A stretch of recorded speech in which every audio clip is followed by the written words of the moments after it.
Hey, what's going on? Welcome, NC.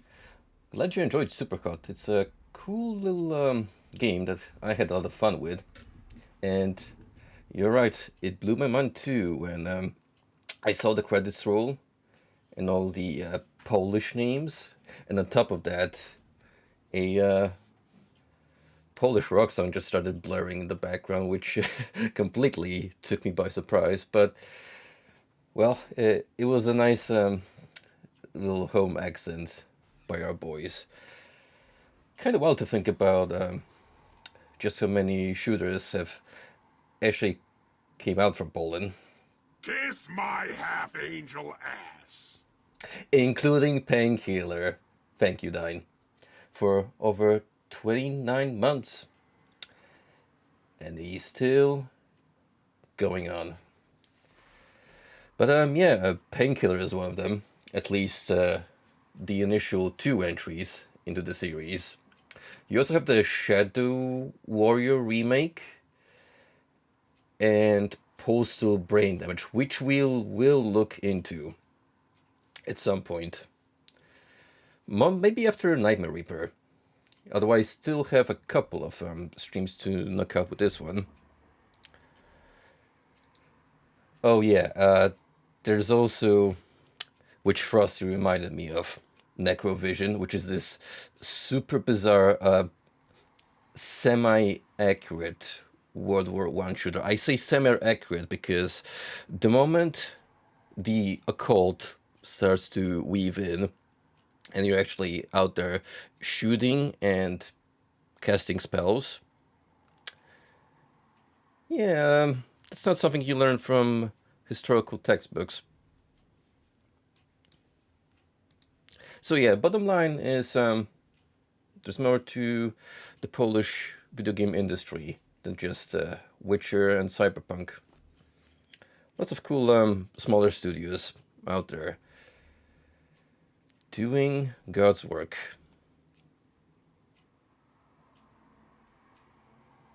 I'll still never get over Postal Brain Damage though. I will keep bringing this up to the end of time, but when that game was announced, there was a bit in the promotional trailer voiced by Corey Cruz when he's like, so you guys just decided to lease out Postal to another Eastern European sweatshop, which was a jab at Postal 3 being developed by its Russian publisher. Well, thankfully this time, the series took a turn for the better, which, yeah, maybe let's not get too much into the dubious quality of mainline Postal entries. I've ragged on about that for way too long already. Instead, let's focus more on visiting the Dreamverse and facing unknown demons.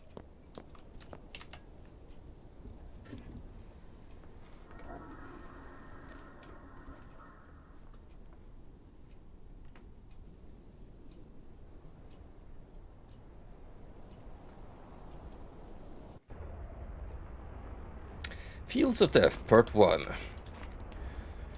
So we move past another sorta, kinda checkpoint in the game where they introduce new gimmicks. One of them being this hookshock is even better now. It pretty much travels all across the map now. So it's even more reliable to jump around the map. Also, we have a new selection of enemies, including these evil TV people. Totally not a jab at Videodrome.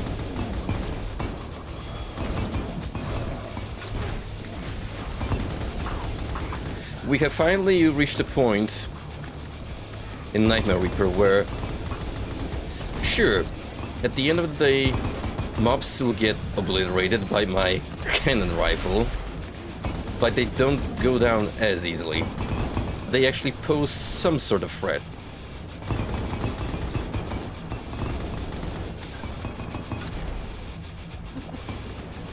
Or at least some sort of noticeable resistance.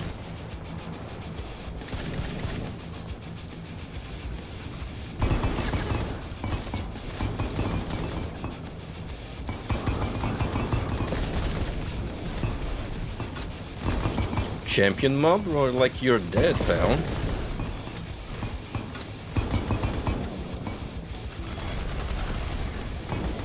I am a fan of these bizarre flesh spider critters that just straight up fire napalm rounds at you.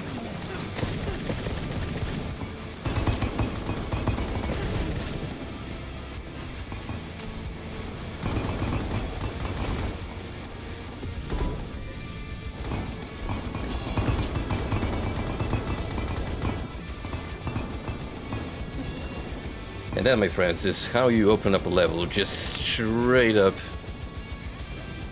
pure chaos.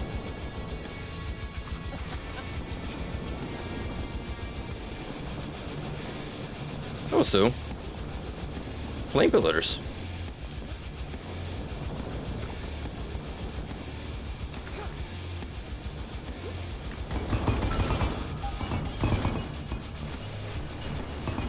Uh-oh.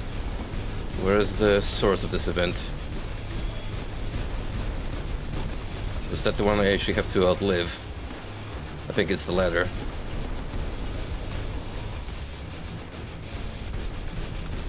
Well, easy enough. With the grappling hook. Allows me to just zoop around the map. No problem.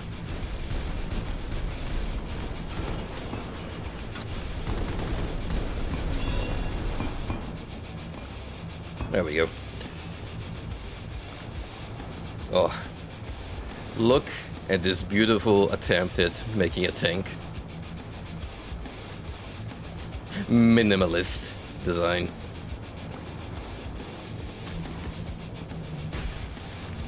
An attempt was made.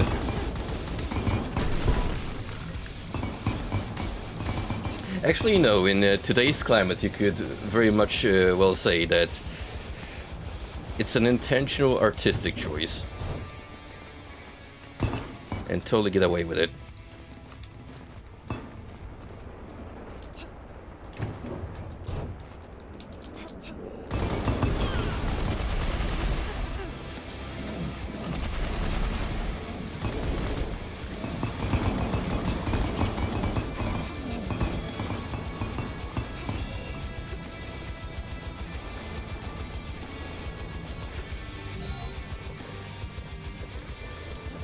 Now, are there any secrets about?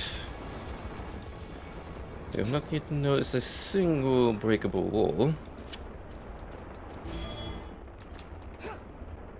Also, the pickups appear to have changed. Not so much gems anymore as these weird Triforce looking valuables.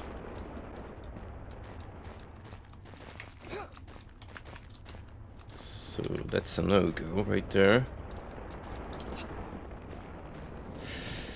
Oh, I see what we're doing here. It took me a while to realize, but this is kind of recreating a battlefield or barracks, because target range.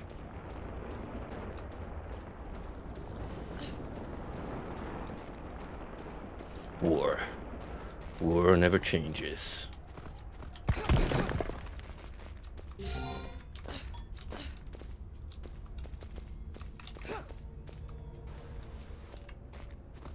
It's kind of mind-blowing to me how Ron Perlman has managed to consistently be the narrator all across every single followed entry.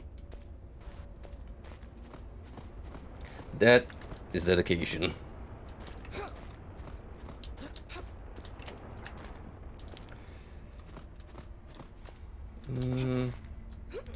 Right, so we have a battery here, which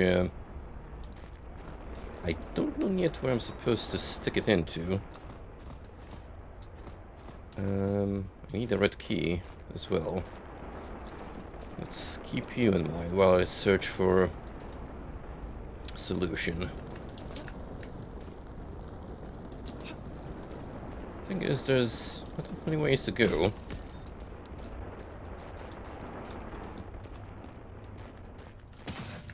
Oh. Didn't think of interacting with that.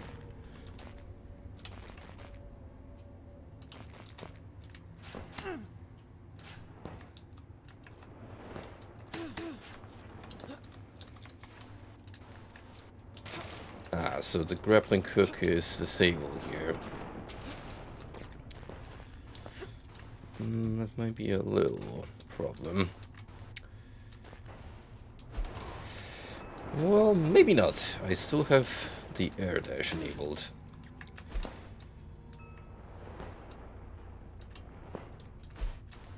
There we go.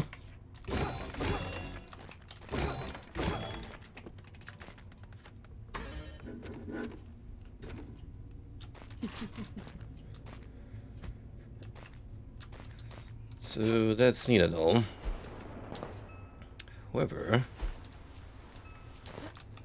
I'm still not sure how I'm supposed to progress from here.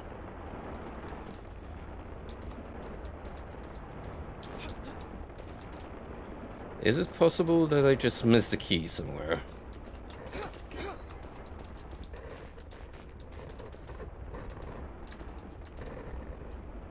What the hell is this scraping noise?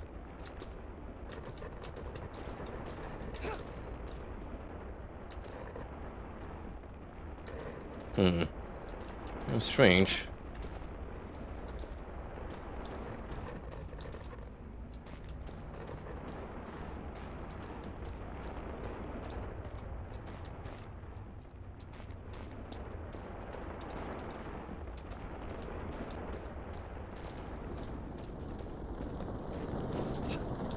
That's the only real thing that kinda mildly upsets me about Nightmare Reaper.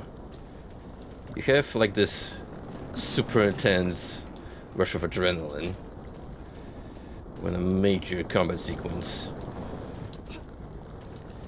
shows up, and then several minutes of nothing, and you're just trying to figure out where to go.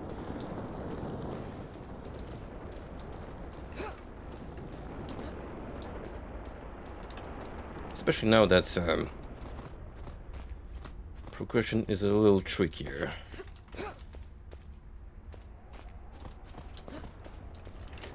I do remember a new gimmick being introduced with these weird ceiling barnacles. So I was thinking I was meant to feed him that battery, but doesn't appear to be the case. Maybe we need to bring it over here? Nope.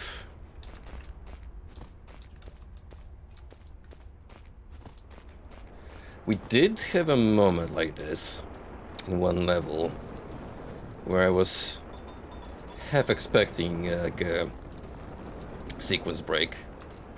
Turned out to be a switch that was just shoved in the corner of a room. Out of plain sight.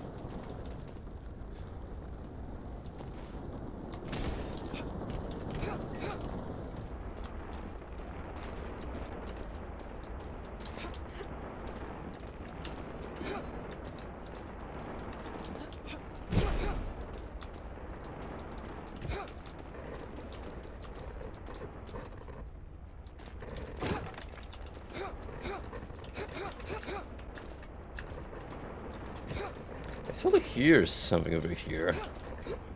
Just don't see it.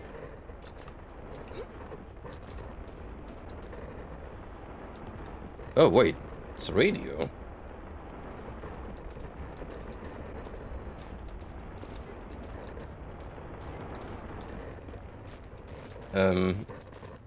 Is this just flavor, or will it actually pick up a broadcast if I take it to the right location?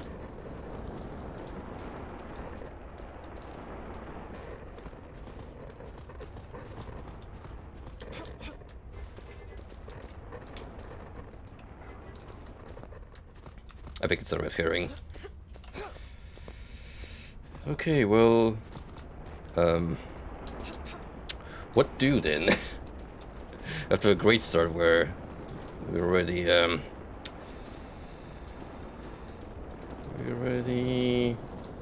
lacking progression.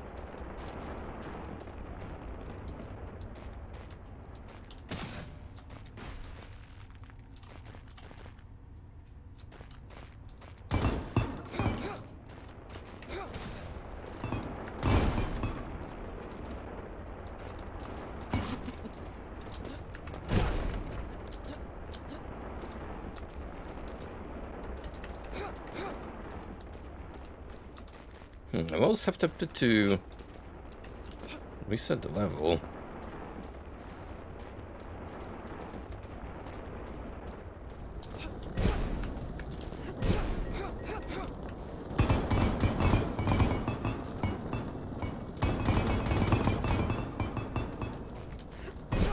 It's not about blowing up tanks.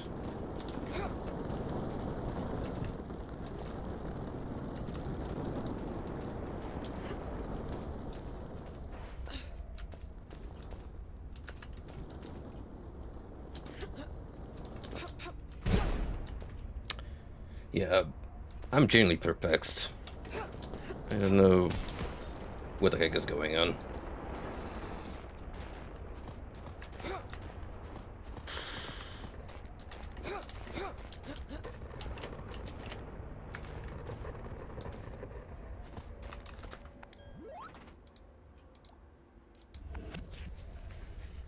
Let's hope for a better seed.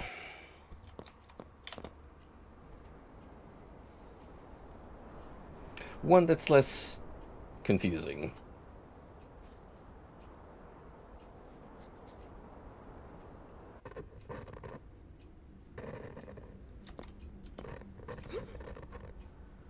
Again with this poopy static. Someone fix the damn broadcast.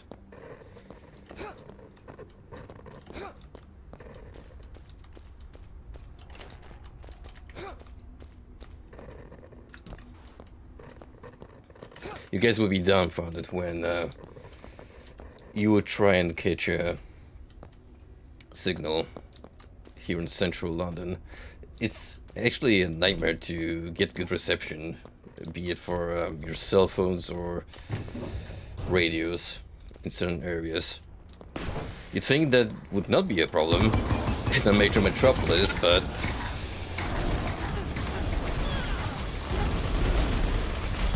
oh, damn.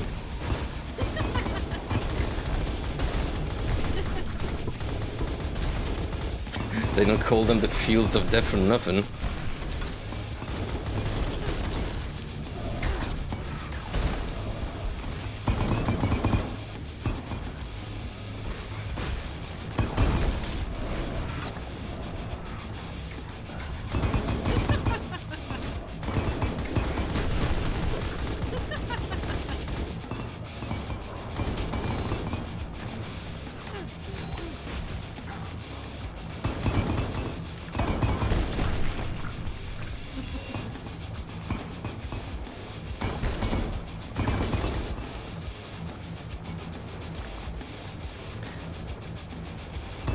Anyone else unlucky enough to survive?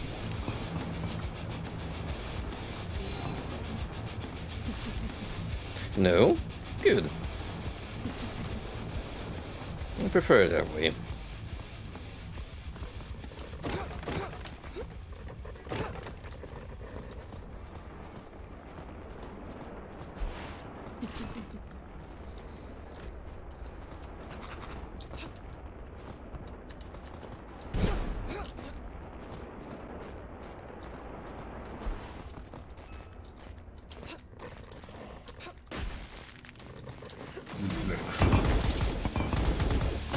Who would have preferred that for the gauntlet we just gone through, but hey, I won't say no.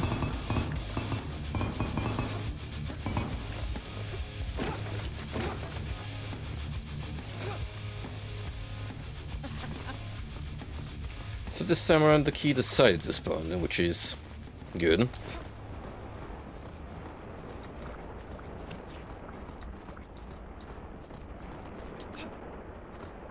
We shall count that mishap as the first instance of this game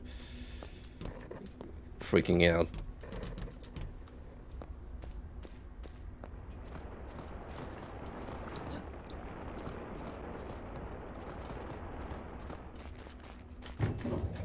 Was there an extra... Ah, there we go.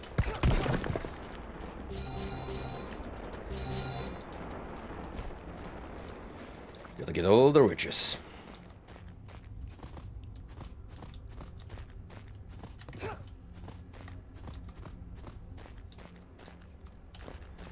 Let's check out this way first.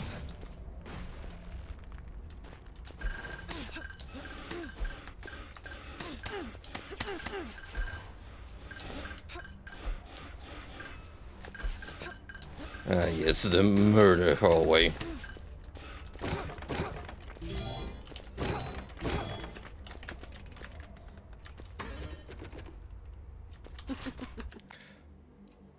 Mini nuke launcher.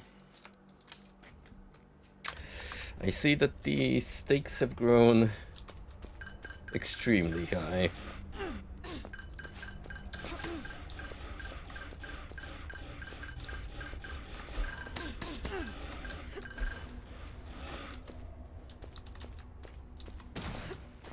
You know, this is very likely to kill me if I decide to shoot it in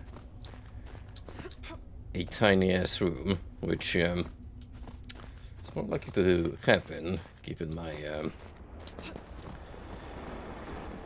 trigger finger, extremely slippery trigger finger.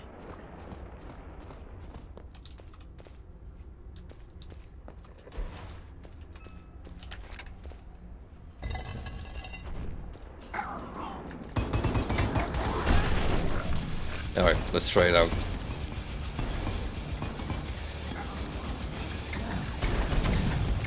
Oof.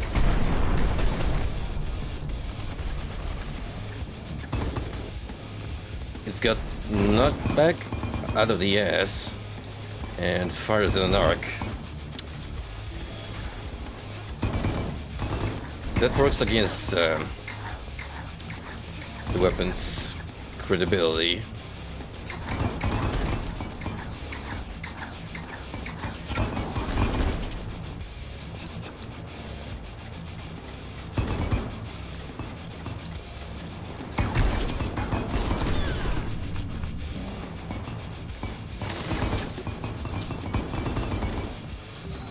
At the end of the day, I would much rather just blast my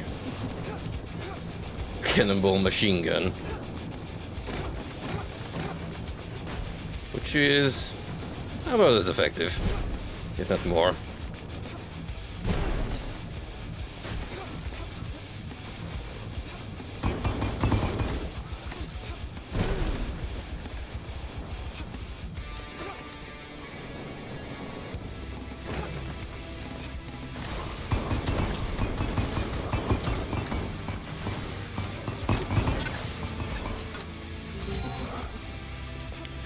Hang on, I think we got a new toy.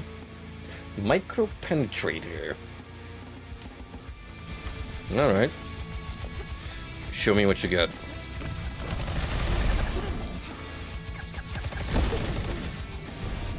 Okay. That is pretty impressive.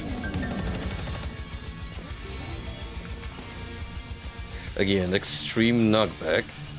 However, a little more reliable than getting launched away by a nuke.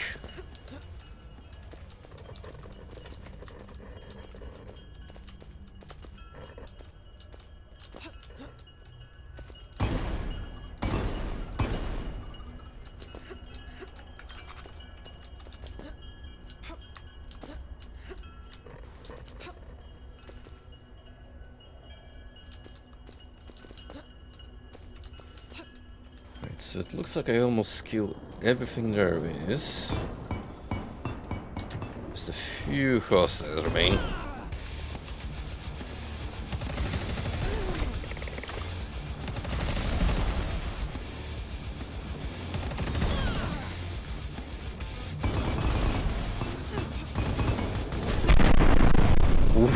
Ooh. Crunchy audio much.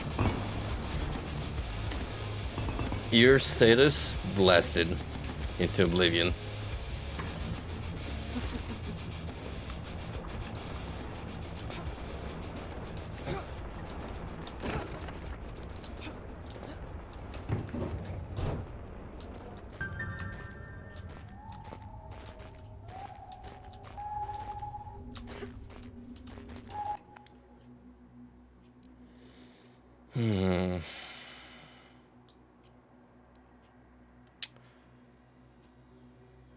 Nah, given the price tag.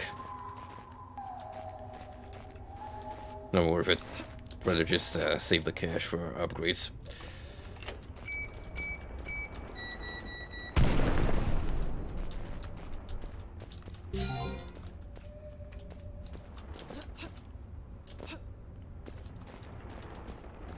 Right, so interesting this time enough, I'm missing the power charge. Well, out of the two, I'll take skipping out and the battery over the actual important key, without which I couldn't be able to move on.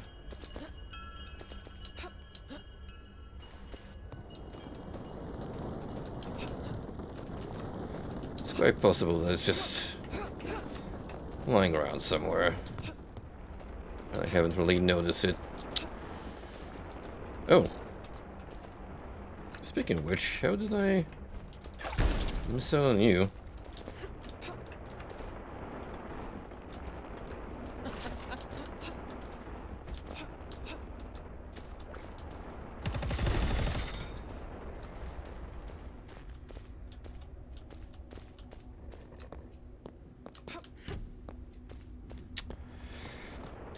Ah, hold up a minute. I think what that switch does is that it would open up this chamber, where more than likely the remaining treasure is situated. That's fair.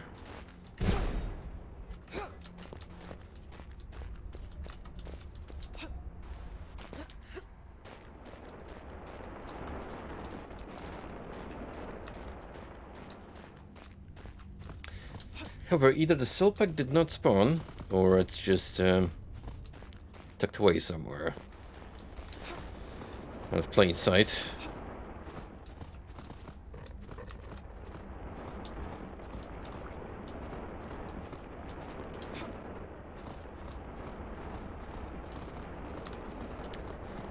It's not that immediately noticeable, given its small size.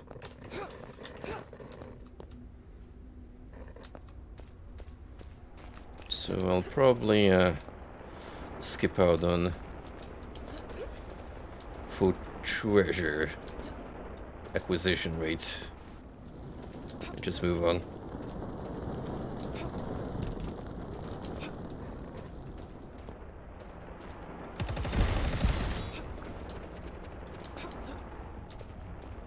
I'll take one glimpse around and that's it.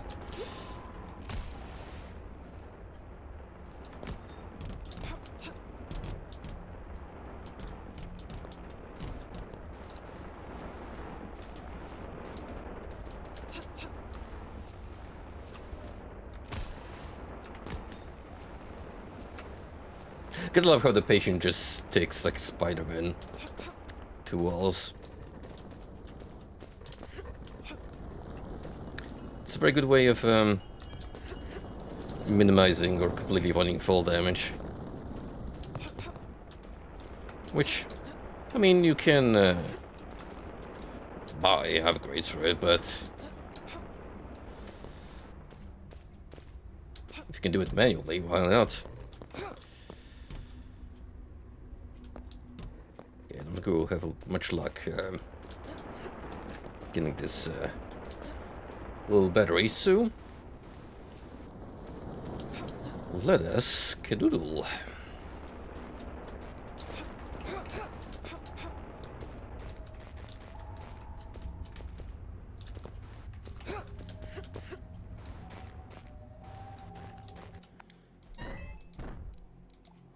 As usual, the machine gun stays.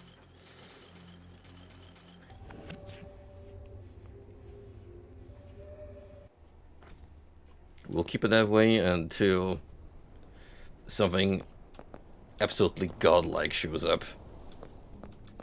It'll be a super dual replacement, which I don't know how likely that is or when it will happen. There exists no challenge that you're ill-equipped for. You were born to be that way. It turned from psychoanalysis to this man just gloating about how I'm struggling with my past inside of my own head.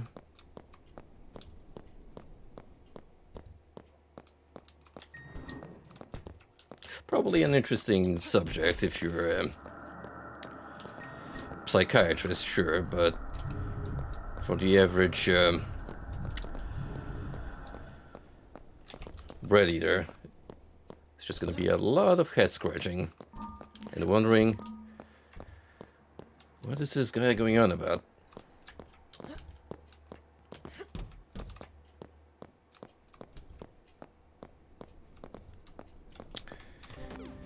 Anywho,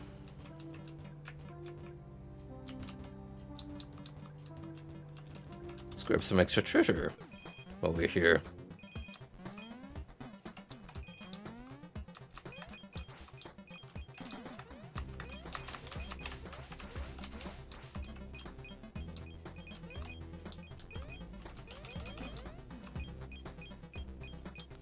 We like free coins. Who doesn't? Free coins equal upgrades. And we like both.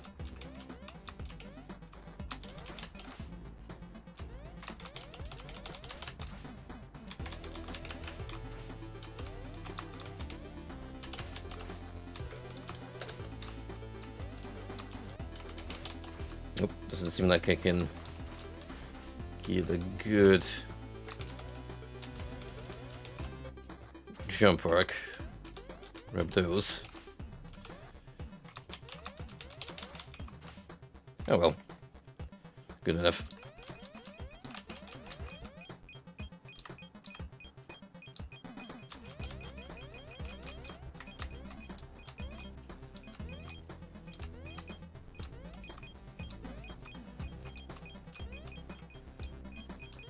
No bonus Mario level has been this generous.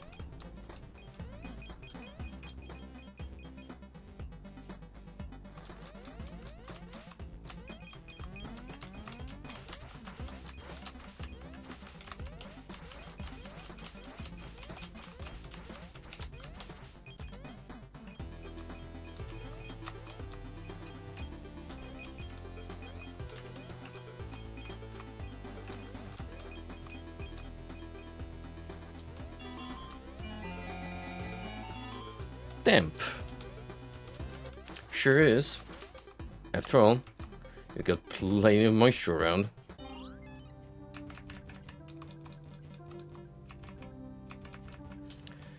Okie dokie, so bottom and right where they have completely bought out.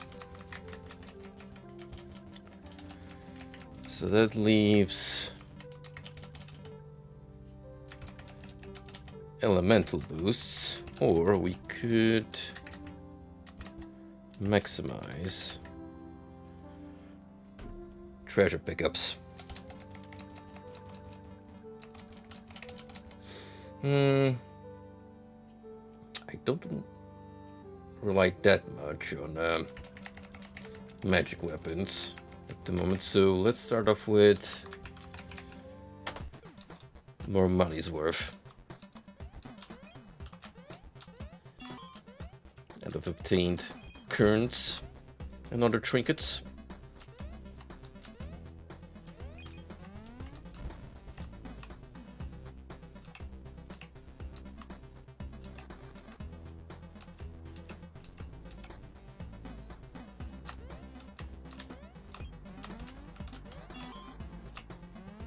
Later, suckers.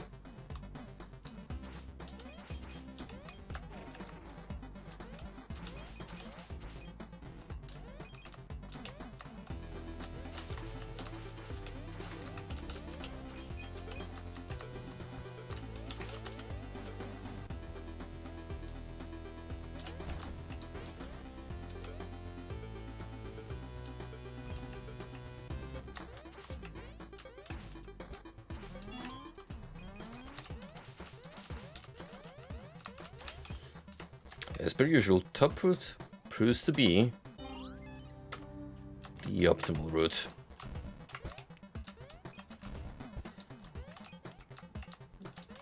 Ooh, hang on, we got the tomb below.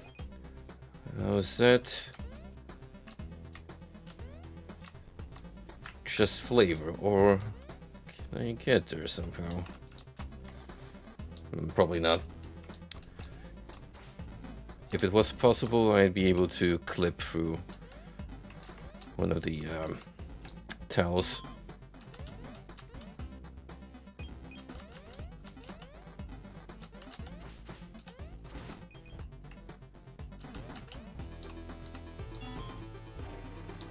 You flying bastard.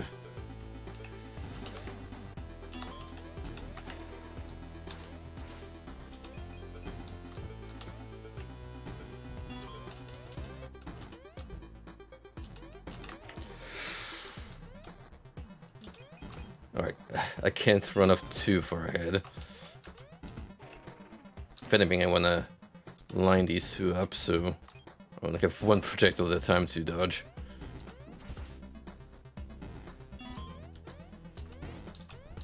Or we could do that. That is also fine.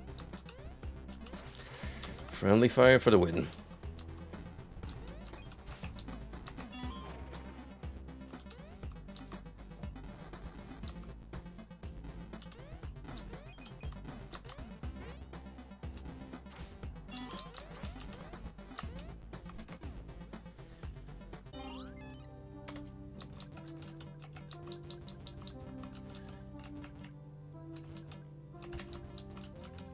So with that, we have 3 left before we take on the boss, and I don't know, off to another world? I think we're on 6 already, so yeah, very far ahead into this upgrade tree.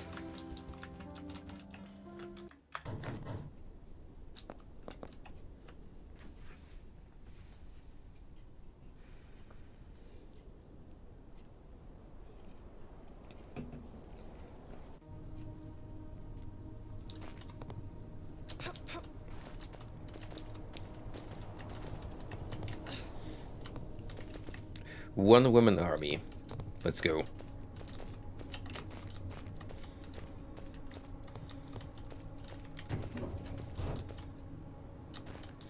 Let's show these punks the meaning of true warfare.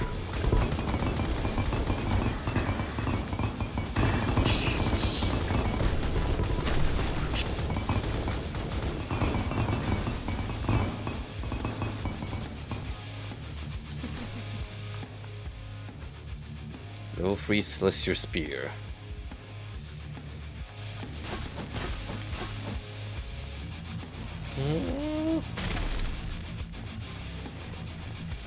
Maybe.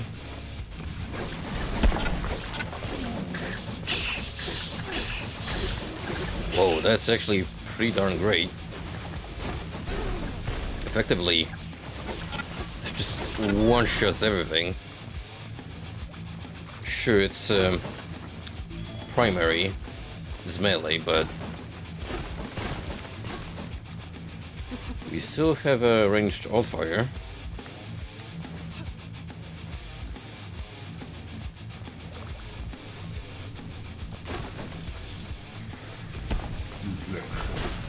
And now, double the fun.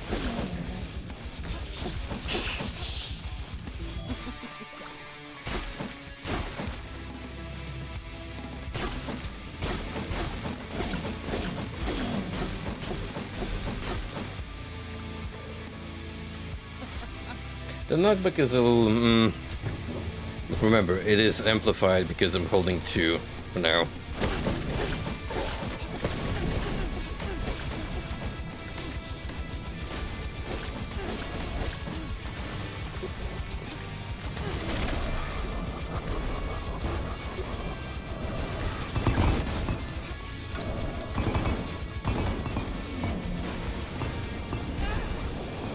Oh.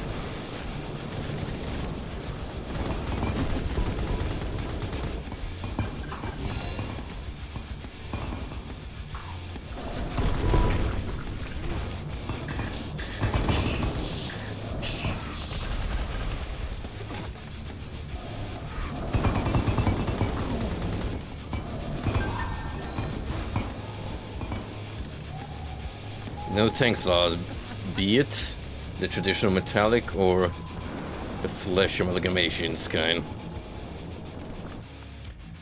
So we have like 2 firebooks now.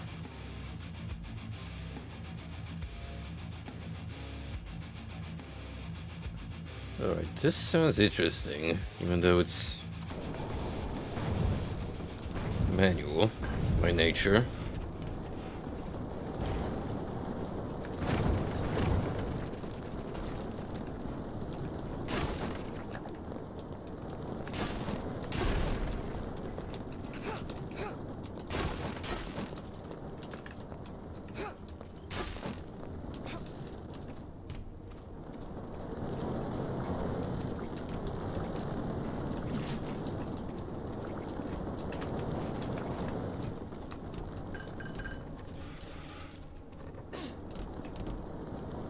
Alright, some random place spikes, which I have to remember about, because the worst possible outcome is walking into them with low health.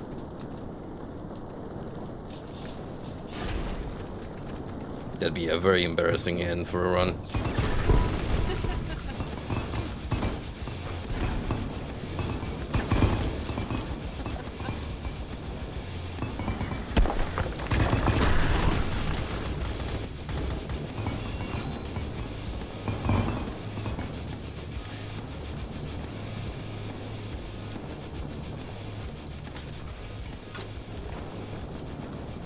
Trust me, Dine, I believe in the raw power of this machine gun.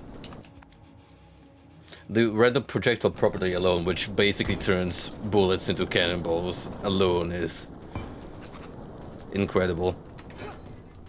Because that pretty much guarantees that every bullet I fire has a massive hitbox. And with that rate of fire, DPS out the ass. That almost rhymed.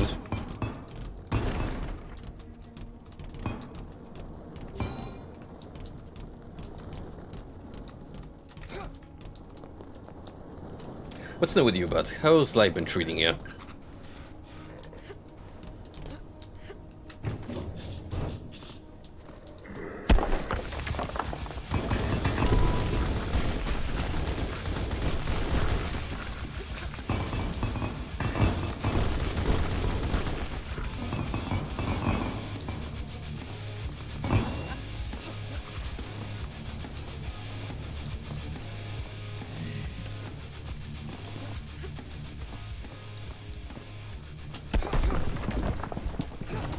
Get another power-up that I didn't even need.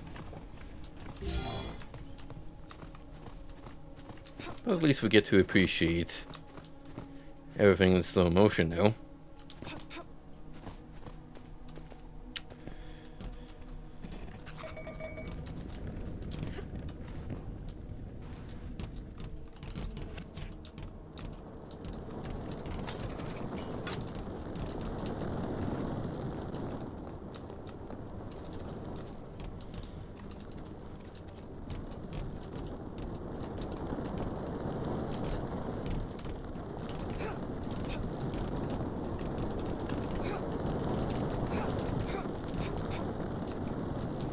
And now that I think about it, we're almost done actually. Because I got both of the keys. We're missing only a handful of monsters. Really, the only worry is making sure I obtain all the treasure, if possible.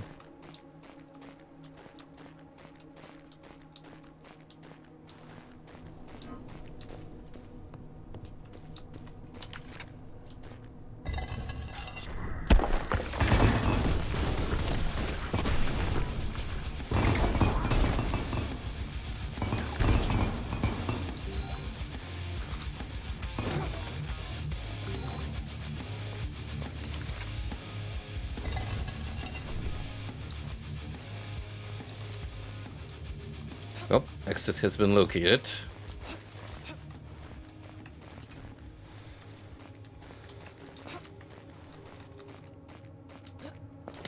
Now for the final sweep to make sure I can grab everything possible.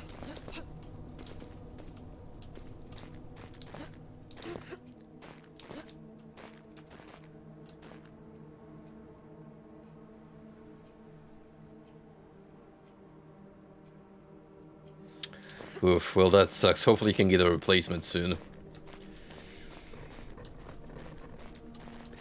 Kind of insane to think about using a landline over a cell phone these days.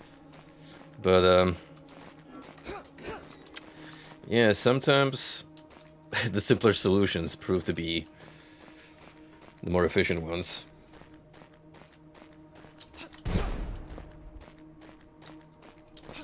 Hey man, at least you have a little more time now to catch up with your gaming backlog, which, you know, in the long run, you'll probably want to be employed again. But, gotta make the most while, waiting for those resumes to, be perused.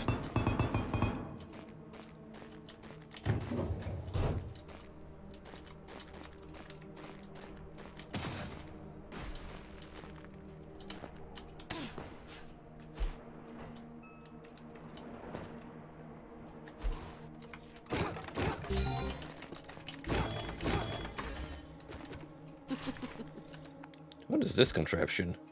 Smart gun.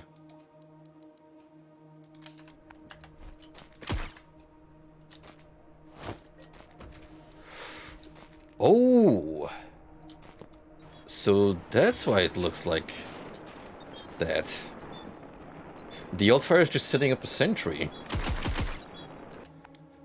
Okay. That could be really useful. Especially if you have a smart gun with some insane stat values.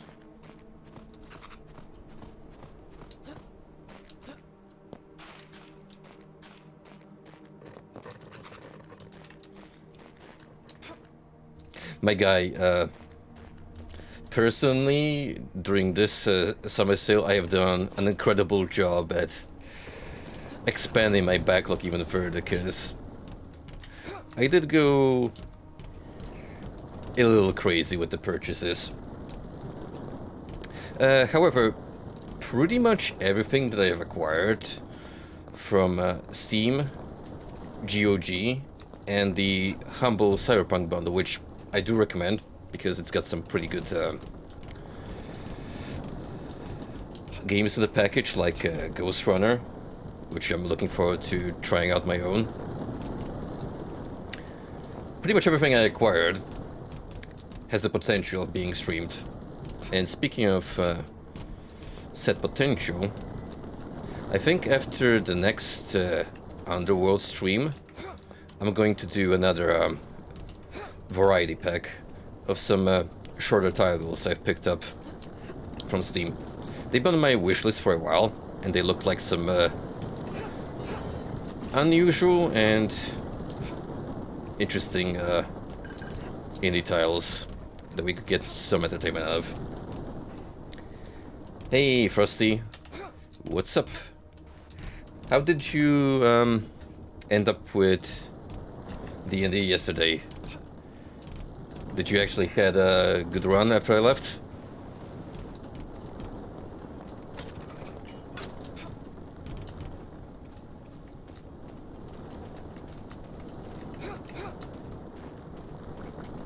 Alright, so... 10 treasure. That sounds like a secret chamber.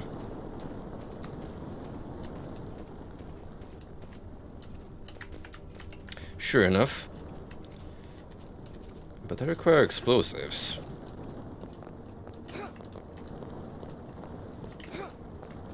And I sure as heck haven't seen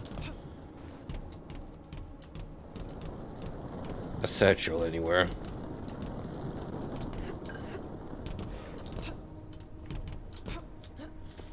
Unless it's mixed somewhere with ammo and other collectibles. In which case...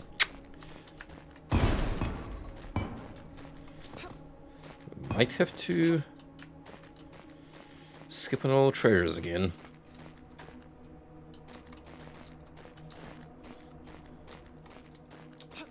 Wouldn't like it to be that way, but... oh well.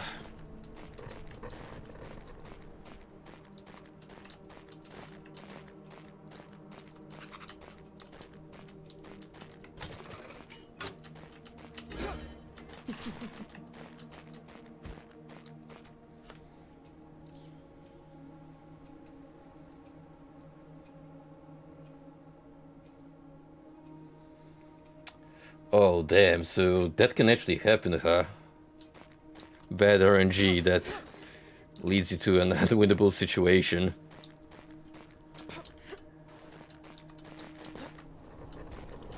I think in roguelikes generally these days, the devs try to make sure while playtesting that there's no possibility of soft-locking yourself. But even the previous instance of Fields of Death, while I was playing earlier, I could not find the mandatory key required to progress, which seemed to be a first. Generally speaking, there was another instance in Nightmare Reaper where I just couldn't progress at all. But, well, at least resetting is pretty easy. And it doesn't set you back by much. So, that is good game design. And I'm happy to say that, generally speaking, it's been mostly a case of good game design choices.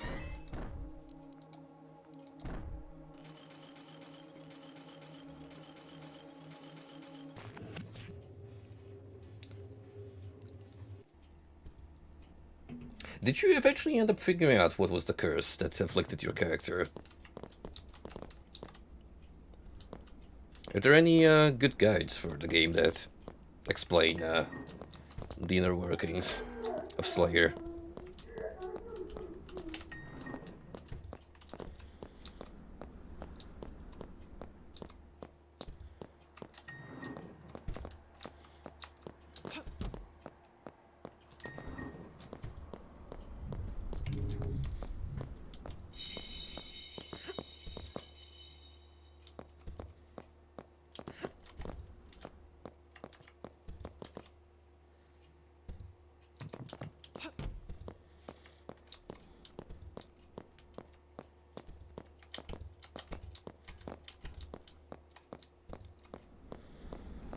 Gotcha, well, that's the beauty of old obscure games, especially on systems that not a lot of people got to own during their lifetime. So really cool color scheme we got going on here with the sky and moon. Hell has come to Earth, and I sure as hell am gonna sleep through it. You'll undoubtedly end up facing the others. These failed creations were just a stepping stone to your own. It does, right? Generally speaking, this is pretty much the dusk palette. Kind of like how Quake gets memed on for being mostly grayish and brown.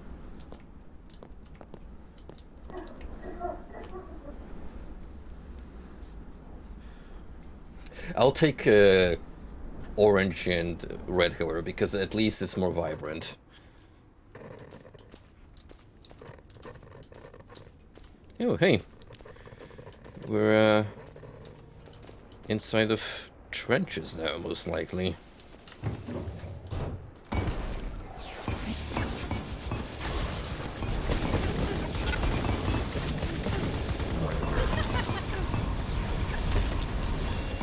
Now this was a great time to get overdrive mode.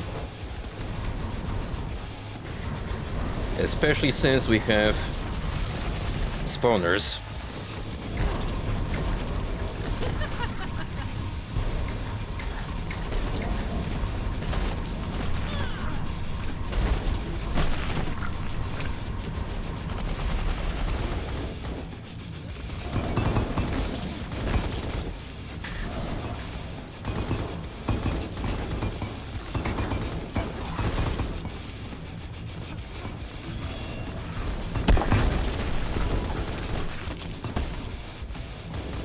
You say sensory overload. I say this is art.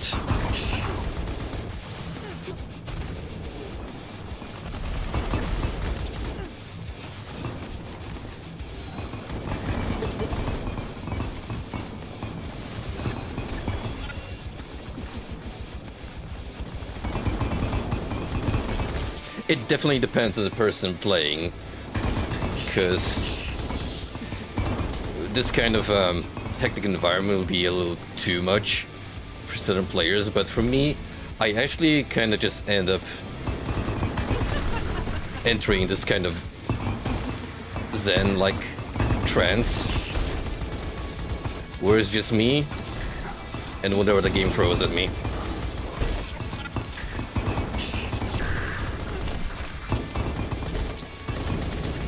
No thoughts, only murder.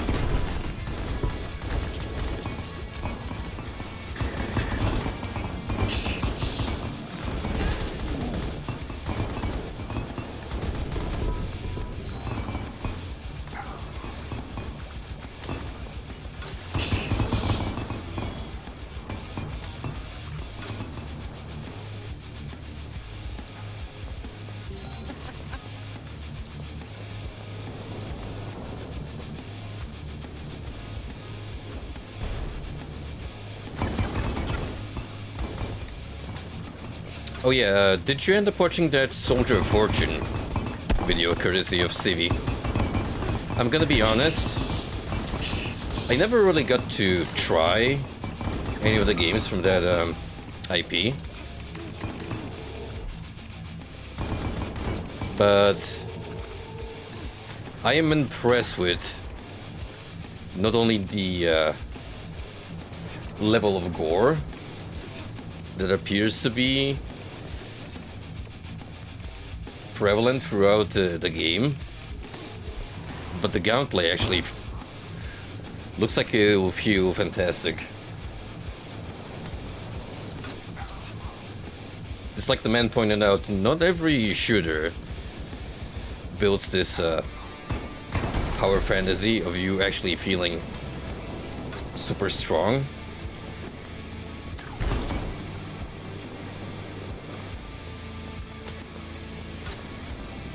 I'm actually gonna say, with how absolutely devastating the weapons feel, it gave me Fear vibes. One shotgun blast equals gives just flowing everywhere.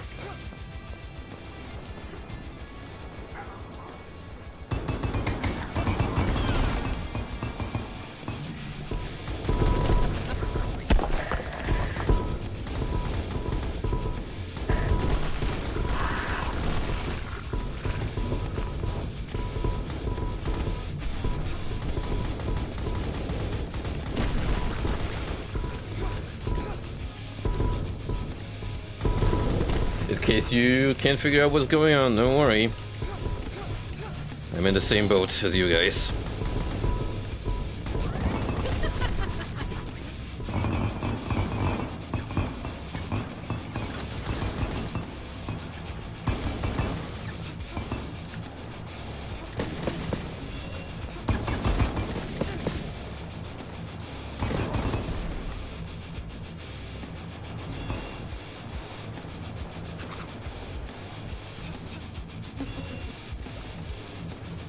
Matters though is we pretty much got rid of most of the opposition on this map.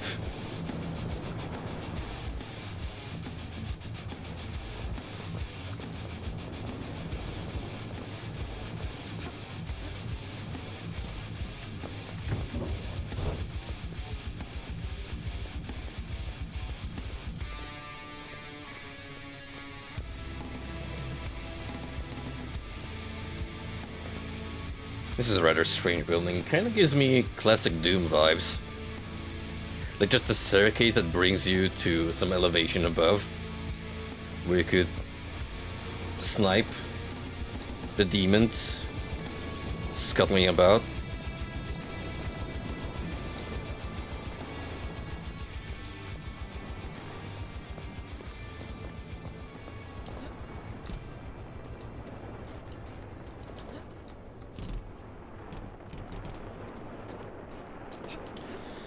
Alright, let's get a move on.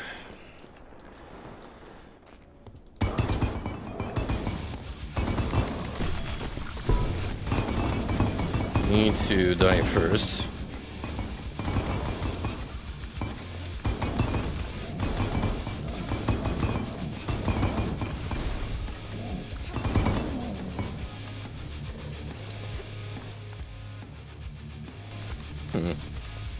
Compared to the last map, I don't really have that much going for in terms of weaponry.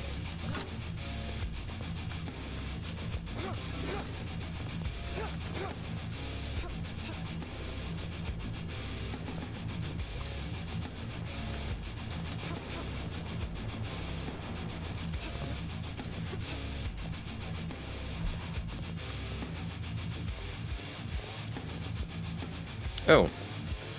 There's one of those barnacle things that got introduced in the tutorial. We can feed him a crystal in exchange for goodies. It's just a matter of find the crystal stash, wherever it may be.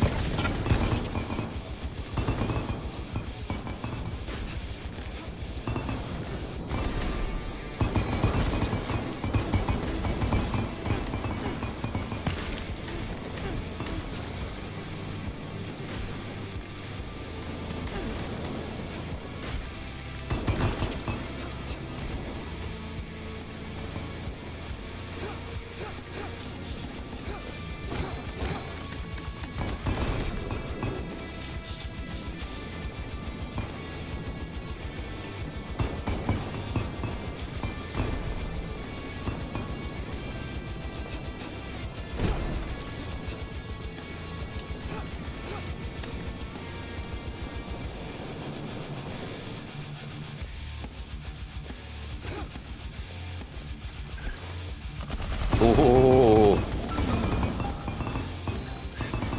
that was very dastardly, you game. Putting that tanky lad in such a confined space, as well as this event, which thankfully we can just circle strafe around.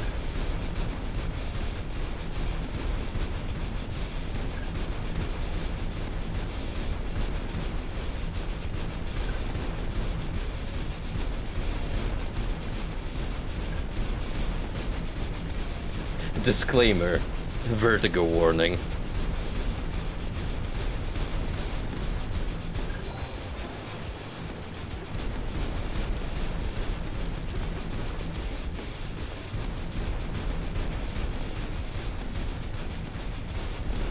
They just keep on coming.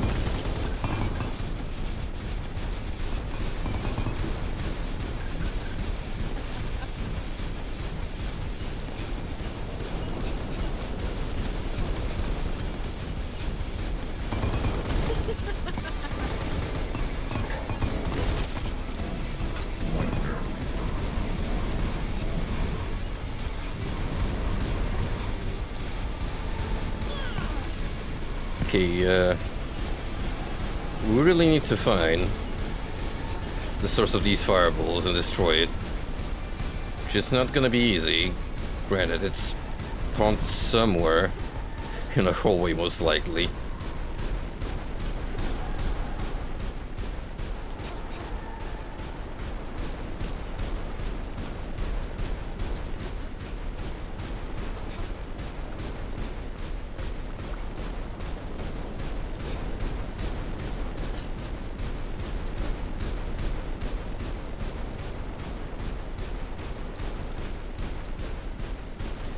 Really don't want to let it go, huh?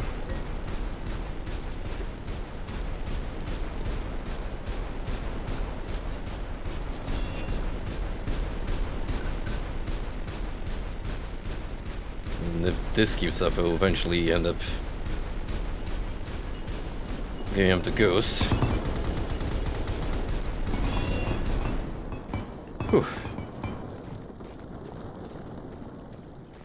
That's enough of explosions for one Fields of Death map. Sure, we're on a battlefield, but it doesn't have to be a bomb battlefield.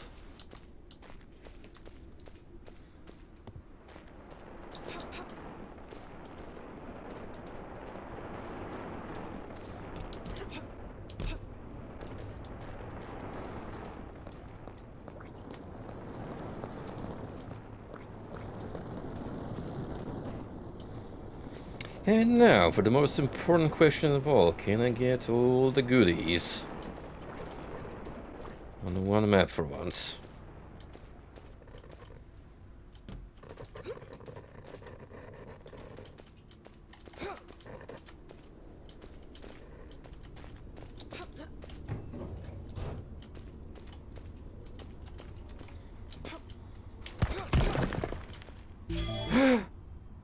It's him.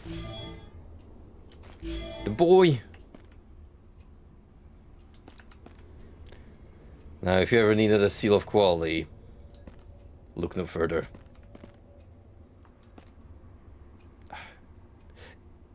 It's actually incredible what a comeback Dopefish has made. He's been at least in, I want to say, 3 modern shooters. This, Doom Eternal, and I'm pretty sure something else that I'm currently missing out on from memory.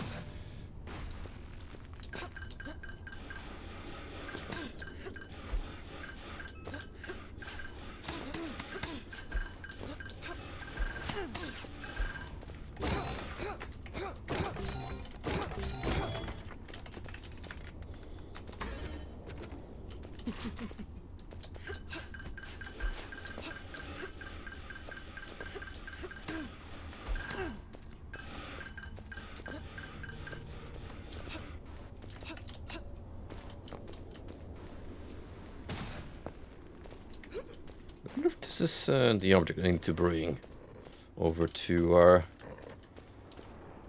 Half-Life cameo, pal. Well, it's not confirmed whether it's a Half-Life cameo, but name me another FPS that's got barnacles hanging from the ceiling in it. Yeah, I thought so.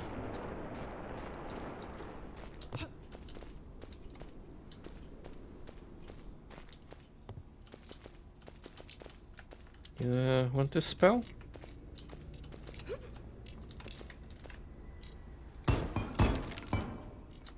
Guess not.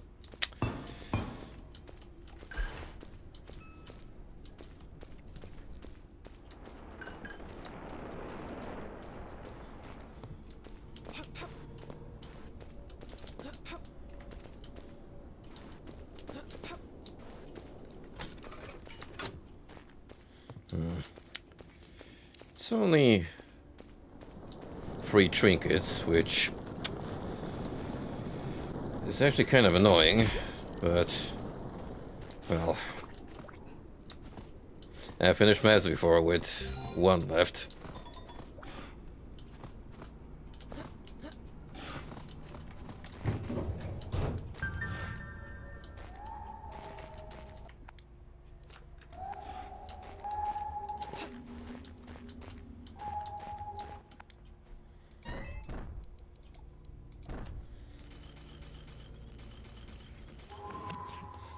I wonder where I would be able to get the upgrade that will let me keep level 3 weapons.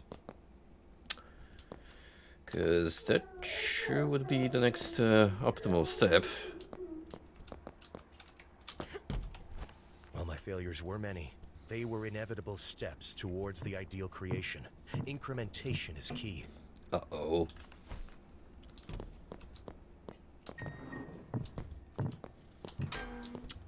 He's leaning into the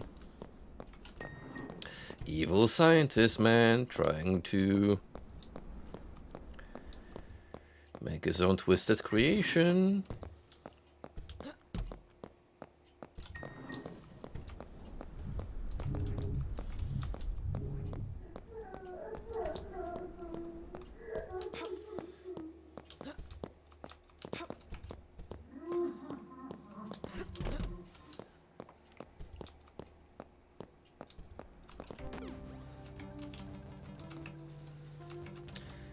Alright, let's go with sweeping the rest of World 6.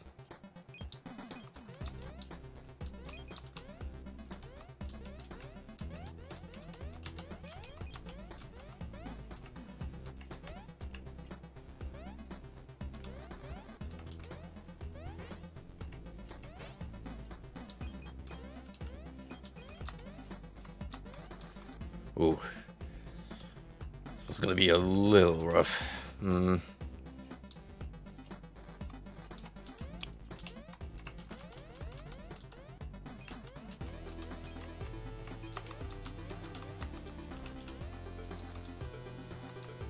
Or I could just ace it.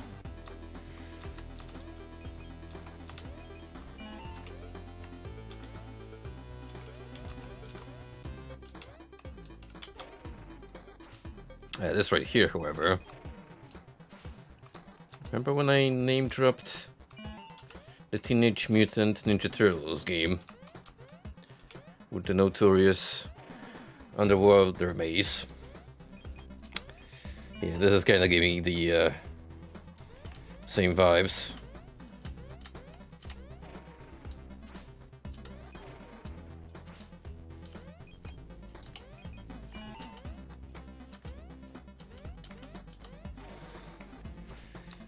Really, the greatest enemy here are the underwater physics. And the fact that you have a little bit of momentum to every hop.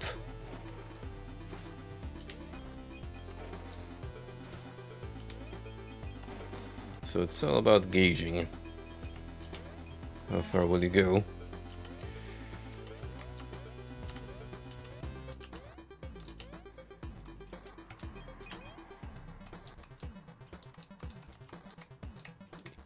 Easy now.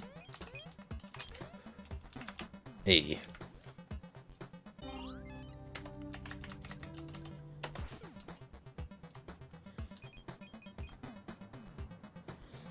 German, if you would line up perfectly so I can get the maximum kill cam bonus, thank you.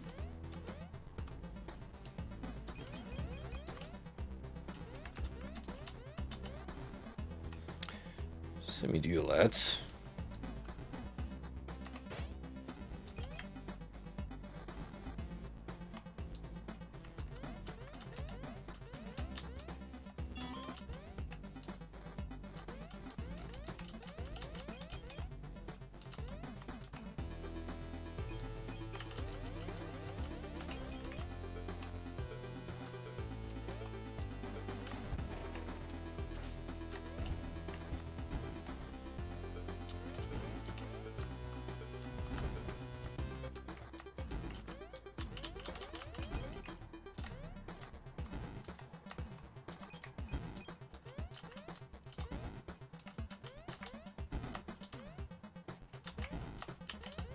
Come on. Ah, you.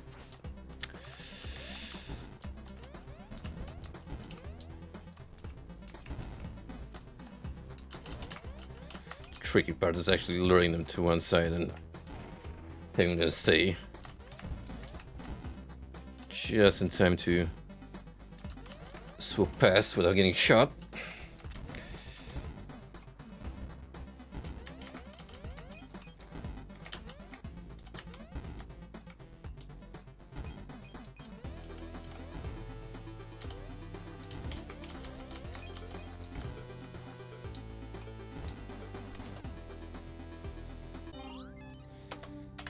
Alright, final one, let's go.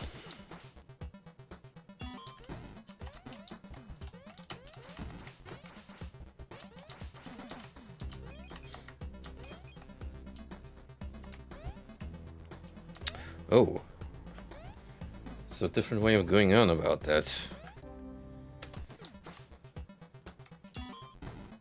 Where, I wonder? Ah! See? That's something you would immediately figure out. Well, maybe by chance.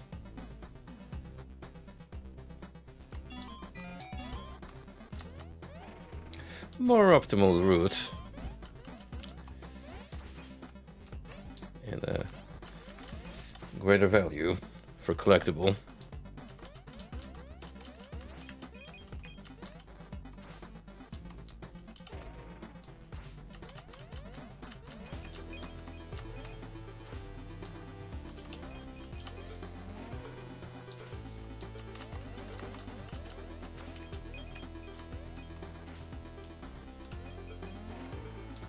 See, that's a particularly menacing death hallway.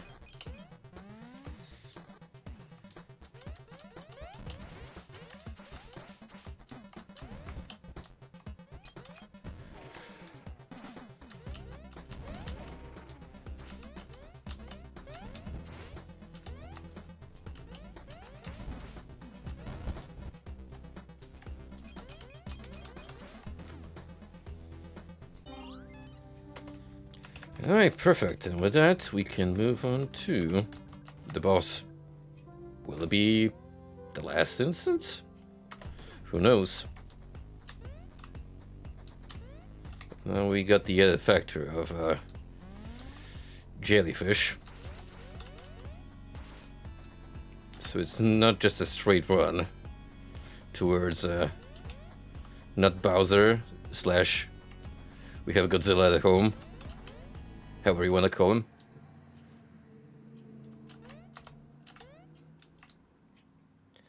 Hey Golden, what's new with you, partner? Alright, we got everything from World 6 and it appears that this is it for this upgrade tree? Oh no. World 7.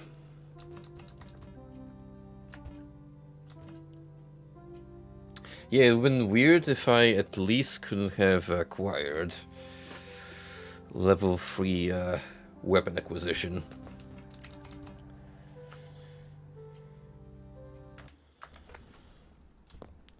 So yeah, as soon as we see that as the next available purchase,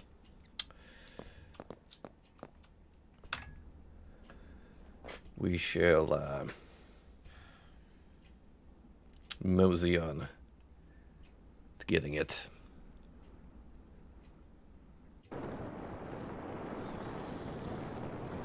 So we're back to the wasteland, which is sort of our hub for this part of the game. However, as you can see, the enemies have reappeared.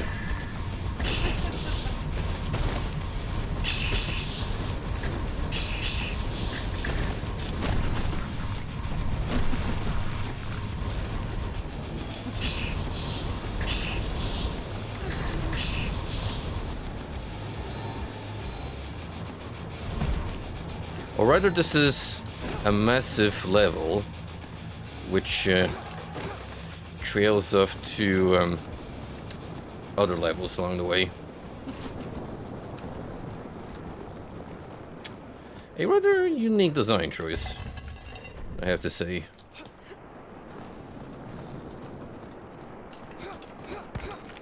And this is the crystal that we need to feed the barnacle.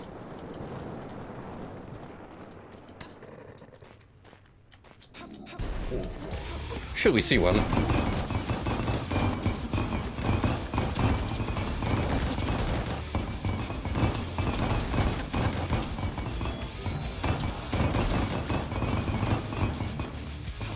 Yo, that laser tracker is going mental.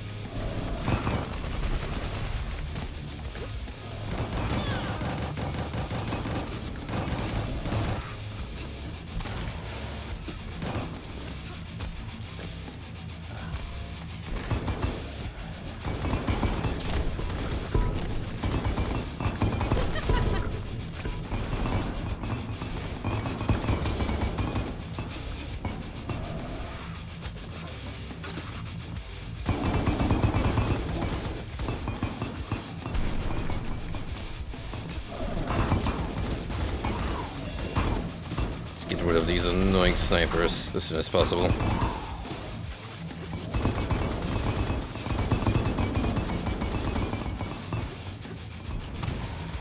Ooh. They're so powerful, it actually sends me flying further than I wanted to.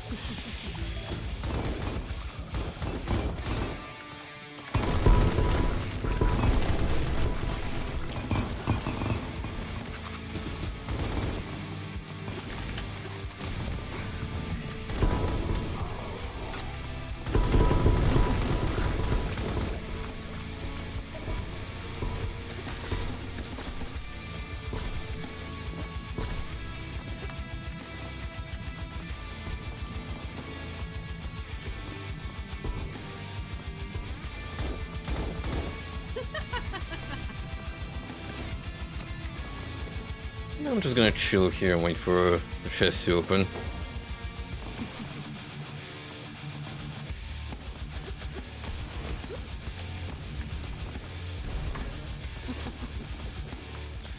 What do we have? A legendary shotgun as per tradition. Reminder, the game loves throwing them my way.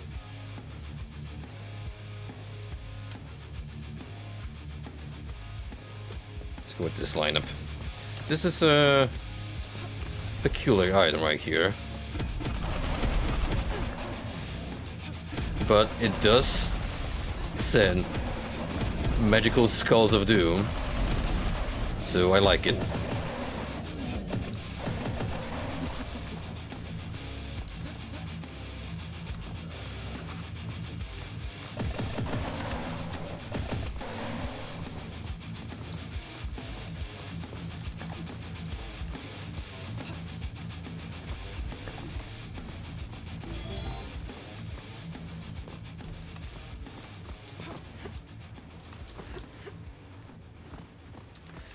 Alright, we got a lot of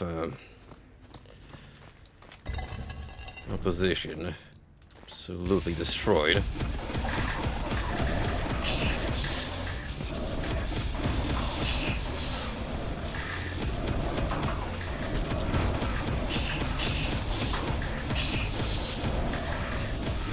But it'll not be satisfying until every single hostile is eradicated.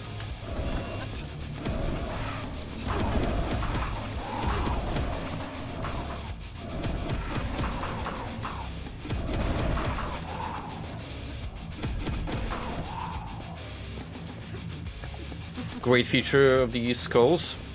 They've got homing properties.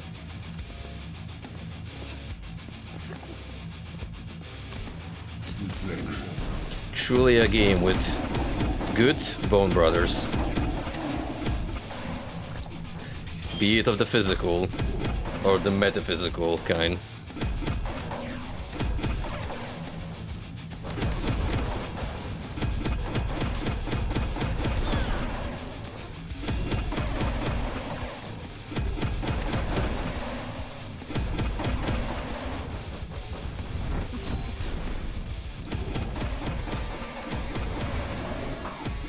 Go forth, my faithful minions.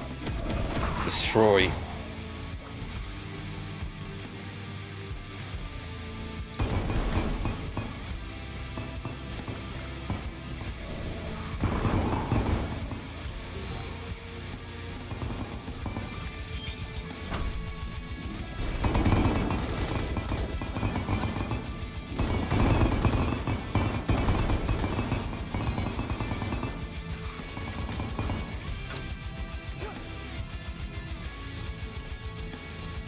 So each subsection gives you kind of an idea of what you're gonna be facing through the next set of worlds.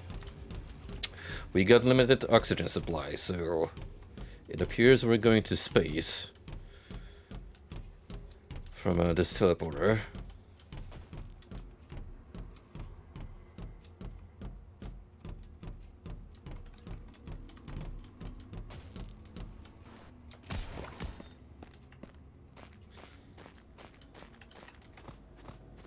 Let's head back and see what was beyond door number 3.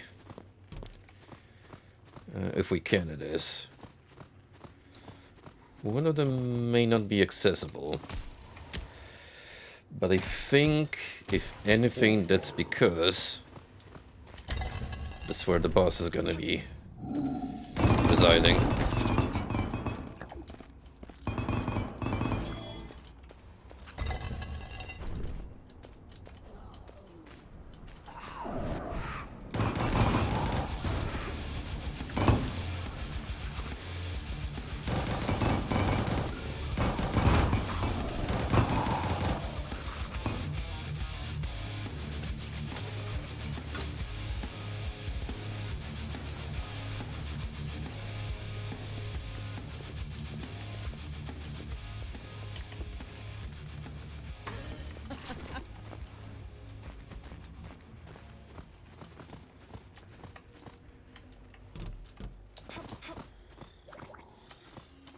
What else are we missing?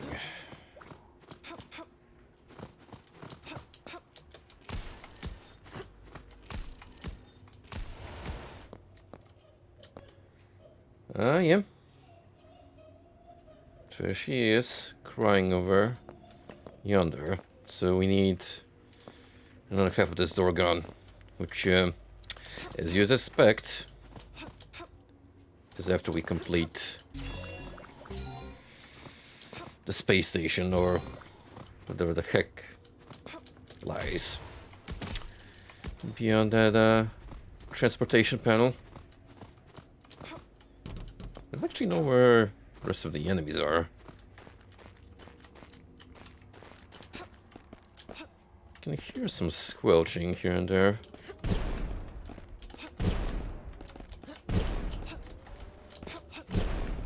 So no explosives.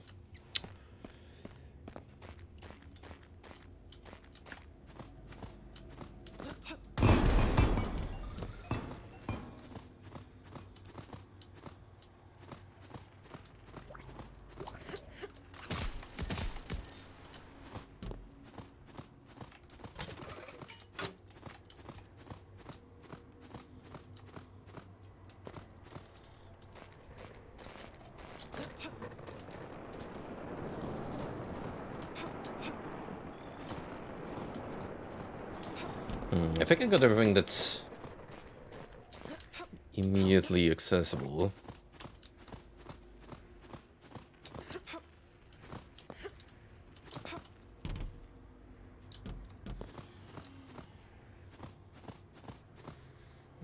Let me try something before I leave the level. Right, so we got this golden egg or lemon.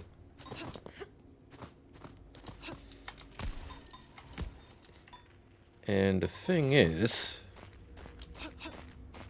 the actual tutorial bit that introduces barnacles is around here. Only problem, I don't see one. So, chances are it spawned someplace else, if anywhere at all.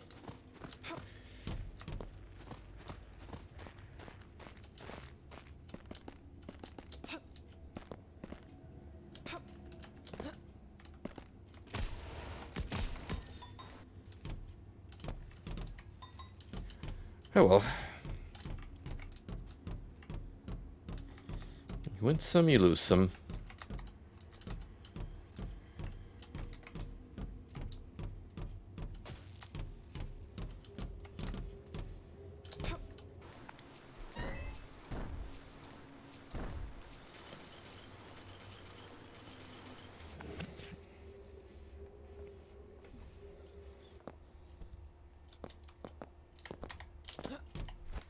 think you're ready for me to start answering the questions you may have. It's about time. 60 pages later.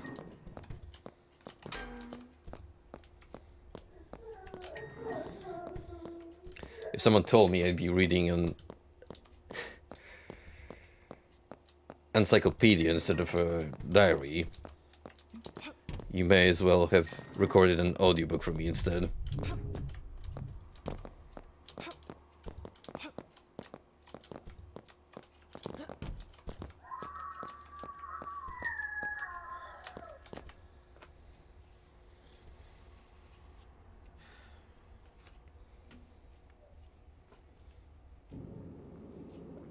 Moon Terror, Part 1.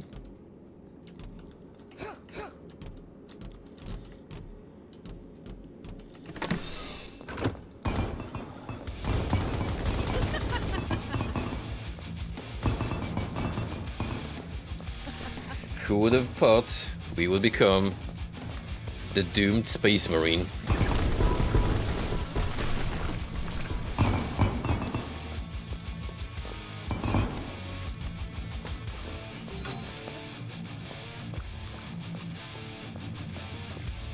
But hey, now, if you're gonna have such a wide variety of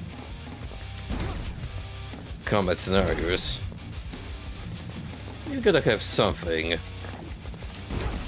extraterrestrial themed.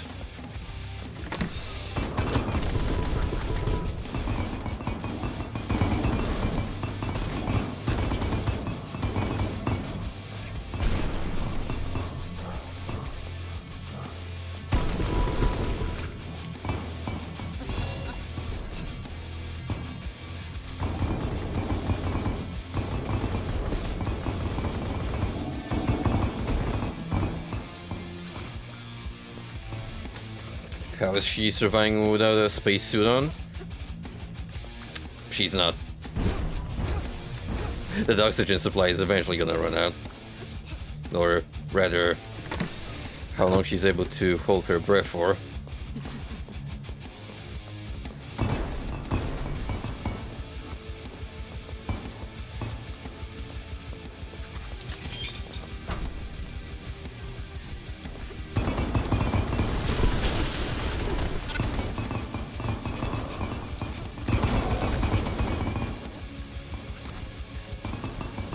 Wow. Two legendaries right next to each other.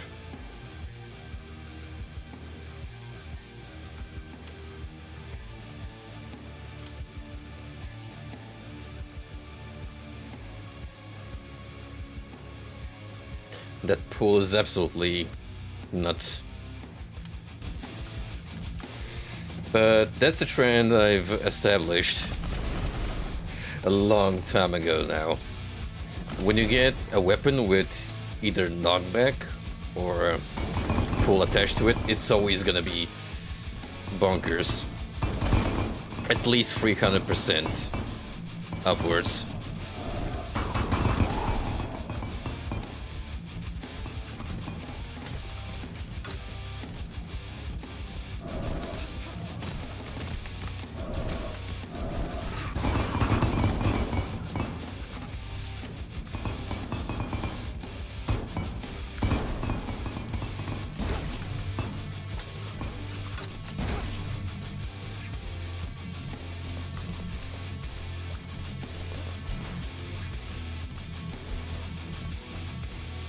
Ooh, we got some vaguely Giger-esque textures here.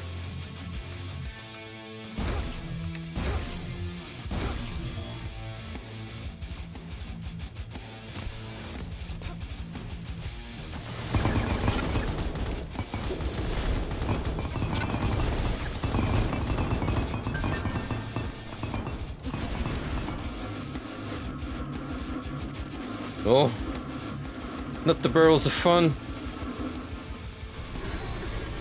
Quick. Must get rid of all of them before they take down my performance.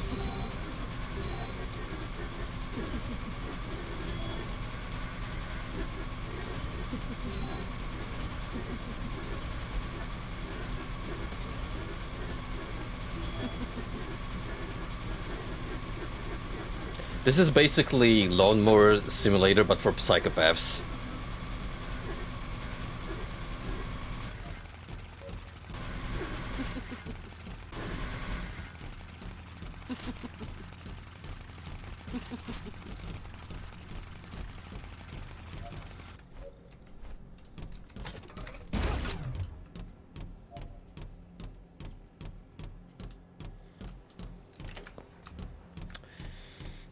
Well, it wouldn't be a vague Doom homage without the key collectathon.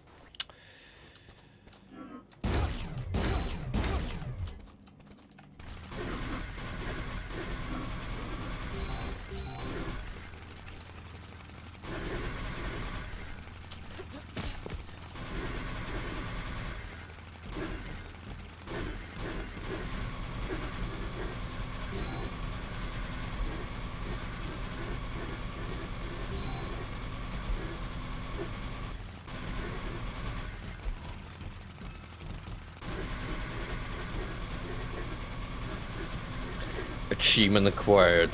Barrel Bane.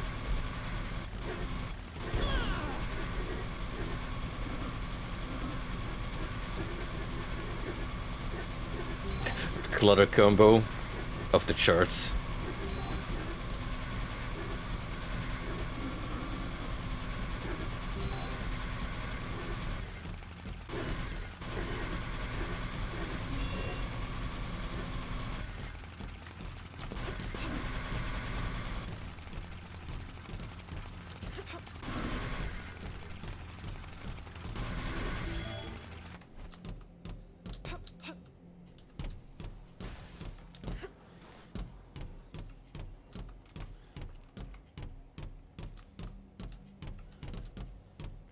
Brother, that first-person shooter homage in the Doom movie, whatever intern came up with that idea, I hope he got a raise out of it.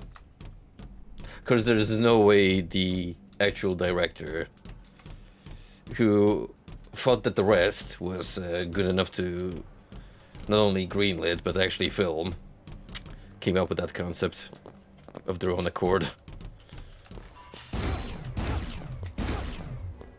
You know what really baffles me about the older Doom movie? Yes, there's two Doom movies. One of them at least has that redeeming feature that I'm just referencing to. You know, the one with Dwayne "The Rock" Johnson. And there's also Doom Annihilation, which is... it exists. Let's leave it at that.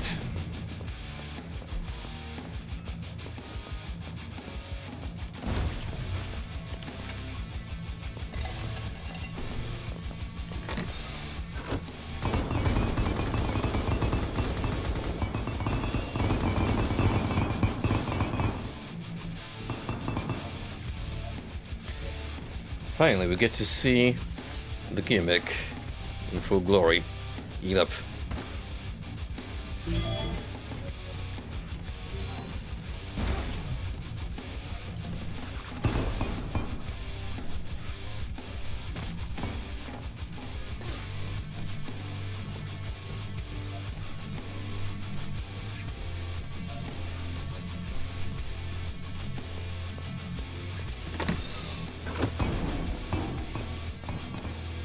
I don't know if it's just me, but since I've mentioned The Rock, it feels like he's kind of fallen off grace in recent years. I know Black Adam had a lot to do with it, because when they were filming that film, it's a fact that The Rock explicitly pushed for the script to be changed in order to basically not play as a bad guy. Which, given that some of his past roles, is extremely confusing. The Doom movie, for one. Yes, he's not actually even Doom Guy or a Doom Guy stand-in. It's just random Commander Man, who later turns out to be the antagonist.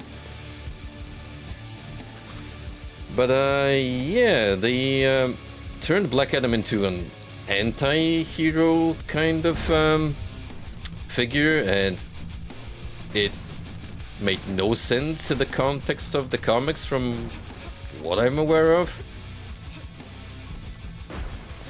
And that kind of affected the movie.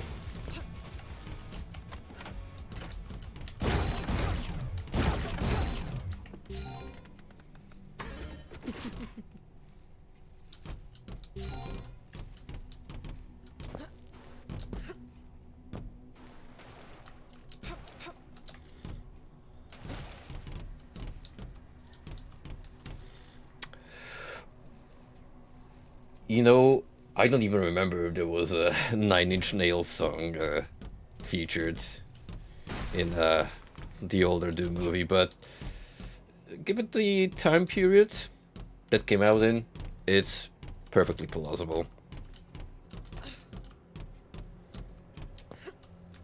Also, it wouldn't be the first time anything ID software related is attached to Nine Inch Nails.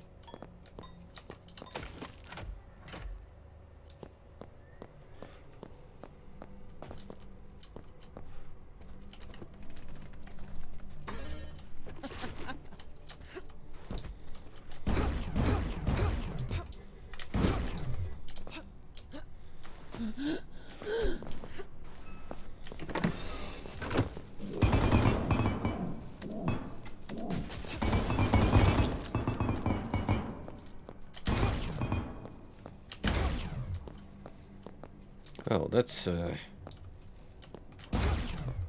pointless hallway, if I do say so myself.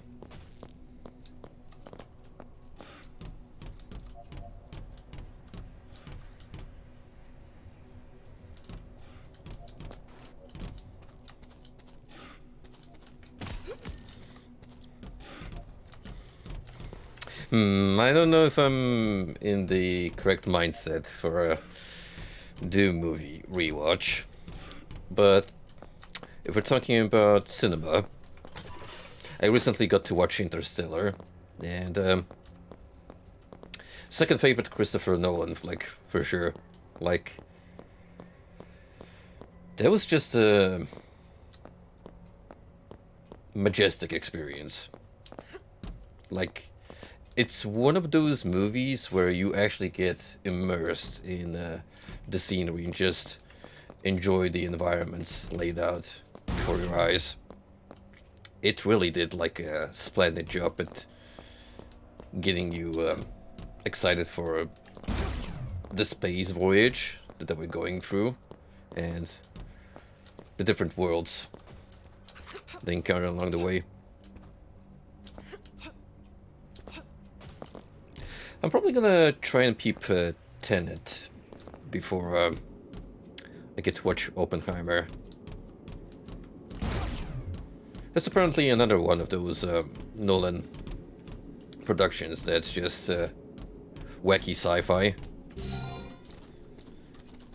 So if that's up your alley, you're probably gonna get a lot of mileage out of it.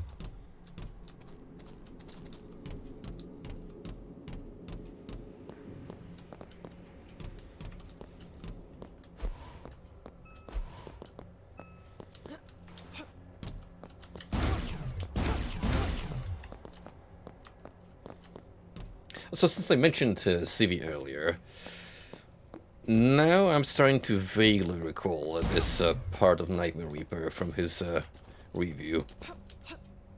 I don't remember much else, but yeah, these environments are starting to ring a bell now for me.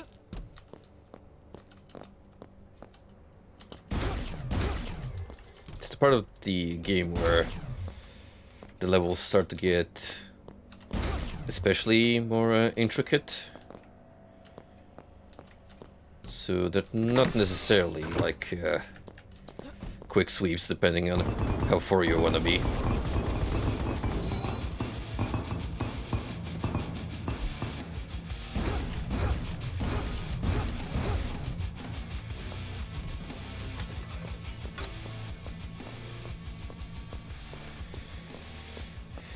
Alright, I have the blue key and the red key. Pretty sure I need the yellow one as well.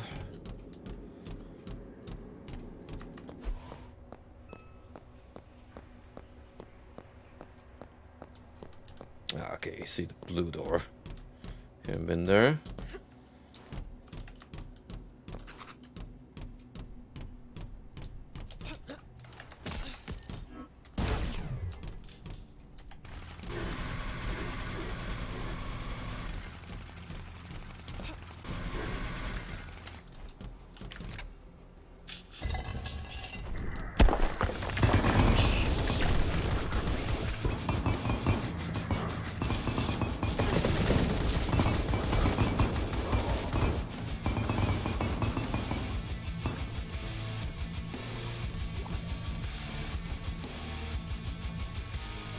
Well, here's another golden egg. In case somehow we find a barnacle. Another one of this.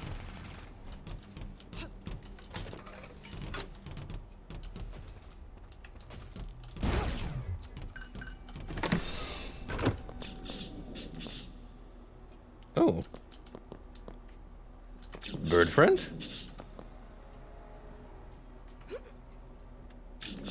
We can take him with us if we want to. I think I'll leave him here where it's actually safe.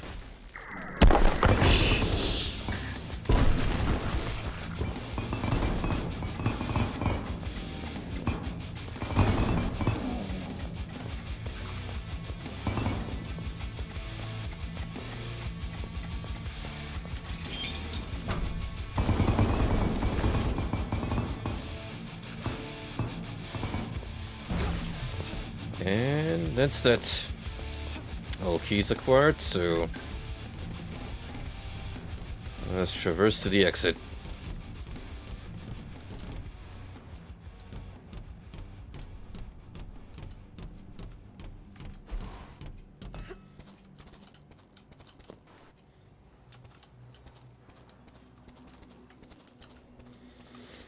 I was kind of expecting the whole breathing mechanic to be more anxiety-inducing, but thankfully it doesn't get in the way. At least not with this current layout. Also,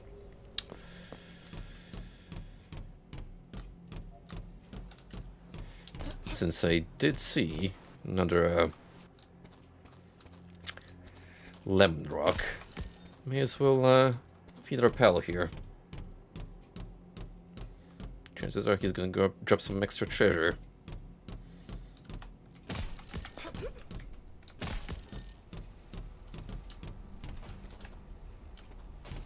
There you go.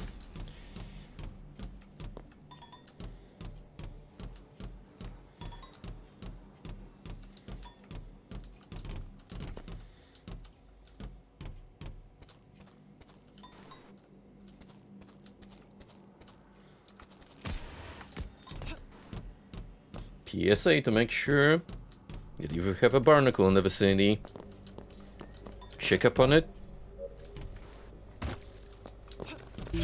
Just to be certain it's well fed.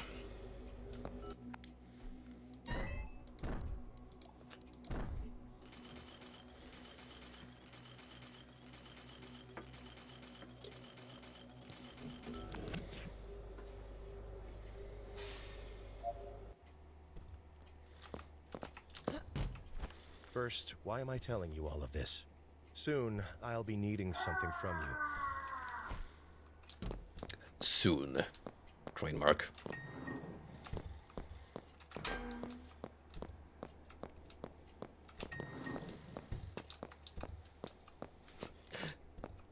Dr. Jan, you're really hitting me with the "if you can offer, you cannot refuse" deal.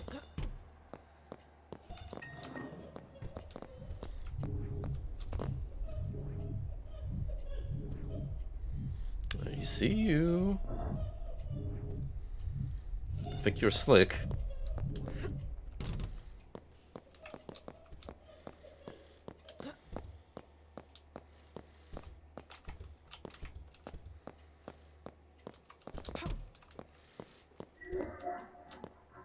Yeah, it's been forever since we've unlocked anything else in the Hospital to see, so it's probably gonna be a major milestone to hit before we can go anywhere else.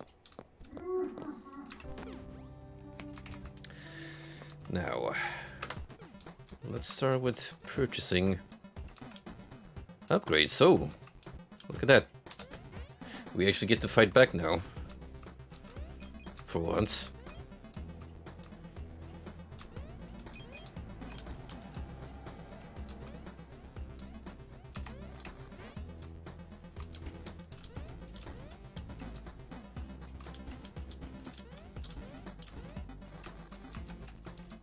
Don't think you can get down there. Nor is it a pickup.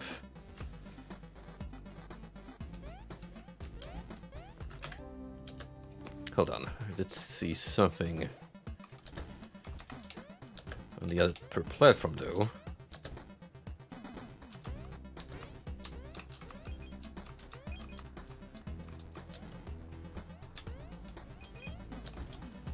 How would you get up there?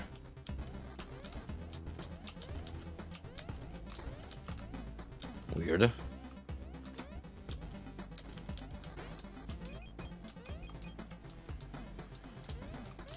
Oh, maybe you gotta do platforming from the pipes. Well, the zombies can do it.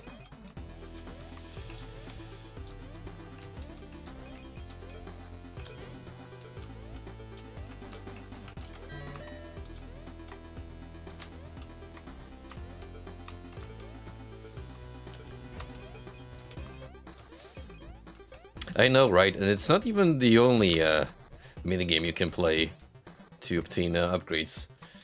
There's another one that's a Pokemon homage and the classic space shooter in the likes of Galaga.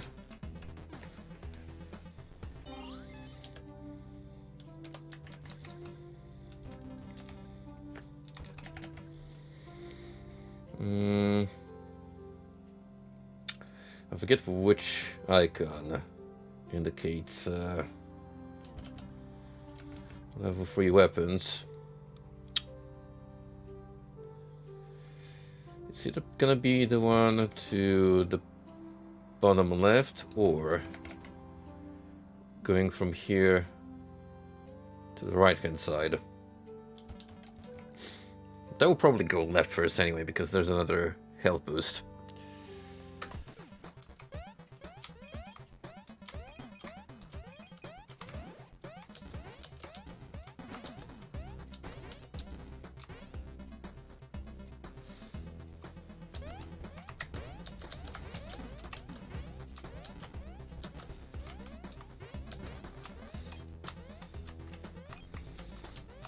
This girl really be like, I can be your angle or your Dweevil. Except she's always Dweevil.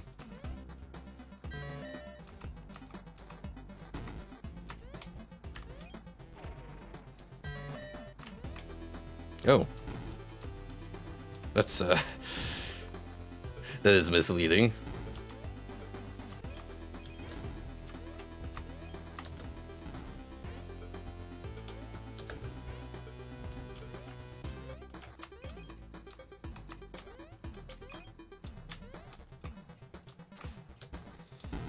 Fine, we can get rid of these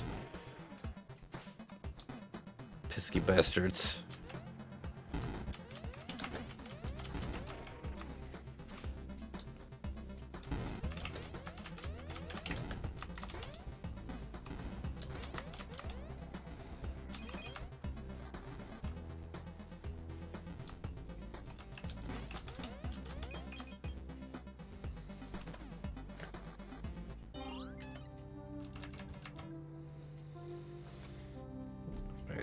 For that, we'll have to wait till I clear the next level, which is fine. Not even get enough for another health boost.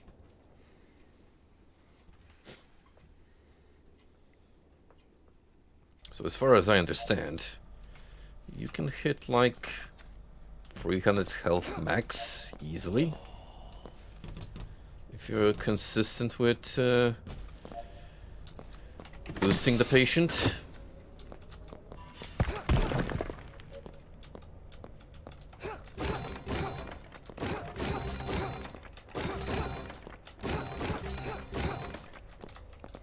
You'll get all the Triforces of wealth.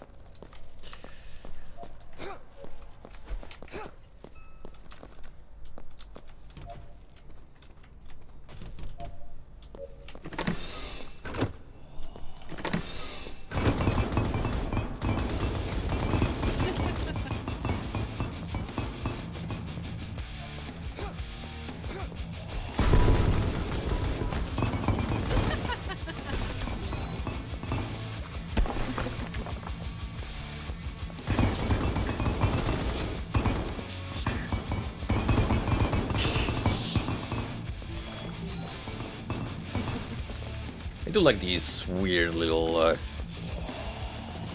worms that kind of slither your way. They give me Zurich impression.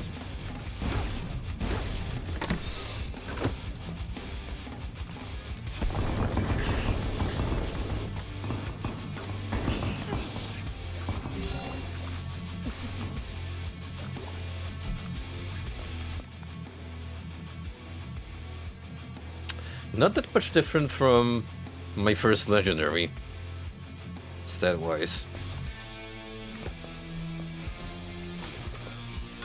That was actually the first legendary weapon that I kept on me for a good while.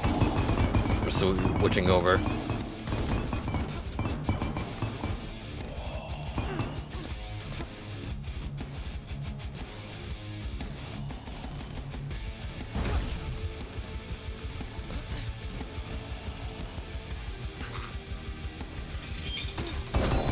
Oh, that is new.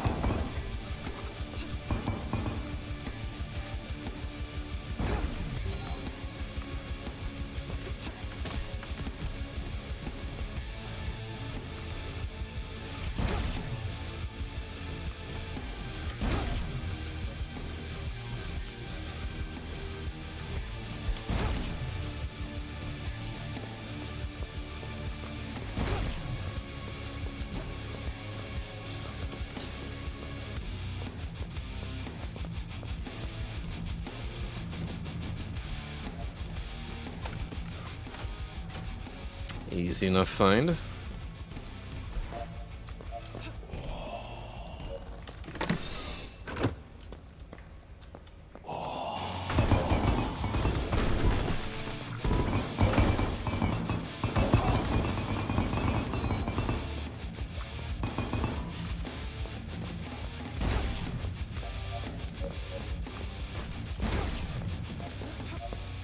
Since we did name drop Castlevania, those floating icons certainly looked like an enemy that would appear in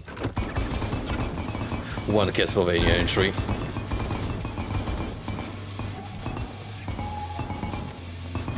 Or at least one.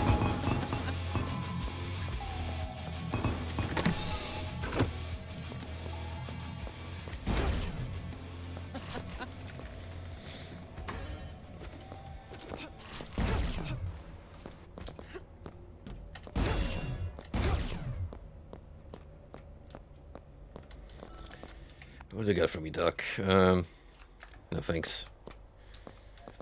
Rare variants. Don't really do it. It's late in the game.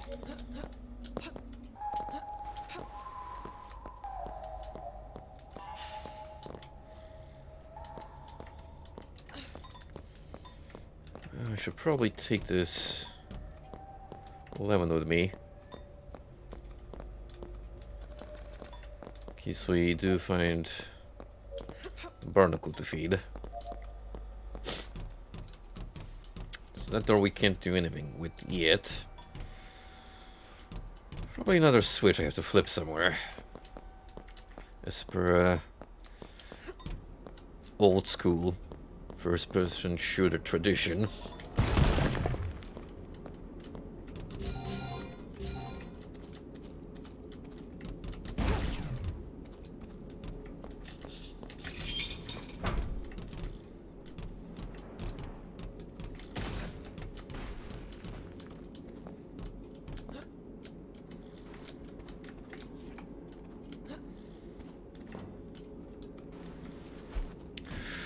Okay, so we don't get an air dash nor the grappling hook while in nowhere mode.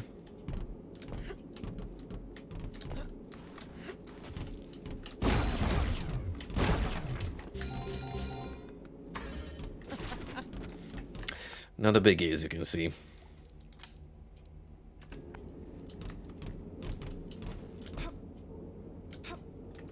At least a double jump. It's still active.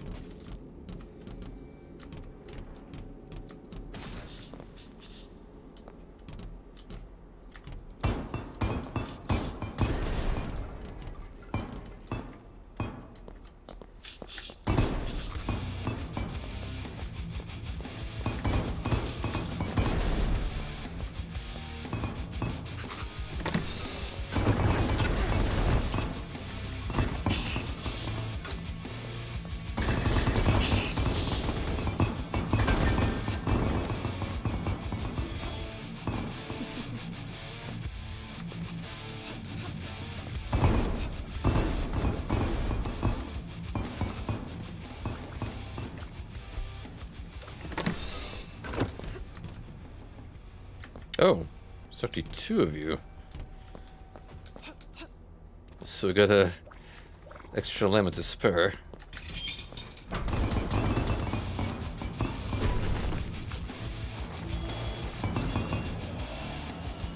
And doggy trees, meaning our German shepherd friend is around somehow in space with us. Hey, he knows his way around.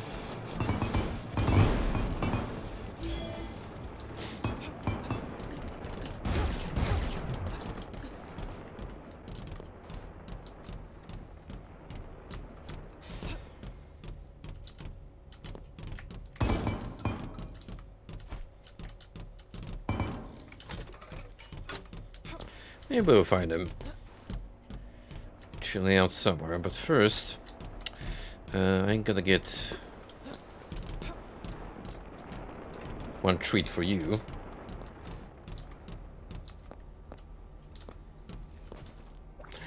I am a friend of regular household pets and the unconventional kind.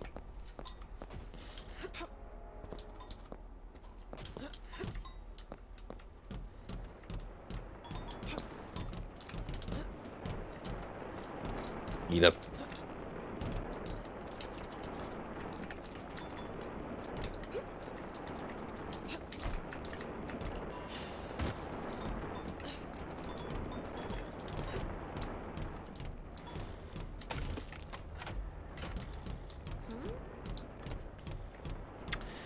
Yeah, you'd think so, girl, but thing is, they will actually open up the door. I couldn't figure out what to do with it earlier. So I'm gonna take this back with me. Hey, there you are. He was a good boy.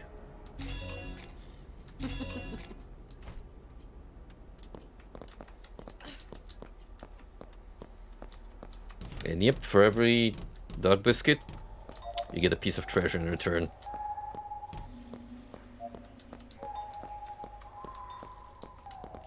Oh.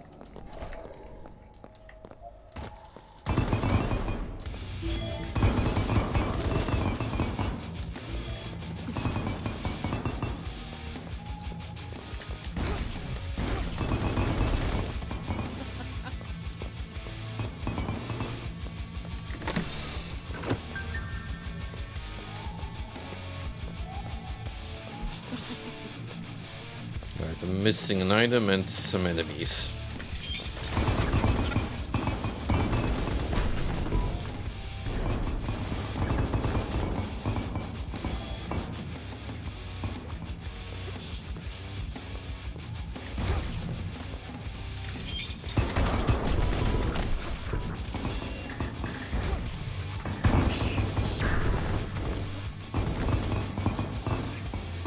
Done and done.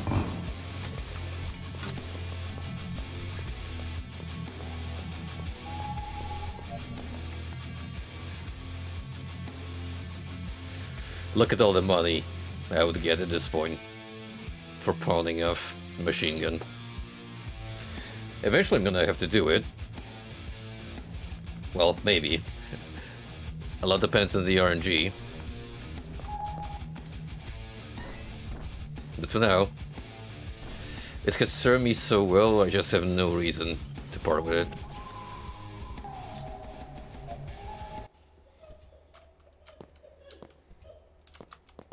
Don't scribble over the bed, that's where you sleep.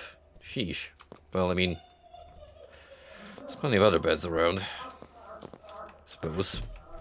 Revealing everything at once would have been overwhelming, and I also needed to be sure you were ready.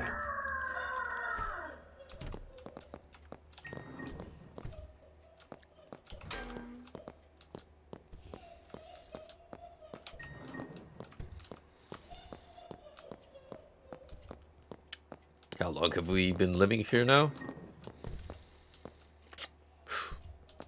Considering the nights we've been sleeping through? Seems like months. But hey, at least we got water. I don't know about food though. Suppose we could always crack open a vending machine somewhere and munch on snacks, even though that doesn't seem to be the healthiest of diets. But whatever you gotta do to get by.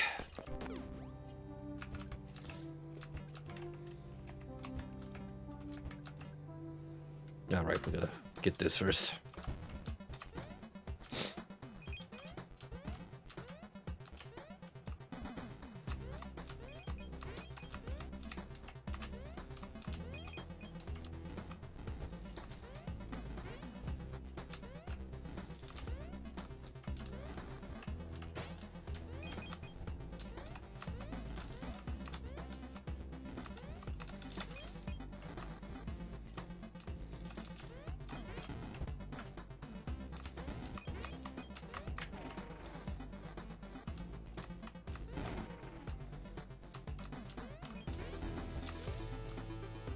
As long as I move around, then Evil Orb is not gonna pay any attention to me.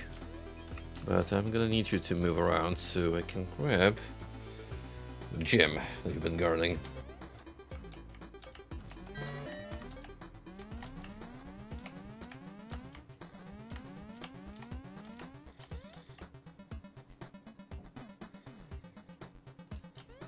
Thank you.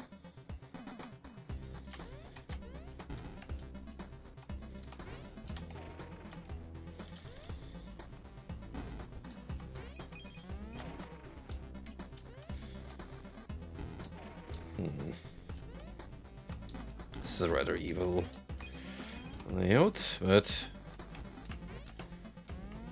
not a problem.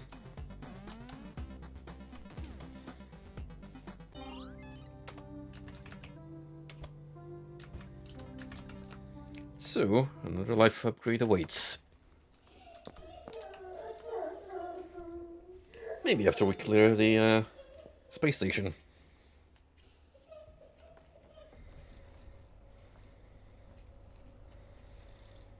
Alright, starting off at the vent system.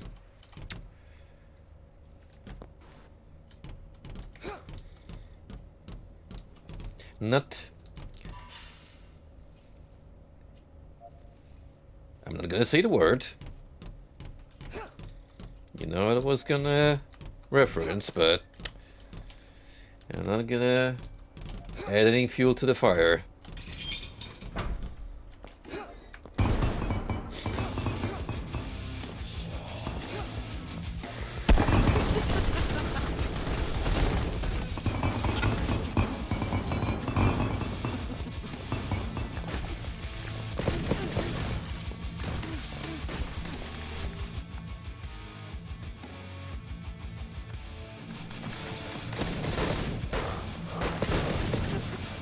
Oh, no. At this point, that's not gonna cut it.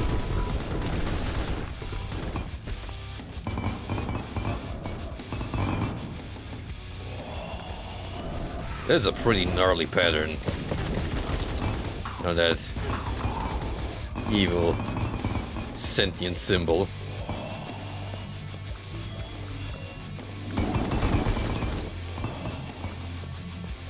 Actually, very Hellraiser-like.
Easy peasy.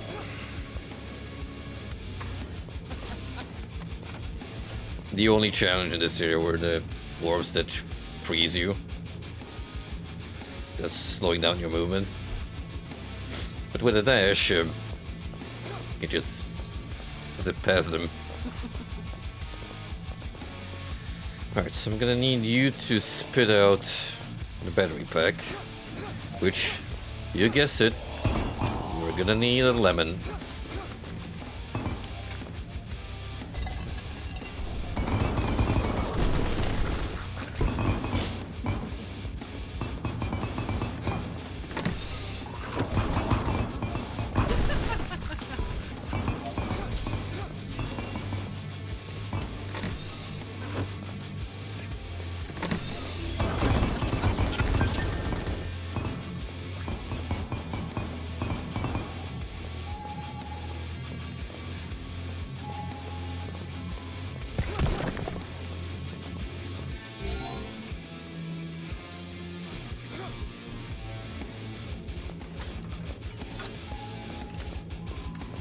No yellow key yet.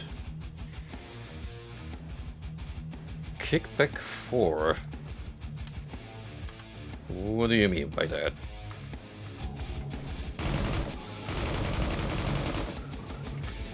Okay, we probably don't want to use that. That is way too much recoil.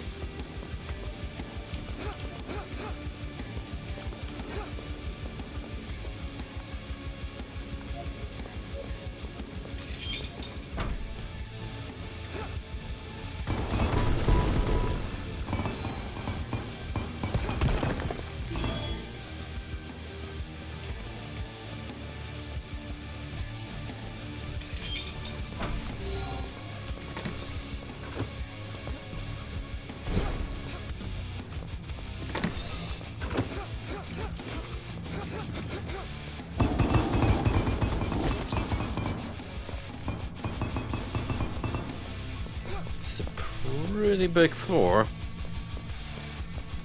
Oh, this space complex.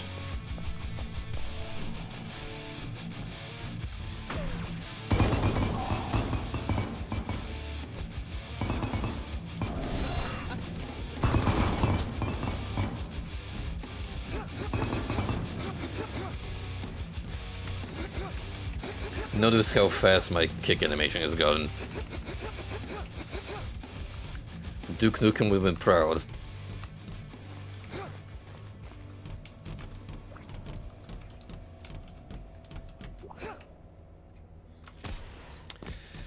This gal does not skip leg day.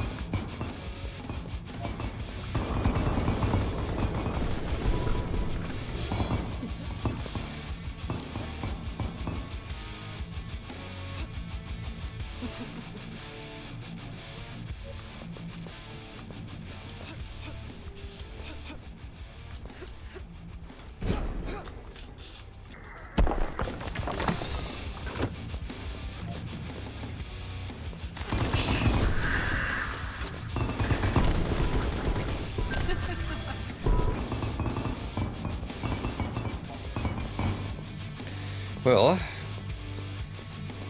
I've succeeded in pretty much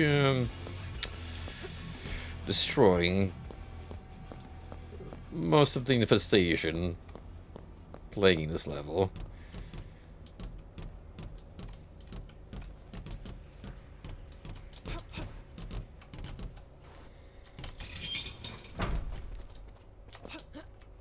Nothing yet in terms of vital items.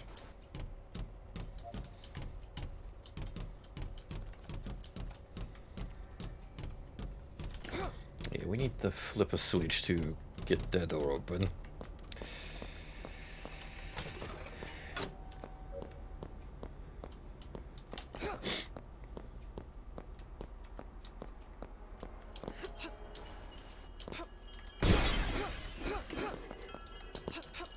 Now, where did we see a golden egg that we can feed to the barnacle?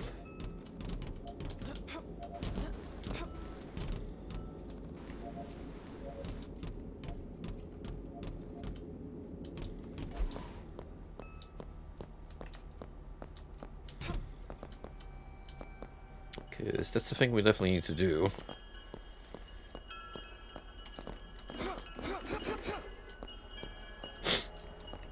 Right here.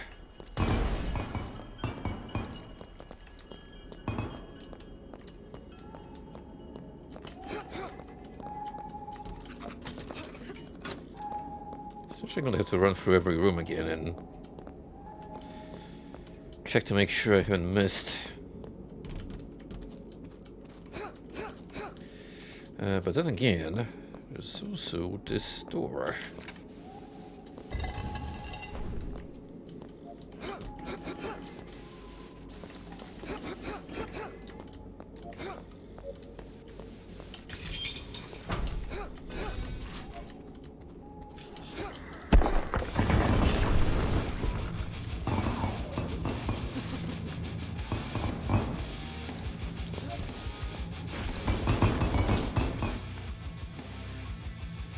Ooh.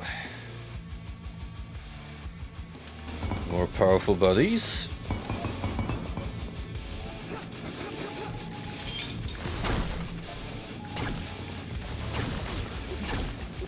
Let's go, friends.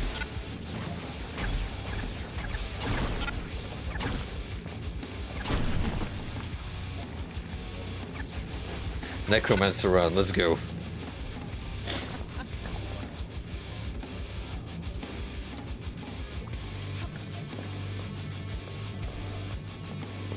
Oh no. They're having trouble getting there. Here, let me help.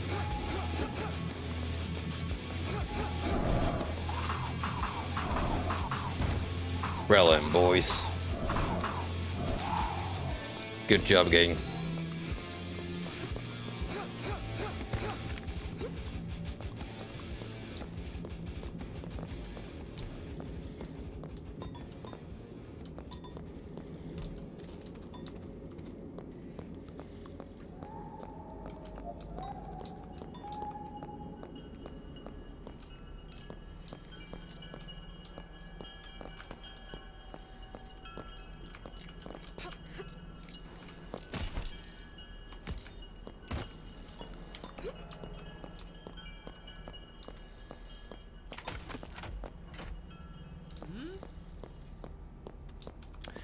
And with that, we should be able to leave.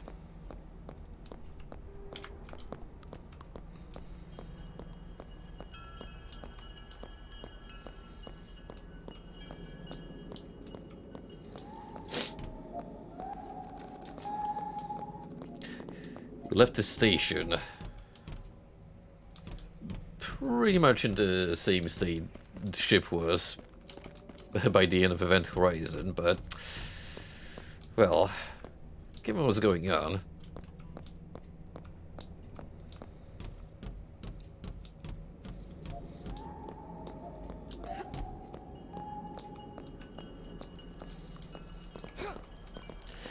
When will they ever learn in sci-fi exploration movies that crossing through a wormhole always spells trouble? The short answer is never. Too tempting.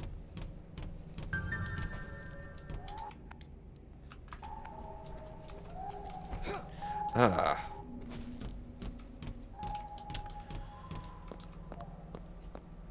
That, I don't mind backtracking.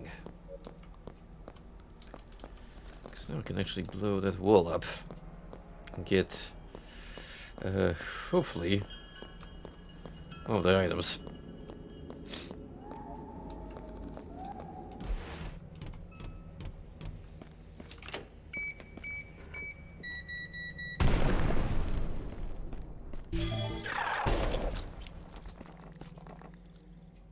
Rude. Yeah, sometimes we'll get a jump scare enemy inside of a secret chamber. It's a rather rare occurrence. But imagine going in there with like no health at all.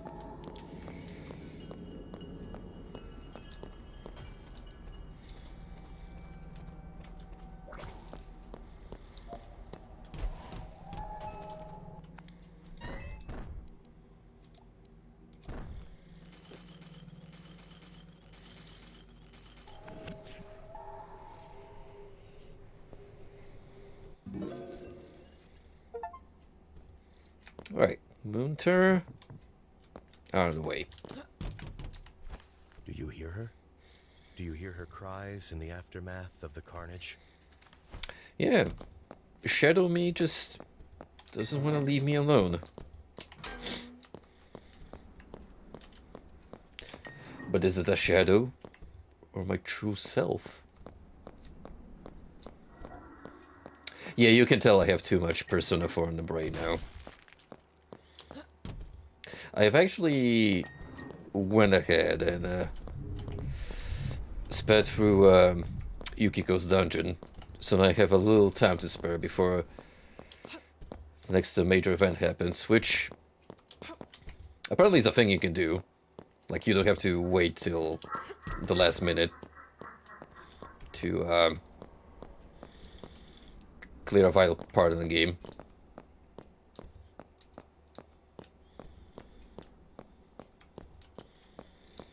Which I find to be a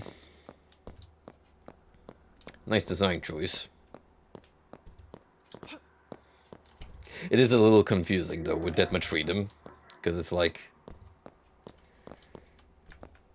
there's so many options, but what would be the optimal one? And well, the answer is on your first playthrough, just probably do whatever you want.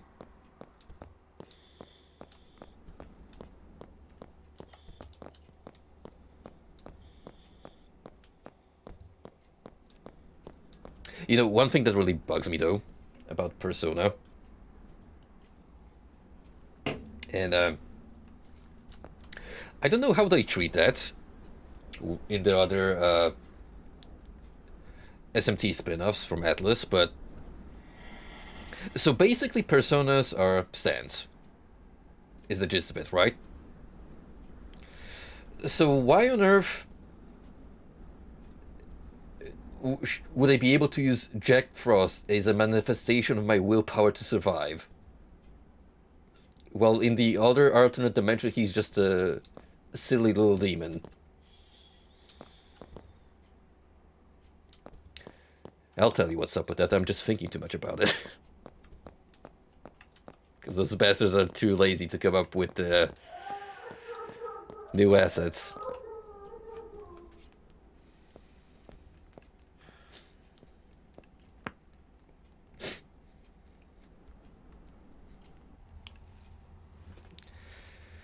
Alright, Wasteland Part 3. So, with that,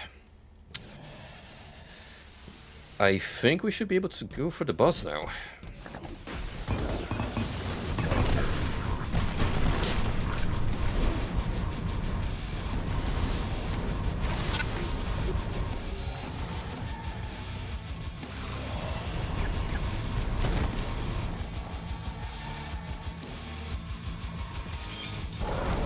Whoa.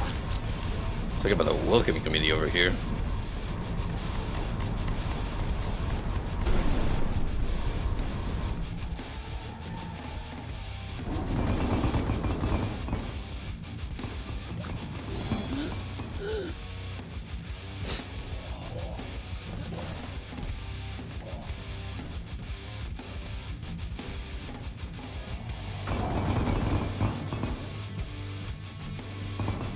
I'm sure they have some kind of bullshit explanation ready just in case someone thought about asking, but since people don't and just take it for granted, they're like, yeah, take Mothman.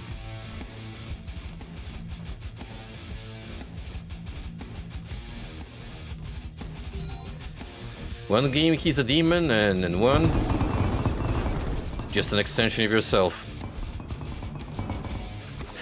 You can be whatever you wanna be.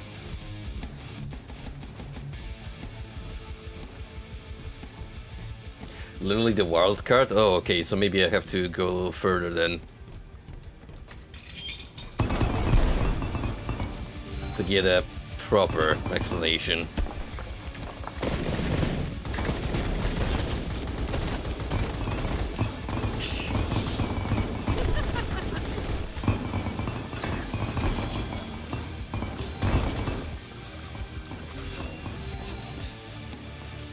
Since we're on the subject though, is there a reason to keep Izanagi and level him up any further beyond the ability cap that he almost immediately hits?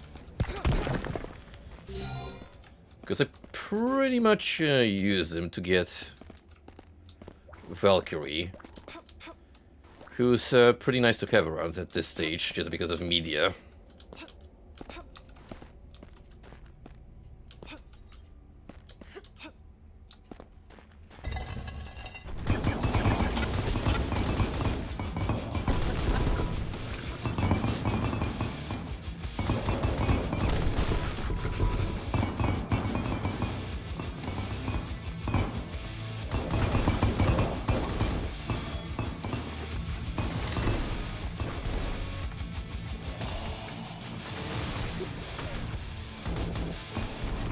Oh boy.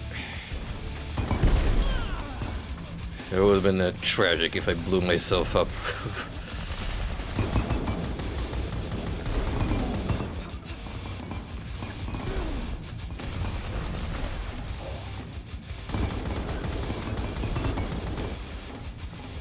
They're basically sentry turrets, the mobile kind,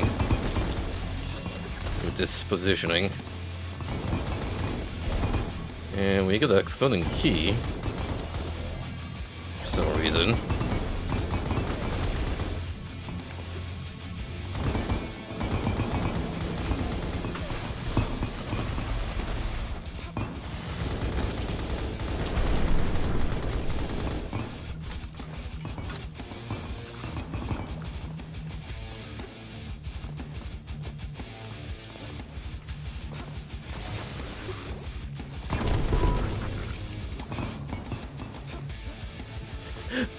Died looking at Gold in disgust as his joke has been completely taken away.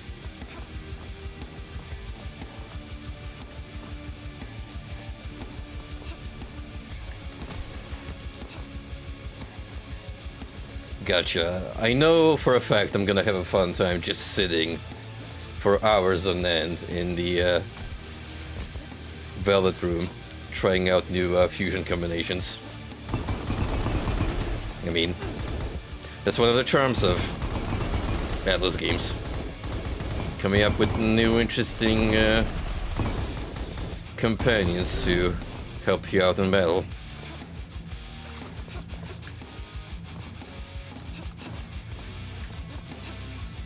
I did notice, however, that the demon designs that have carried over from, say, Nocturne to Persona 4, they don't necessarily have the same levels or skill caps. Like, one noticeable difference so far for me is Ame. Gonna need a little higher level requirement to fuse her. She's got a different skill set.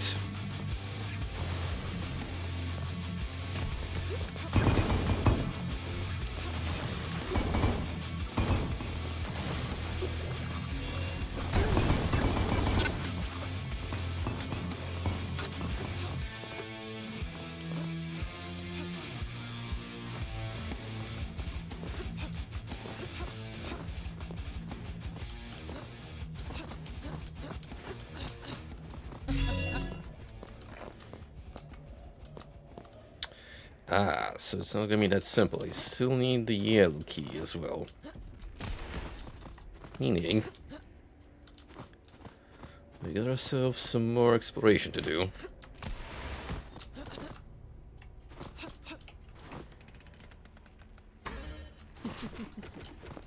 Honestly, that's pretty neat because that means that demons that in previous installments were underwhelming have a new chance to shine.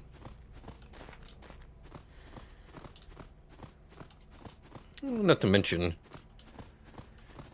if it were simply a copy-paste job for the most part, it wouldn't be as exciting.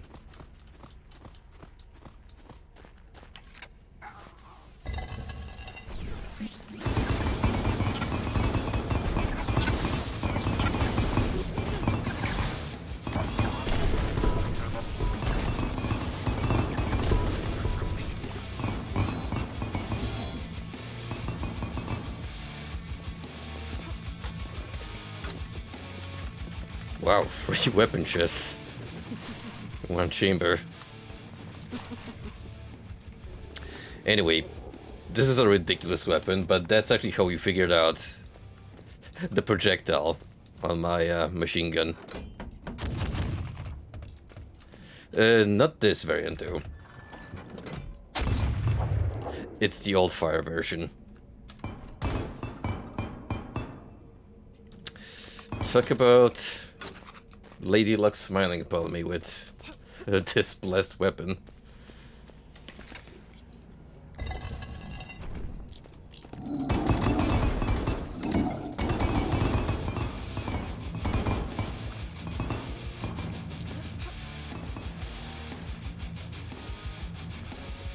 The triple barrel? Absolutely. He would have the dumbest grin after getting his palms on it. And what's even crazier is you could dual wield this weapon if you got the Akimbo power up.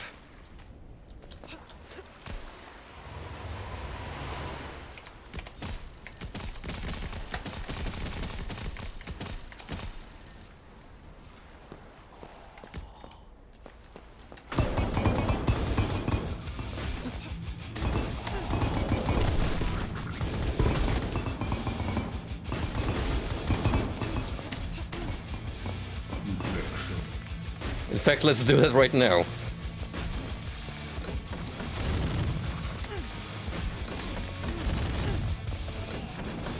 Machine gun cannonball. Well, a different flavor of it.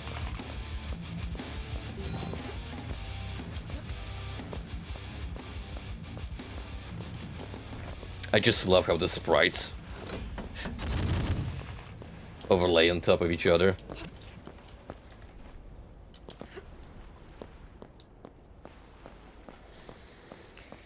Alright, we got the keys. So I think it's time to pay ourselves another visit.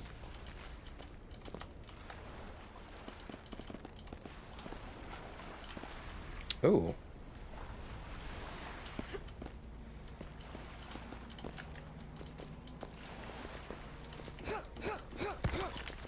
Well, I haven't seen a barnacle friend around, but in case one shows up, we now have a sweet treat for him.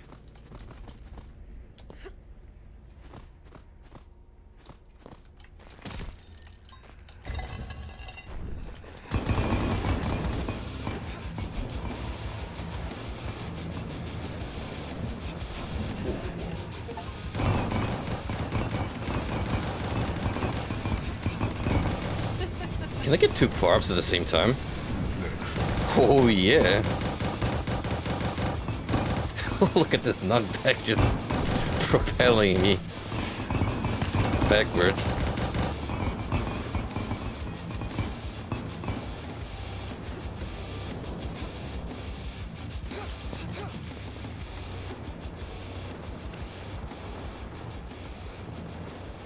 There's something beyond this door.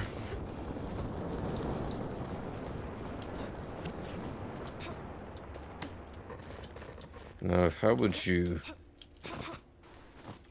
activate it is a different story. I mean, the only thing I'm missing is some extra treasure.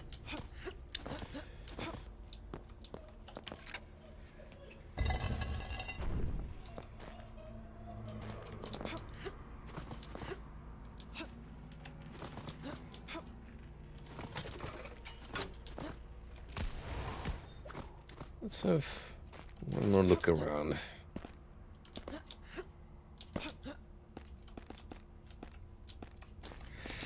It might be that there's something beyond the fight with her.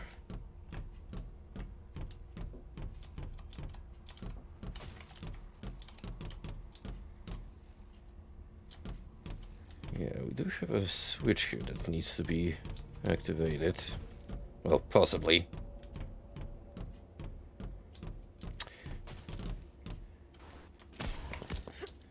Well, anyway, what I'm gonna do, just to be on the safe side,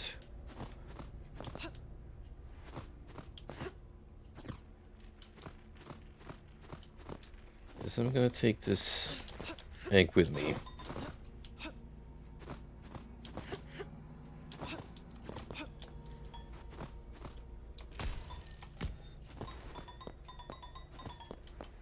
Put you here, just so you remember where you are. Alright, let's think about a setup. I don't have that much variety.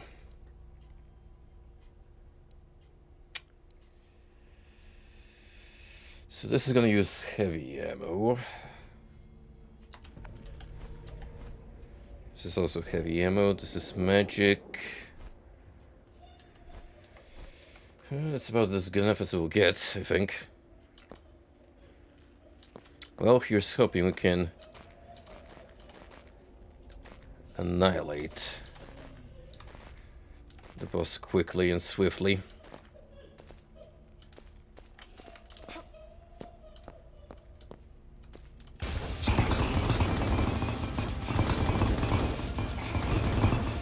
It's one of those worm things.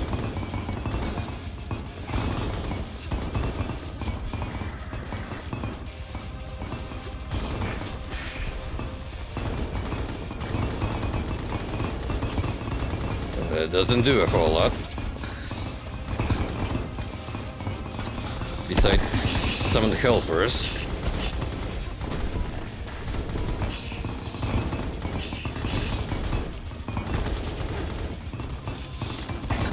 I mean, that is a lot of aliens, but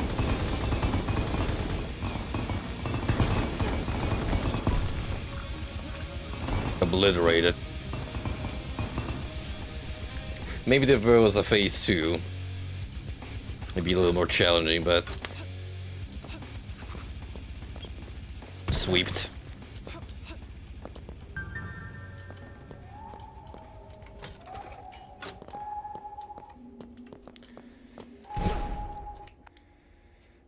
Nah, I'm good.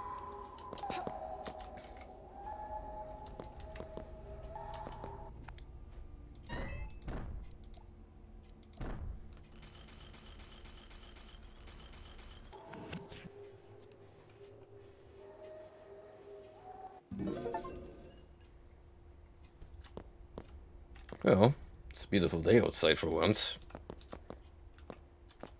Even if it is late autumn, by the looks of it. She needs your help. You need to find her and free her.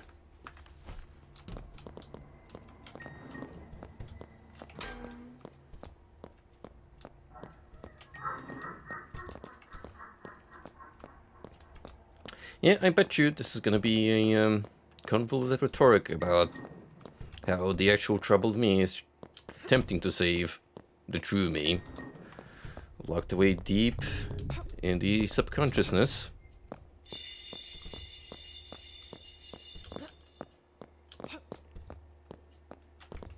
I mean, hey, it's still a cool concept for a video game, and it's well executed, so even if it is a little predictable, at least it's explained clearly enough for the average Joe like me to grasp what's going on.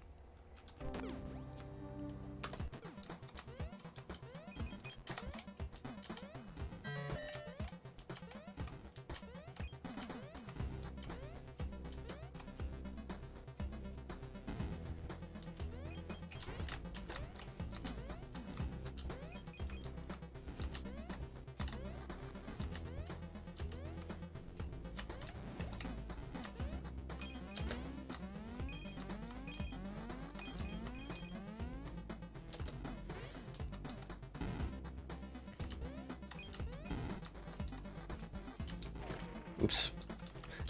A little too far up ahead.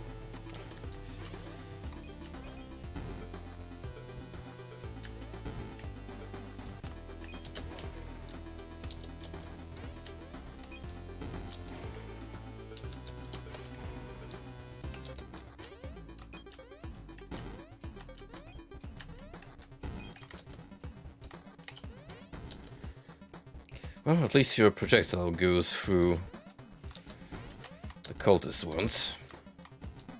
So that's neat.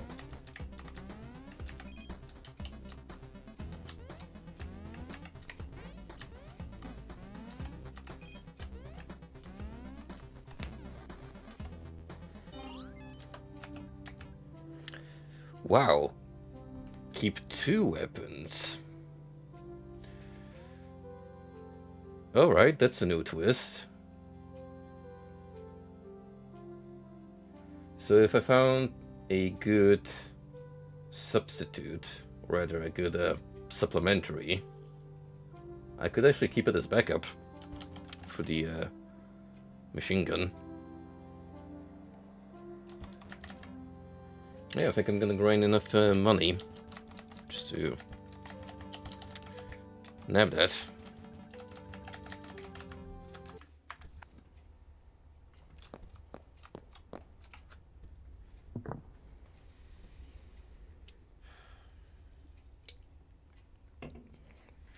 Now, what lies further beyond? Sorcerer's Mansion, Part 1. Ooh. Now this used like a throwback to Blood, where you also go through a mansion. Pretty early on in the game too.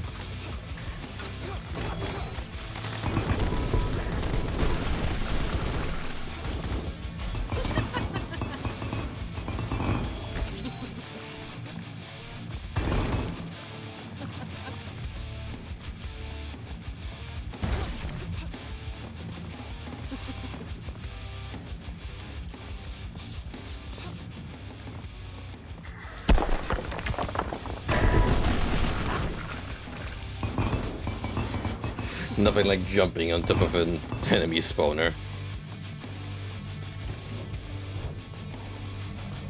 Grab and throw the orb into the wall switch. 1 second, maybe after I commit mass murder.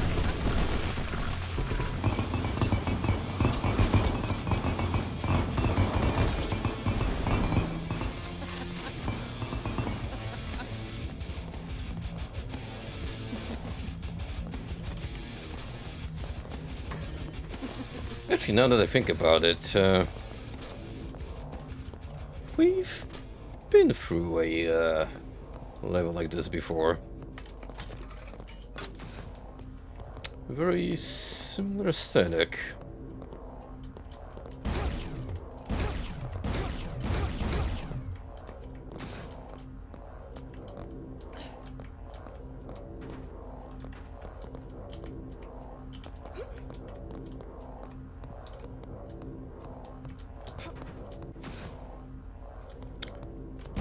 Ah, here.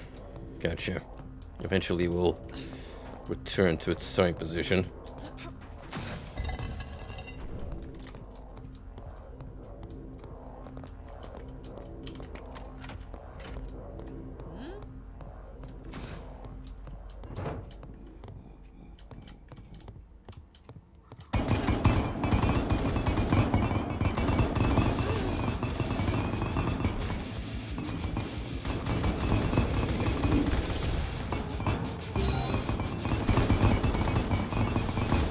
Oh no, this is a baddie right here. Big and mean looking.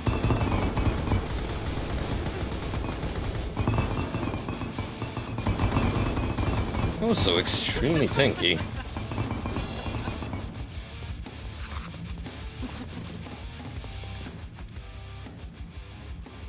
Ghost axes.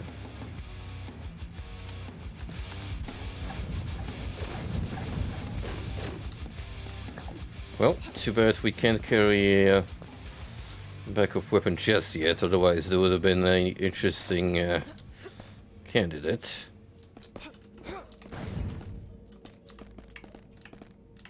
Hold on a minute.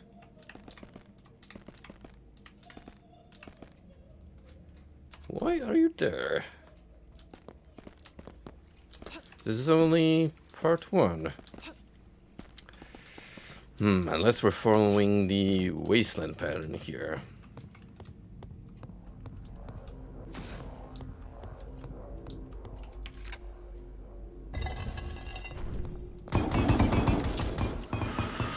Ooh. American McGee would be proud. Also, have a listen to this relaxing ambience.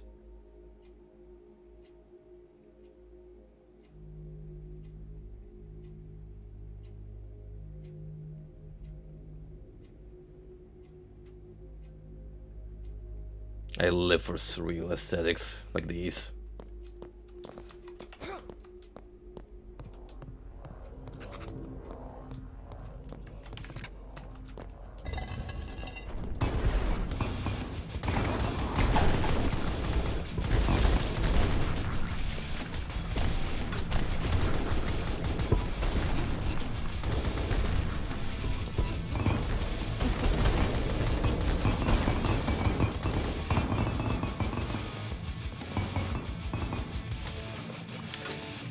Didn't even need the akimbo.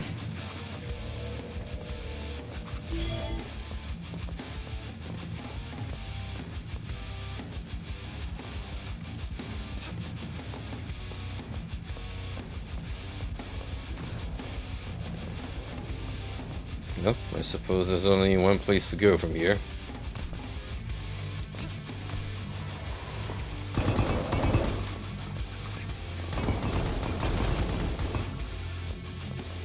Bye.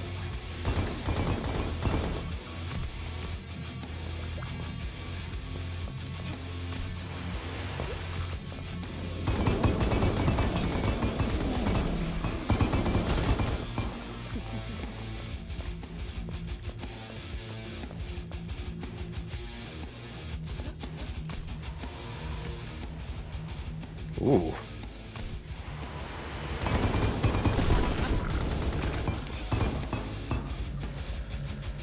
And we get jump pads? I am intrigued.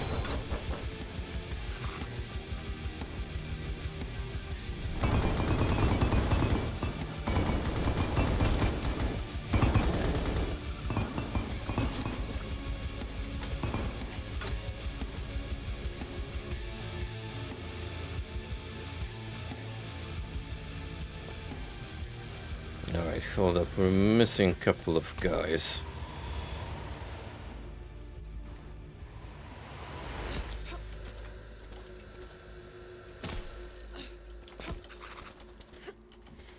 Where could they be, though?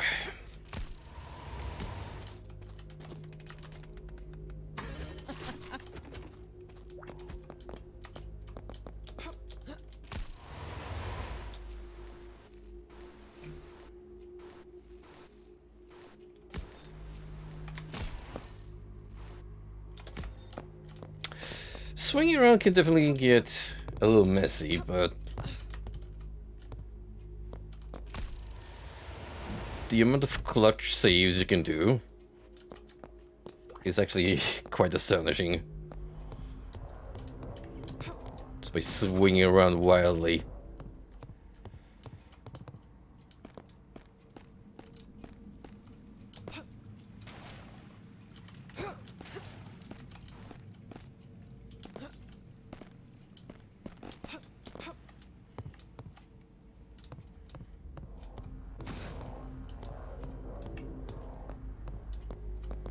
So what have I missed potentially?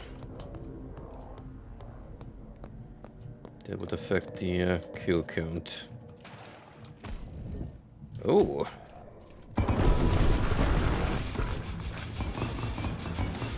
Ah! We have branching paths again, including an underwater world. Honestly, that kinda seems like the more intriguing option at the moment. So, let's go for it.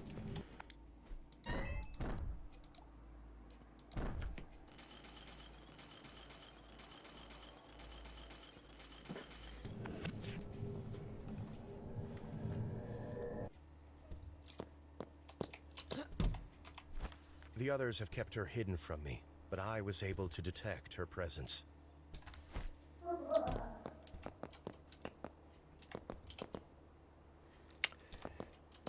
Pale moon tonight, and you know what that means. That's right. It's a good night to go to sleep.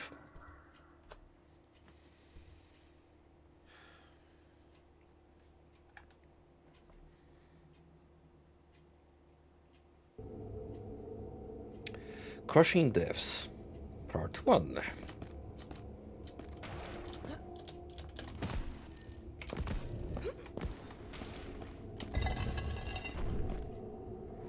Ooh. Underwater temples. Alright, game. You got me interested.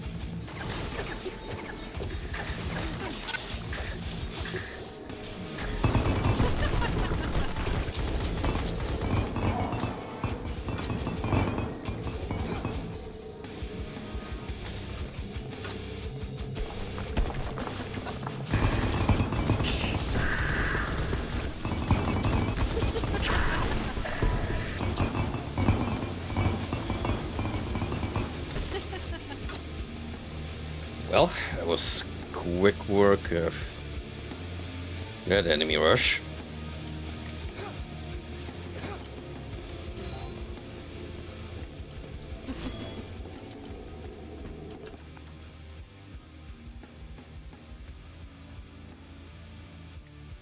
Yeah, it doesn't seem that great.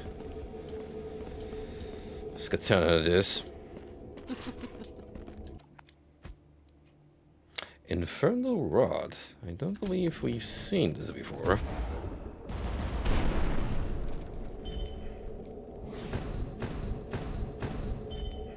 What does that do?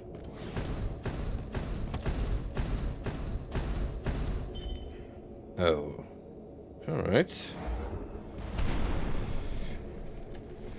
See, we're getting a little gimmicky with these level 3s.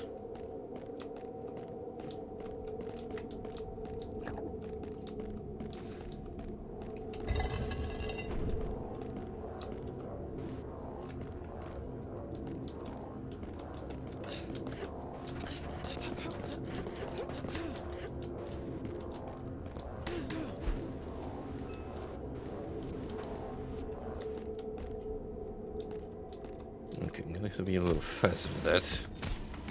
For that purpose, we're gonna use our friend, Mr. Grappling Hook.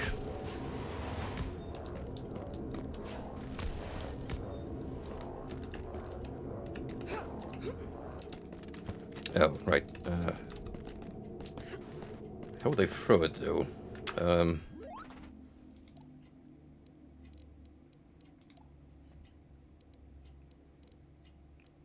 That'd be Altfire? Just pressing E again?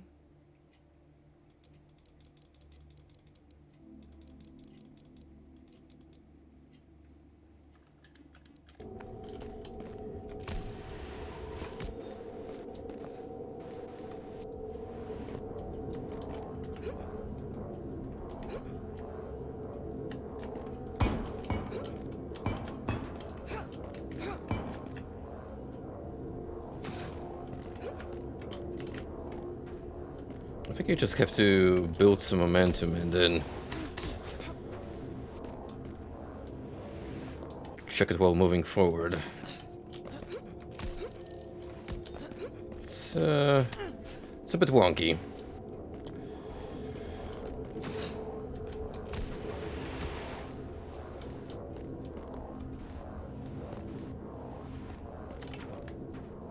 Yeah, there we go. That's the trick. With the added requirement of actually aiming for that center.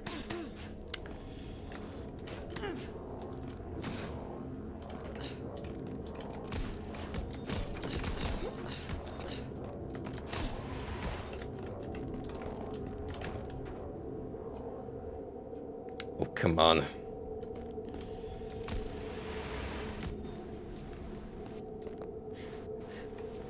You know, maybe if the orb didn't bounce around, that'd be more feasible of a task.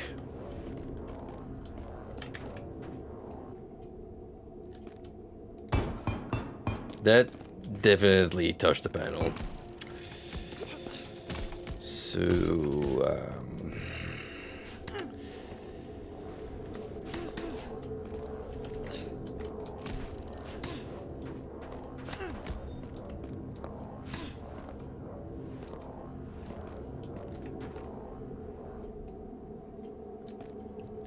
what the actual fuck?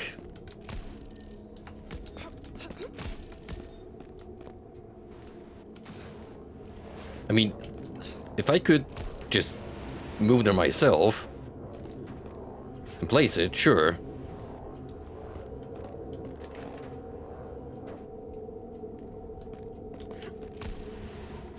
This is proving to be much more difficult than it needs to be.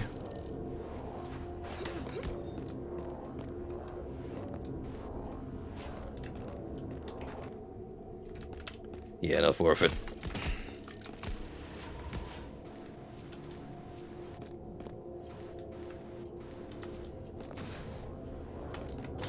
Most of these weapon challenges I'm fine with, but occasionally one will come by where it's just not it doesn't feel good to try and crack it.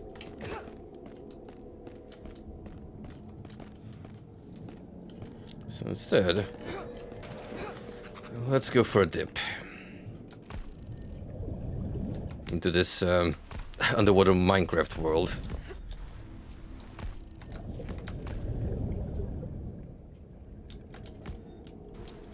Uh-oh. I may have gone off a little too far.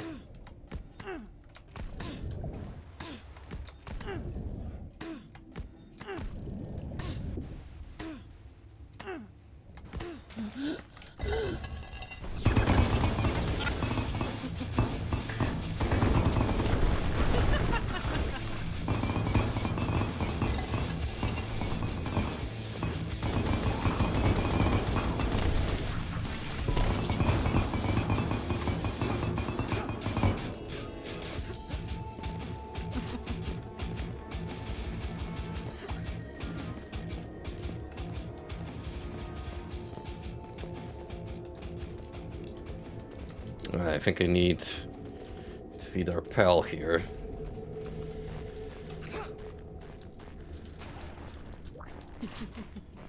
Well, I haven't really seen a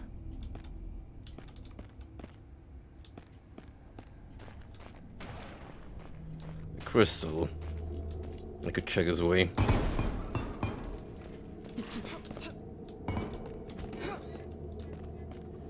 Be a little more exploring to do, though.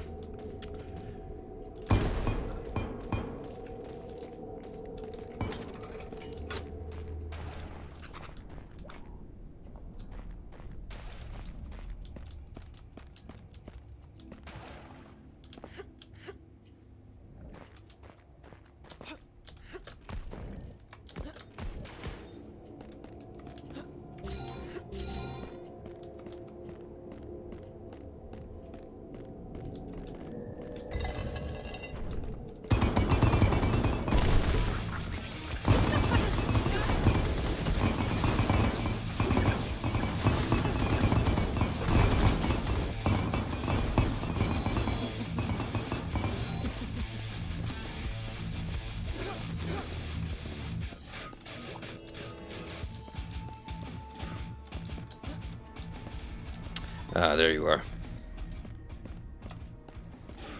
So I do not need to feed the barnacle.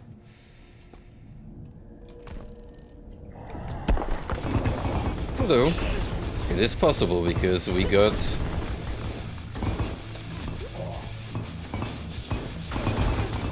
the MacGuffin right here.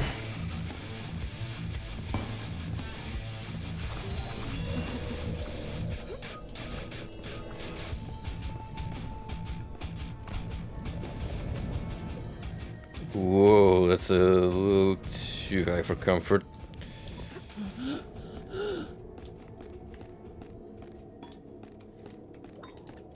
The fact that I have to make 2 trips to get both is a little out of the way, but doable.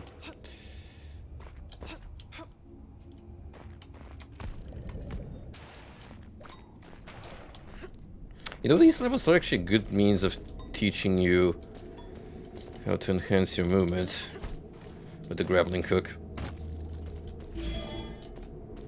Because normally you just flail around like a madman without paying too much attention to where you're going. Oh. Somehow the moon extends to the underwater world.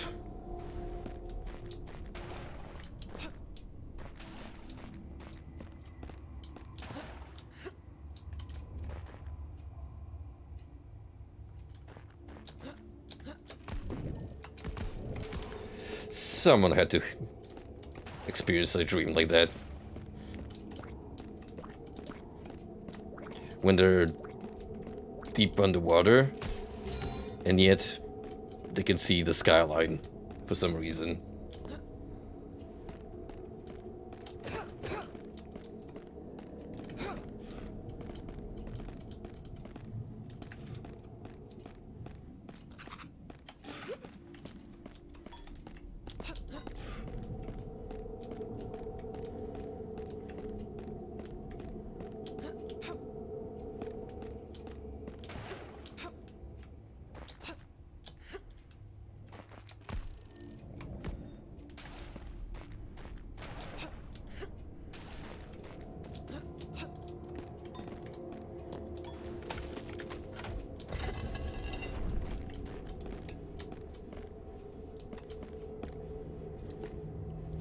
All right.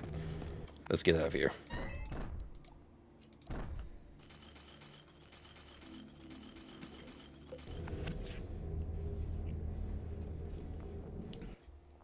Got a pretty steep price to pay in order to take 2 weapons with us, but I think it's gonna be worth it. If anything, we'll get a bit of variety. Well, that is, once I get something that can match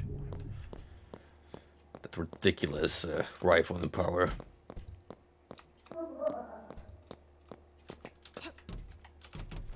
She's the only reason the patient was allowed to stay with me.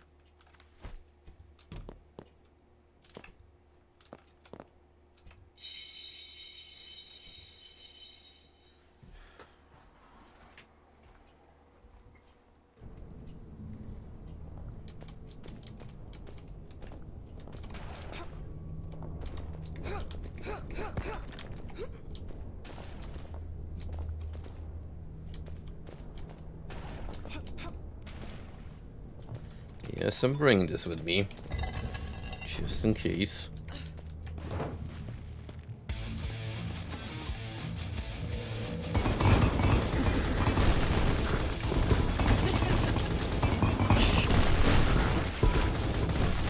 Oh boy.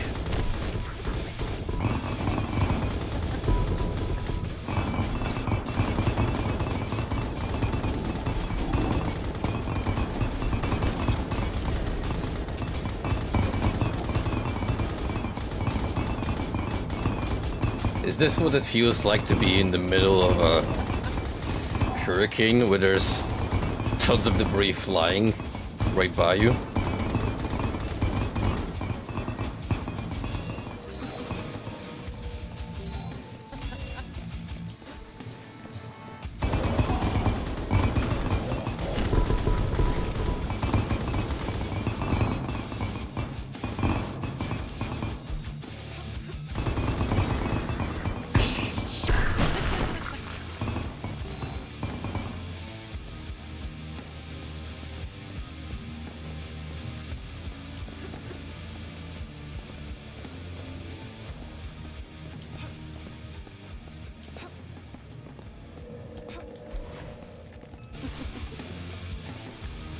Hold up, we're not done yet.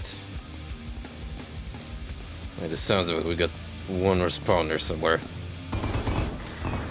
Sure enough.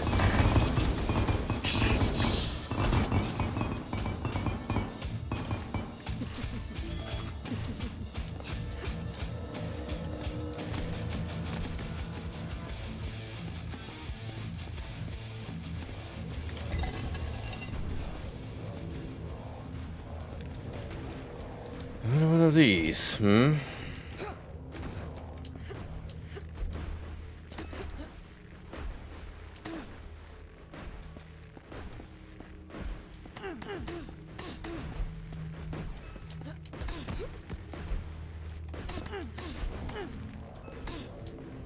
This one feels like I might have a chance at it.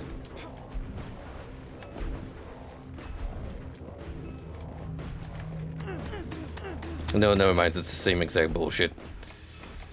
Except this time I'm underwater and constantly zapped, so... Screw that.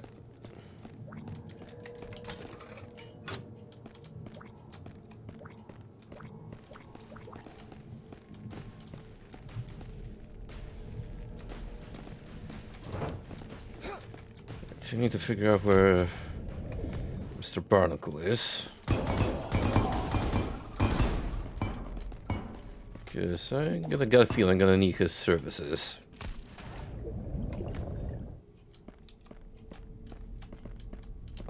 So this is much more open.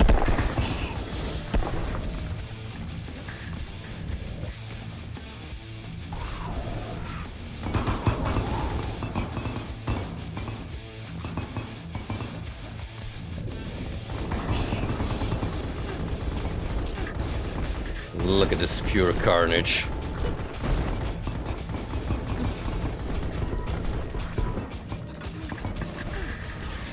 That's what we call population control.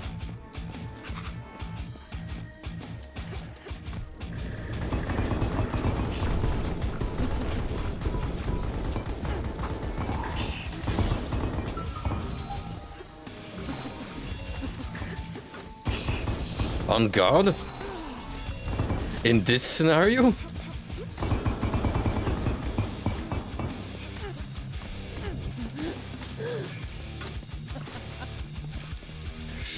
Nowhere is safe.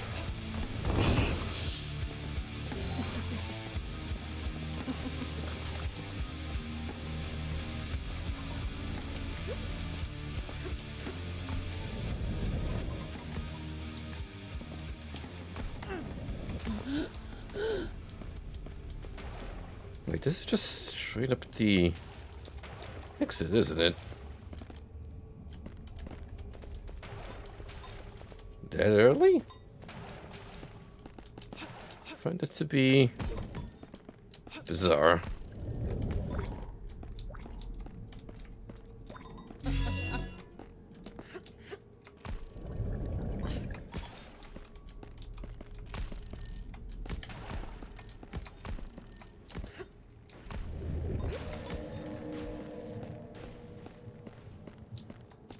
Well,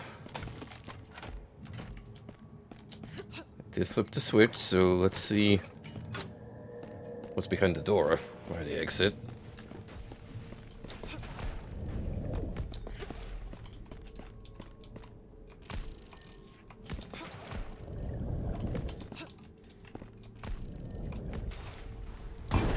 I mean, I like this twist on the level design.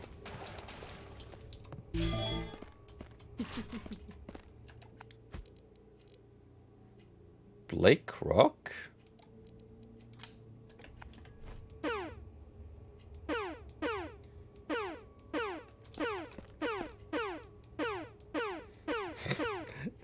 Both the primary and Altfire do the same.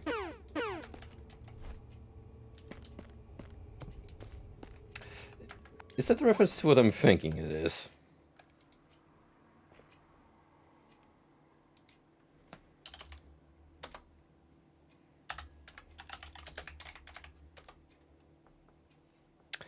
Yep, Blakestone.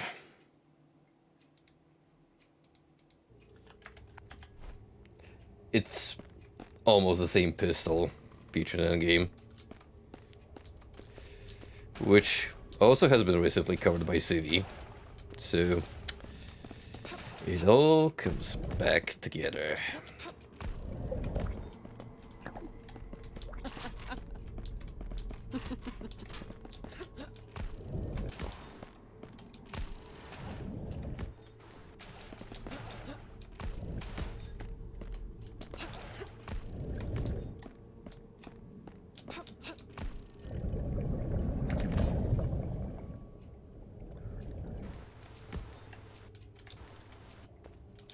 Okay, this is kind of ridiculous. The fact that you can go so far off the course that you will actually hit the boundaries.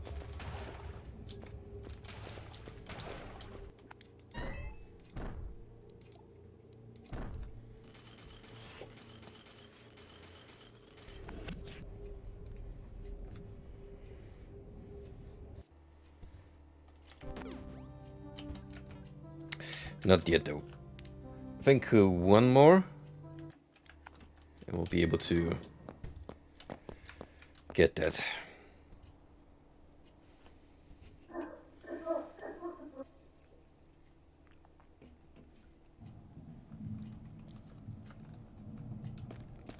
Alright, part 3. Let's see what direction this one's gonna go.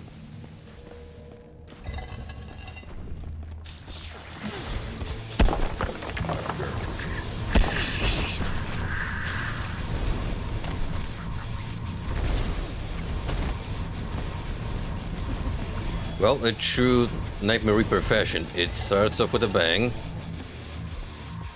Frankly, I wouldn't have it any other way.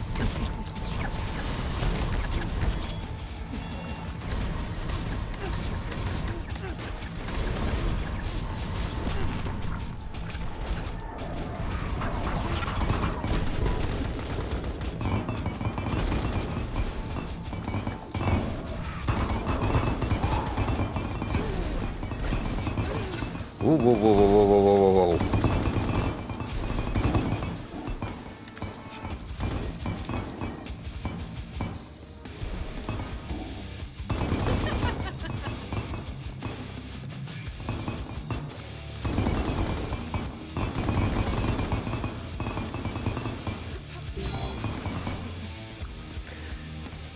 By pure accident, I got sandwiched between two champions that almost immediately took me out.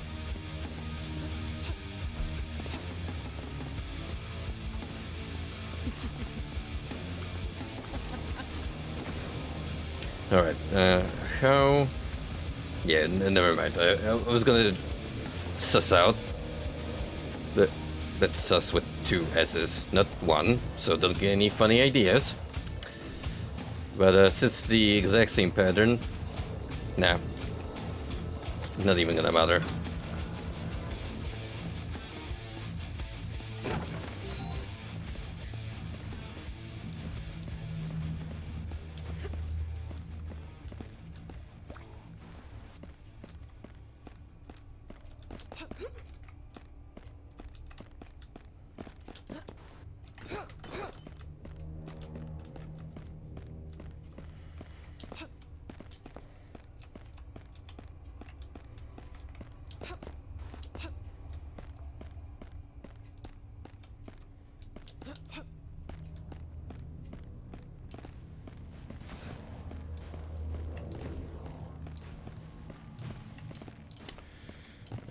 What else is there?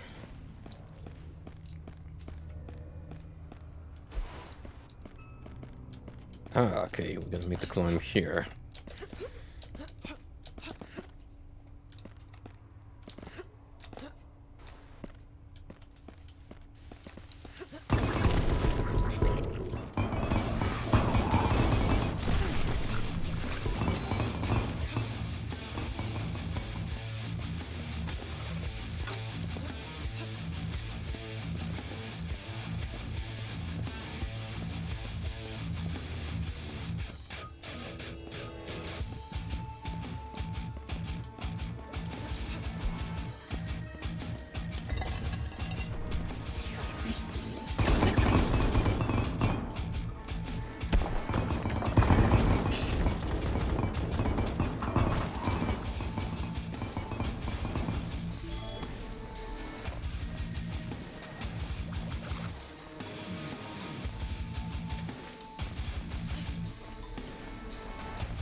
Well, it appears I do have to backtrack one way or another.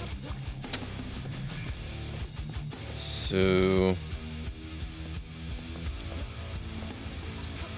here's the thing, I don't remember seeing a yellow door. Well, could be here.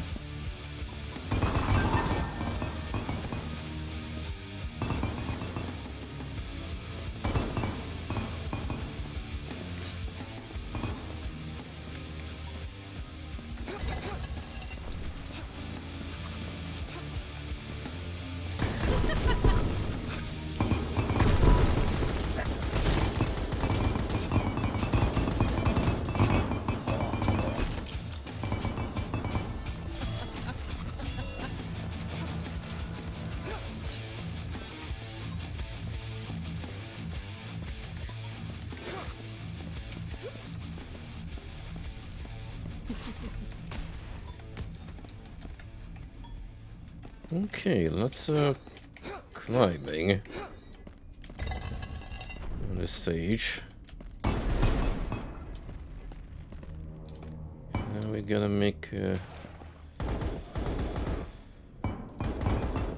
sweep across.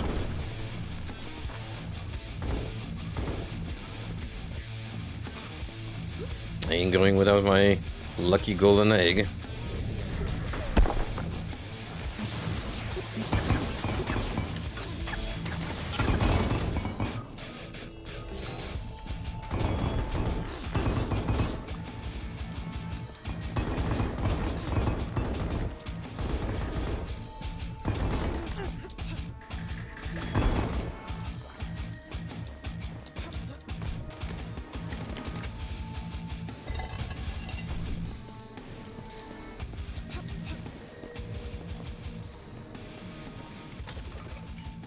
I've succeeded in lugging this frickin' egg all the way with me. It's no avail. Unless I missed the critter while we were exploring around, but... is it really worth it? I mean, if he did grant me all the remaining treasure, sure. That'd be a good payoff.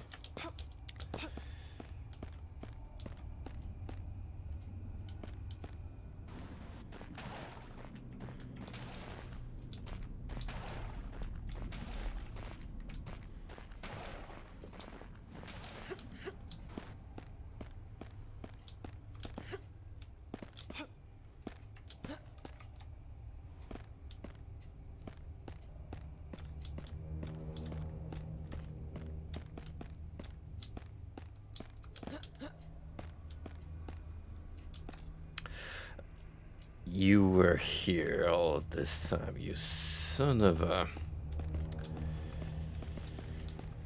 Hey. Good thing I carried that item all the way to... I'll write them up. The other joke weapon.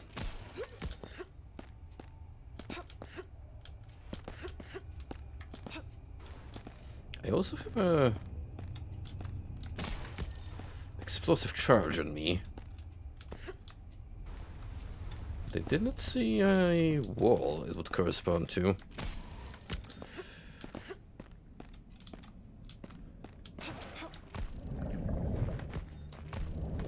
No mark to detonate.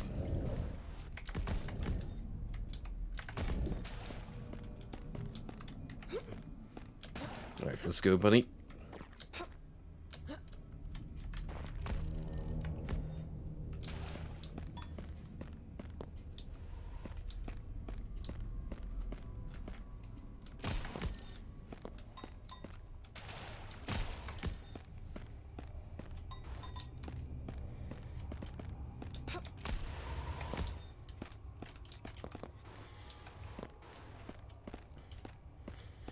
Need you to grant me riches beyond my wildest imagination.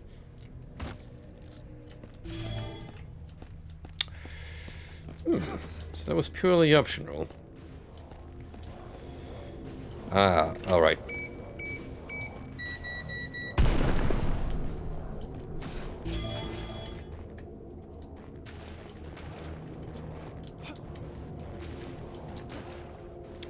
And as I suspected,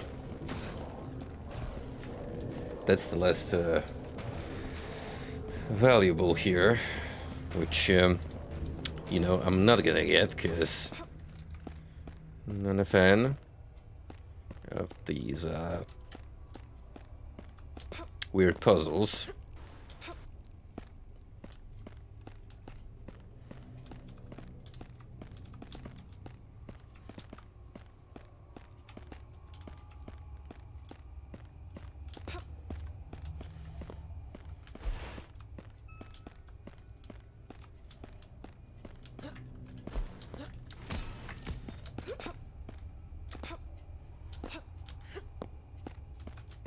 It's felt way shorter compared to the space zone.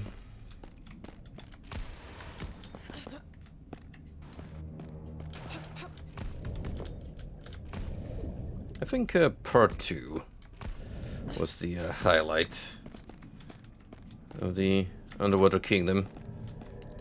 I was a fan of the bunch of platforms you could swing from one to another.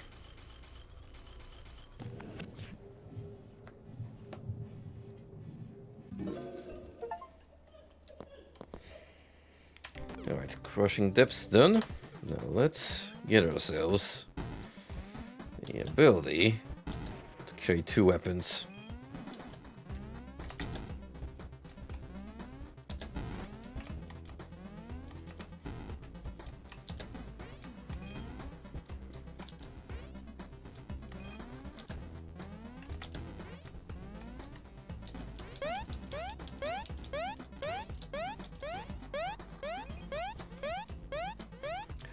Look at all those zombos down below. Looks like I took the easier path.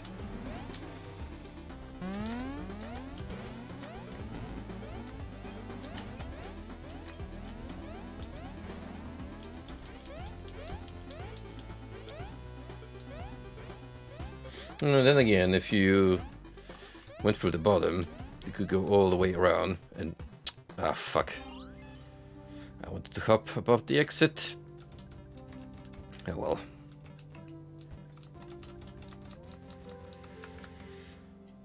So I reckon we're gonna go for this way now.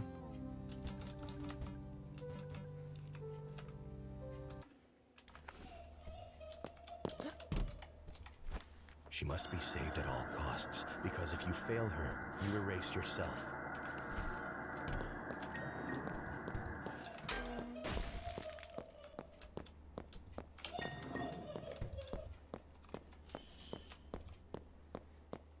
You know, a lot of people in game that she hurt, voluntarily or not, probably be happy with her just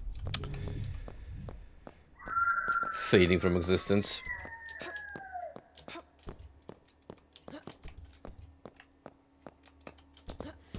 It's a very tragic character for sure.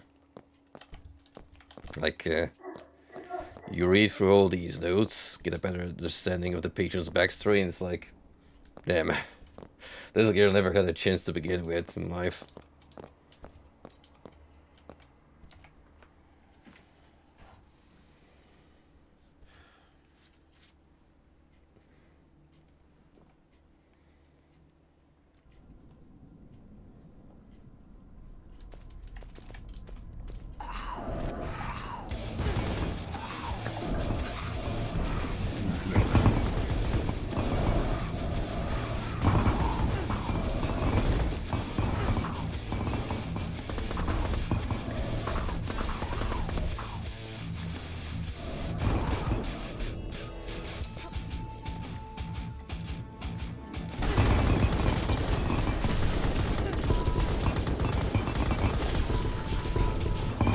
If you don't know what's coming up ahead, just shoot preemptively.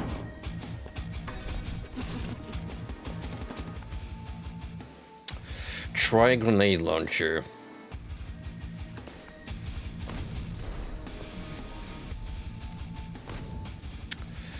Oh right, this is a weapon with various firing modes. So we got the standard nade. We got the explode upon impact mode and sticky mode.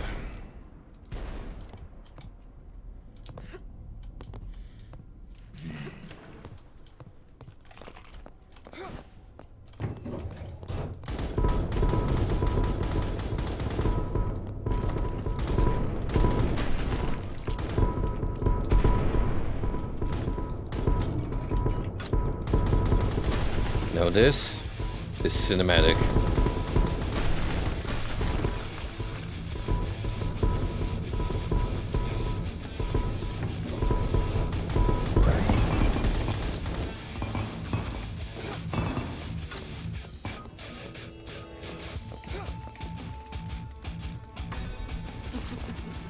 Hold up.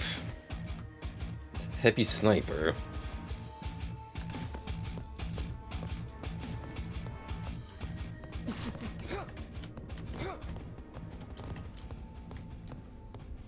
You know, I wouldn't take this for a game where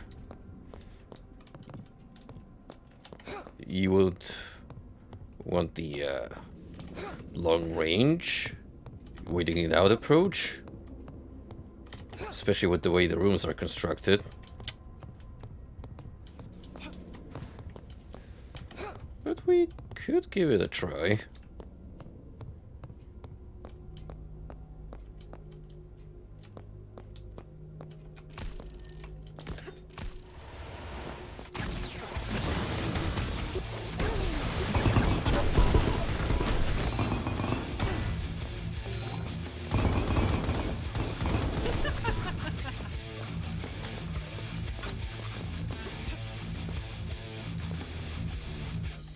Like in this scenario.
There's literally 65 enemies remaining, which begs the question of where the heck are they hiding?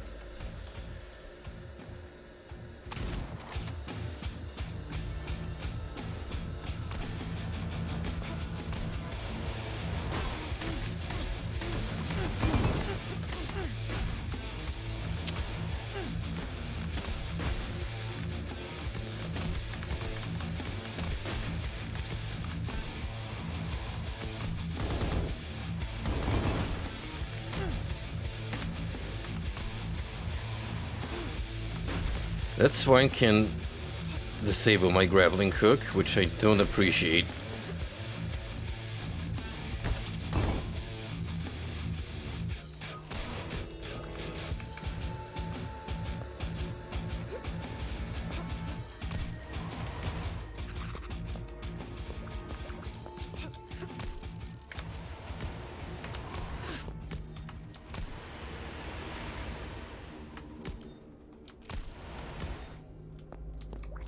Man, Spider-Man would have been proud of those moves.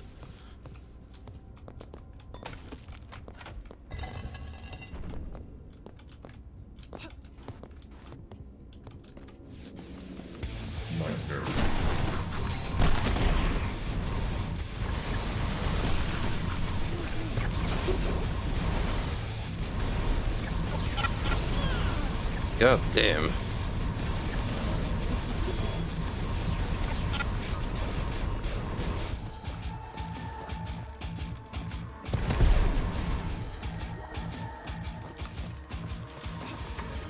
So many of you to kill, so little time.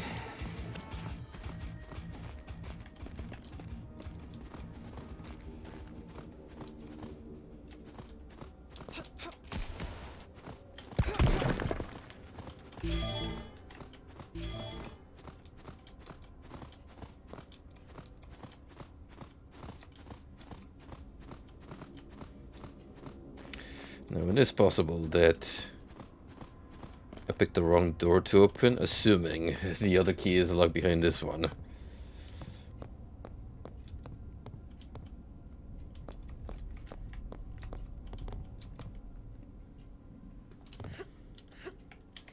Then again, if that's the case, then it was a pretty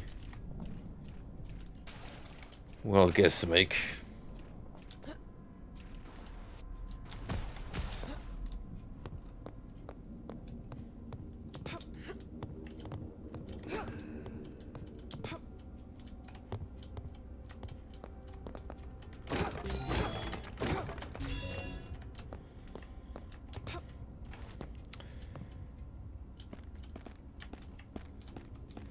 Right, if it's not there, then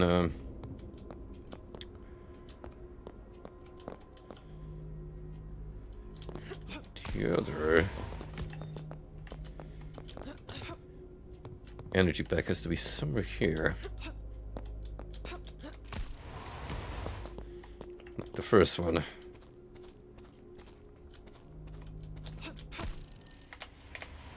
Oops.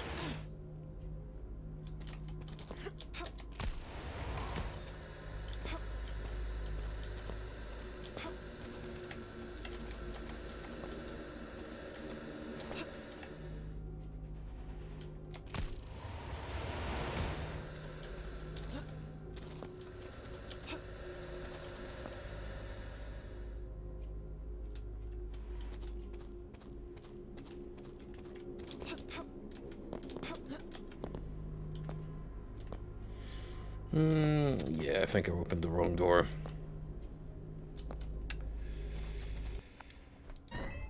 Which is a damn shame, but well.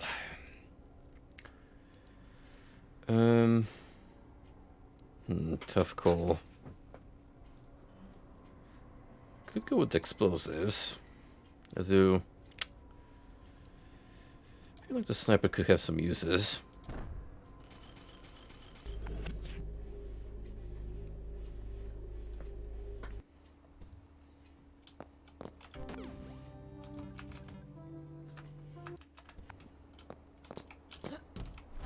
They are not as stable as you are, and I fear that soon they may change their mind or attempt a deception.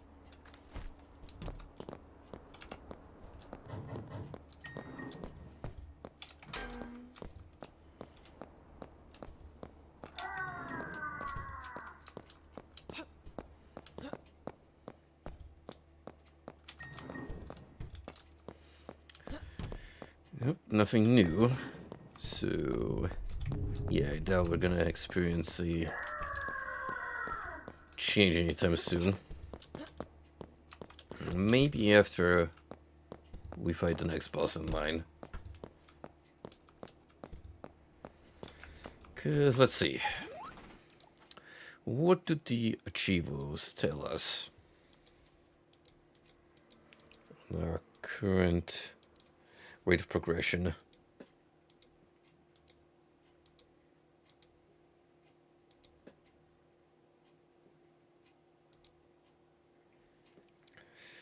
Sorcerer's Mansions, we just started that. We also have the Empty, Buried Ruins, Blood and Brimstone, Flesh Pits. So really, 1, 2, 3, 4, 5. That's so less than I anticipated. I mean, I'm definitely not beating it all tonight, but from the way things look, it does seem like I might knock this out in one more stream, at least the main story, so to say.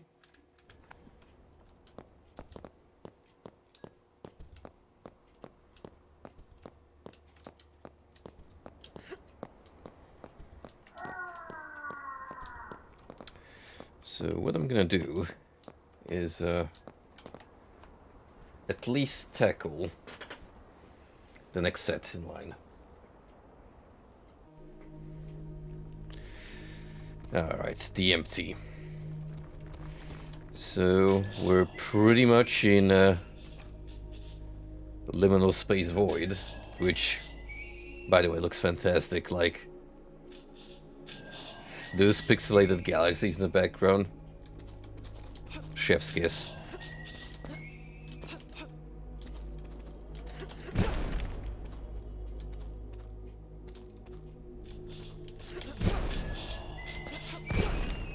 Can apparently knock down those eyes, which I don't know if it's mandatory, but I'm probably gonna do it.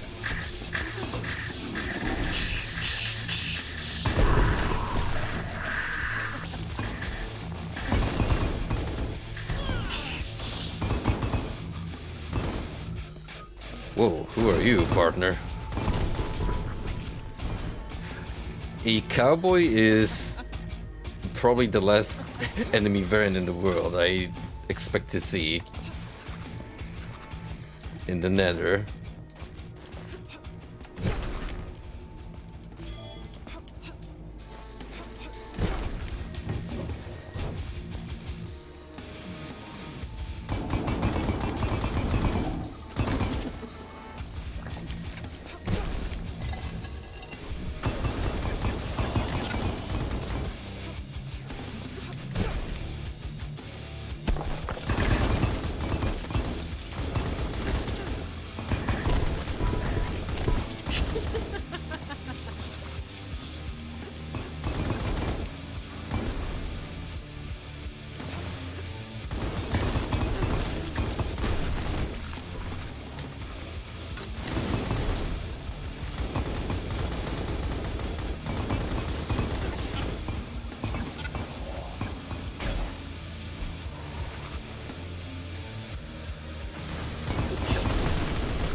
Well, I don't think the mobs are gonna be that much of a problem anymore. Because almost everything is dead already.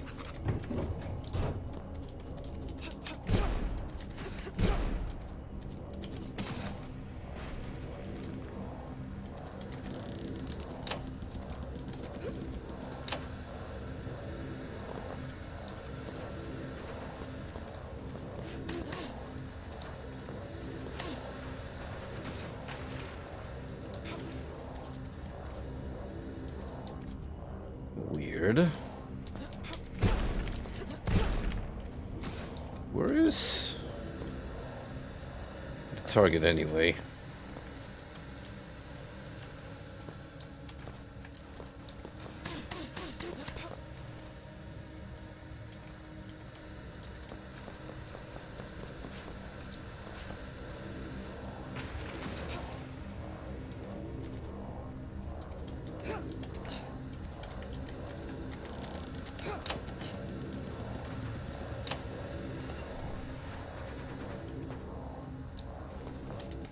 I'm guessing it's open for a very limited period of time. So yeah. Again, not big on these sets of challenges.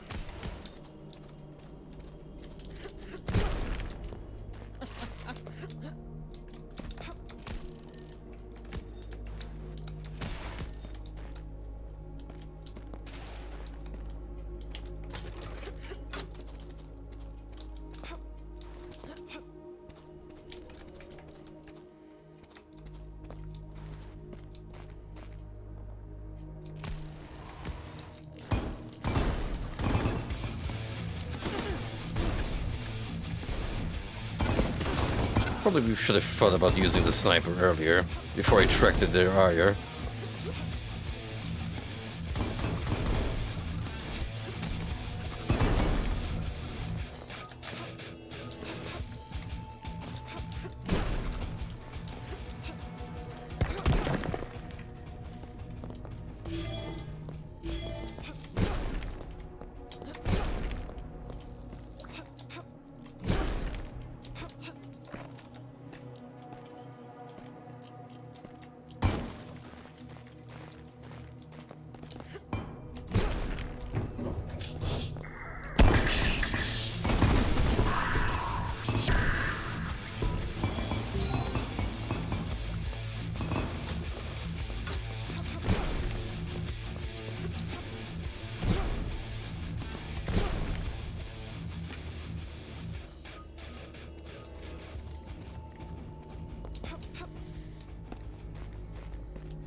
Again, I might be robbed of 100% treasure acquisition, but I got the most out of it, so fine with me.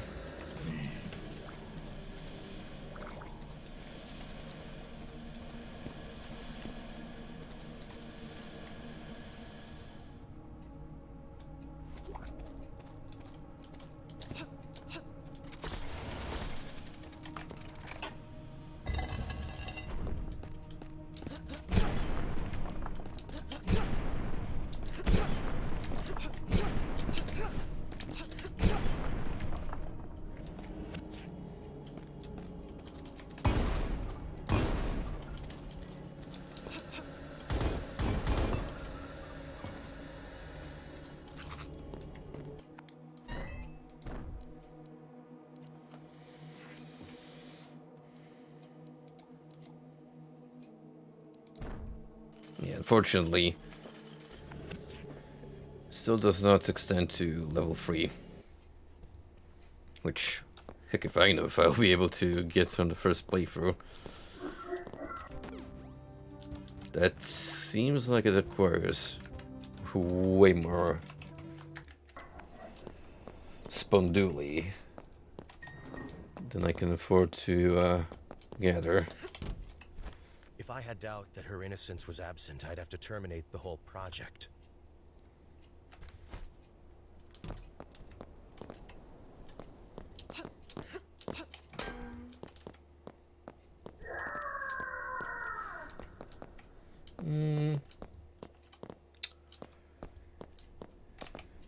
I think at this rate, we may as well go for DMT.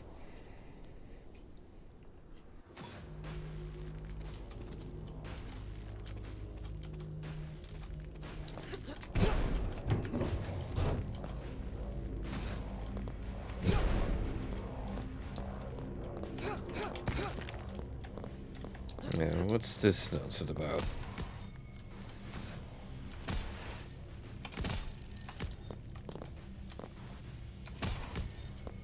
Lots of climbing.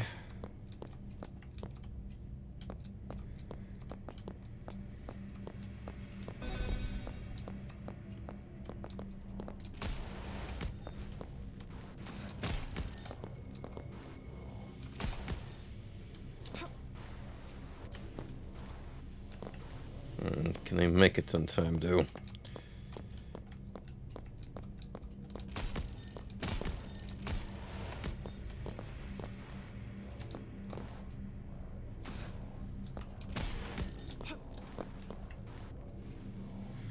Probably. I've already figured out the shortcut.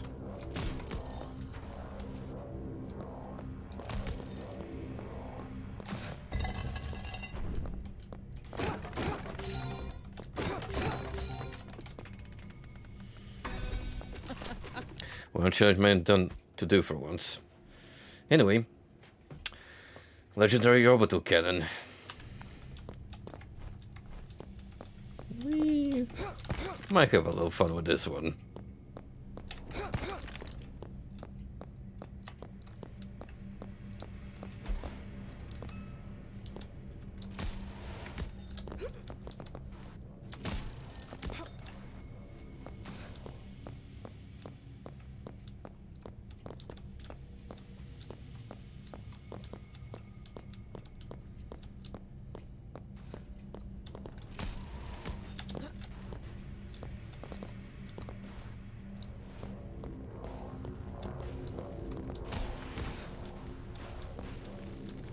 Alright, so batteries here in the beginning.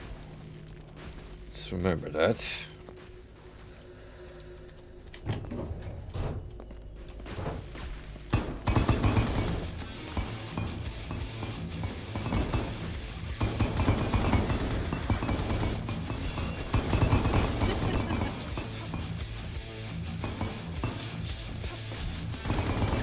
Oh boy.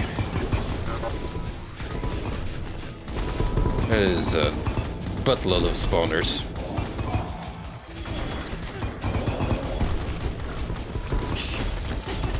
They all gotta go.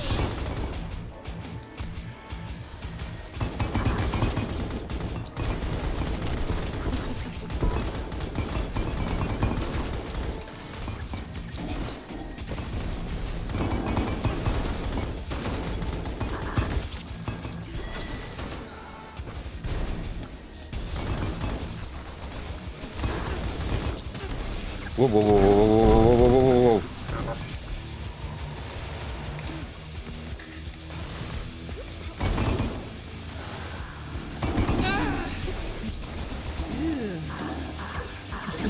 Yeesh.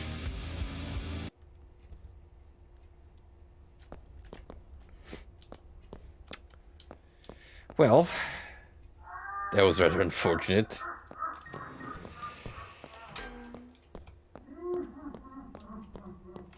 Also had to happen when I actually done a puzzle room.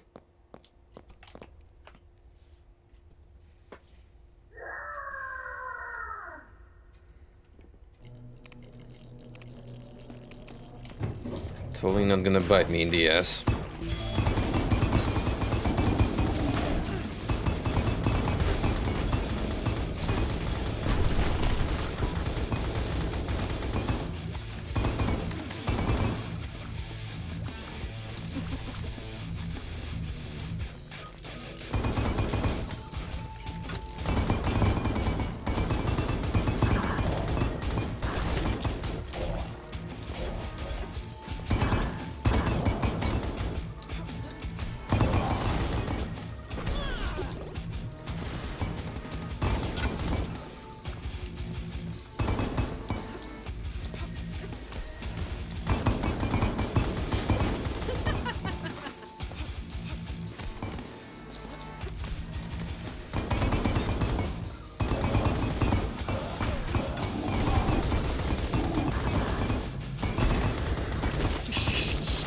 Ooh. Who the hell is trying to give me a scare with tickling my ears?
No treasure inside the secret.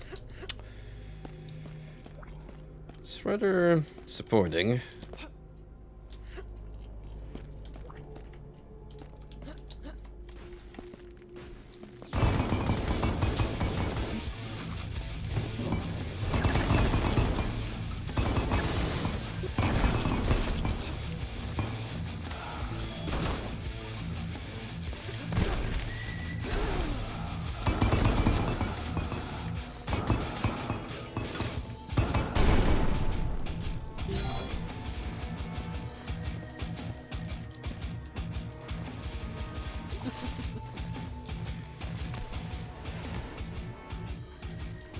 Might need that cell pack for something, but for what? I won't be able to tell you just yet.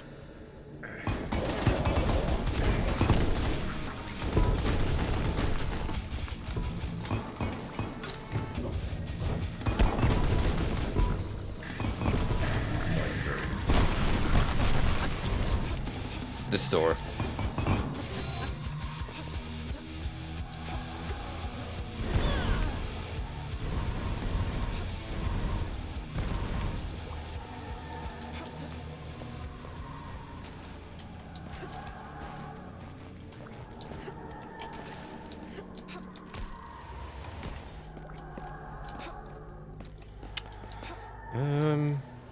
So looking for the treasure.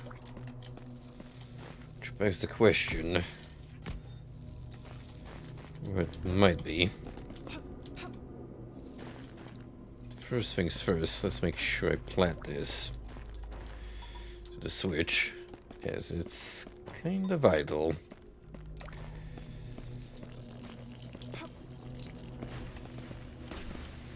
Not this way though.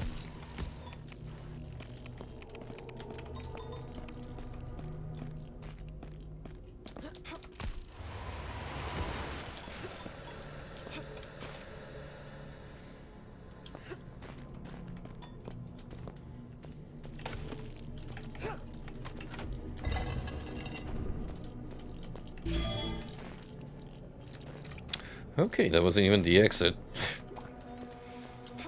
Just a treasure room, which... Well, thanks for that, because that means I got everything for once.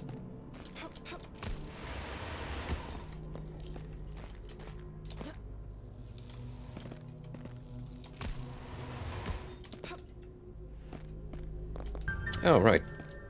We'll leave through here.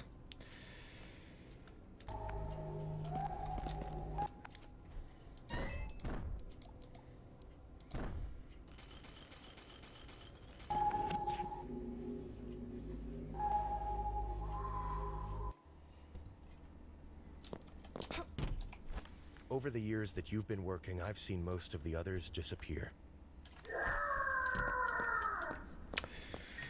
Alternate personalities, I imagine? Dr. Gianni is rather vague in his explanation, so we have to figure out things based on the few things that he's giving us. Okay, let's wrap up the empty. To part 3, and we'll call it there.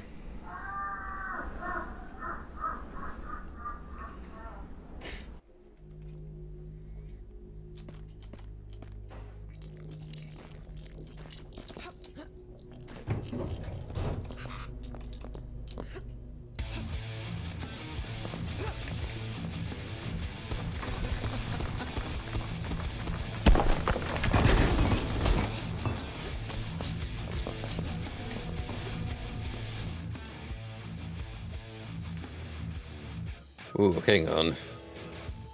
Hang on.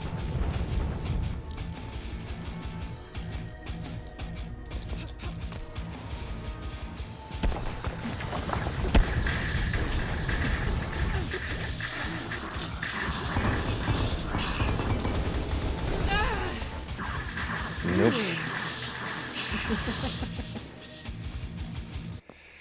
Burst fire wasn't as good as it seemed at first.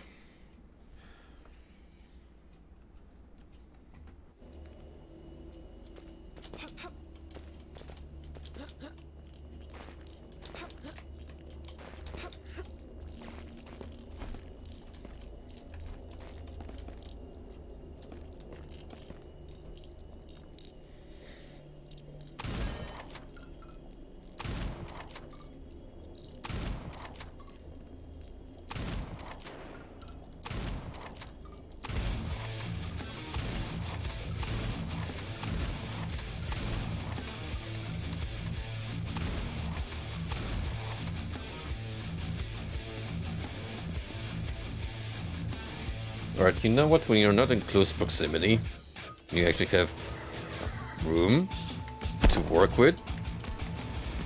This sniper is a good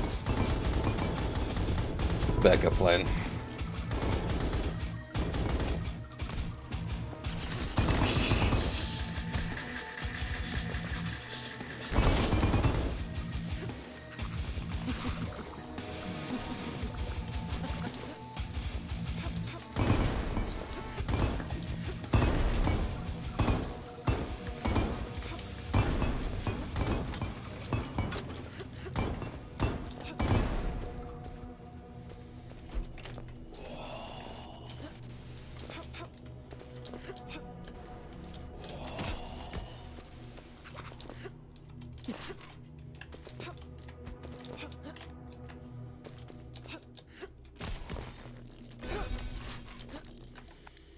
Hold on a minute. Saw blade launcher. It's good as sporting chance at least.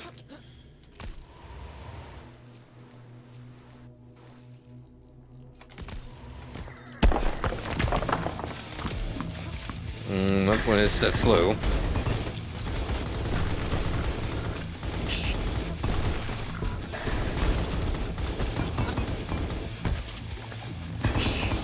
Again, efficiency matters first and foremost.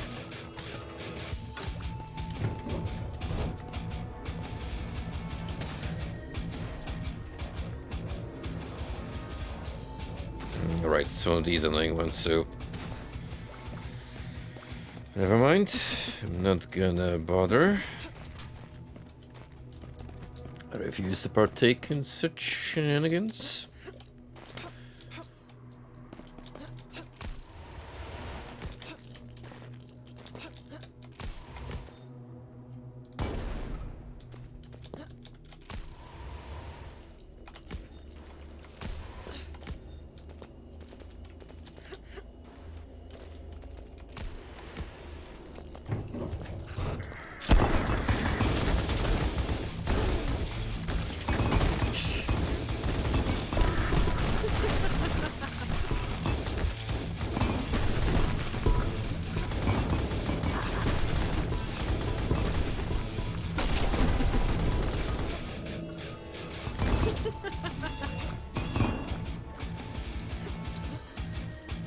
Shrek throwing those aliens with me, even though I've already killed the Brood Queen.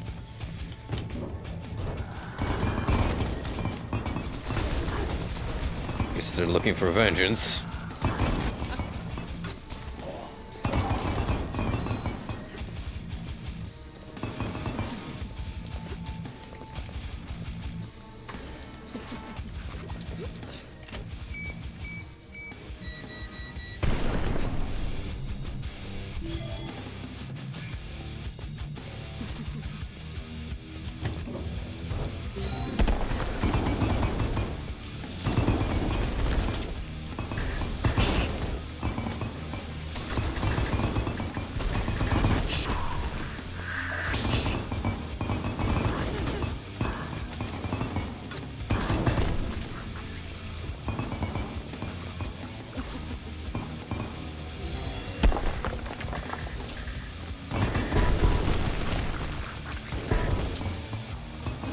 Choke point abuse for the win.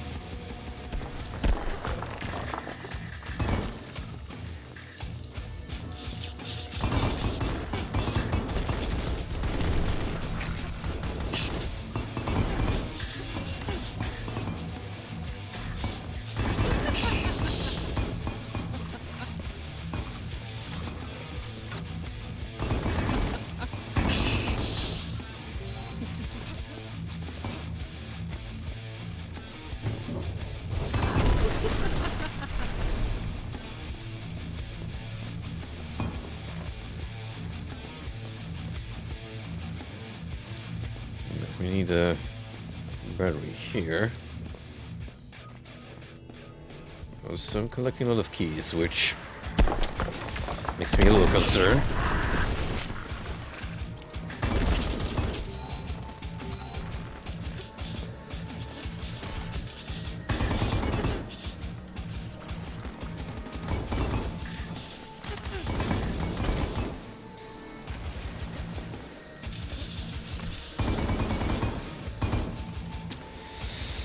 That fire variant up top annoys me a little bit.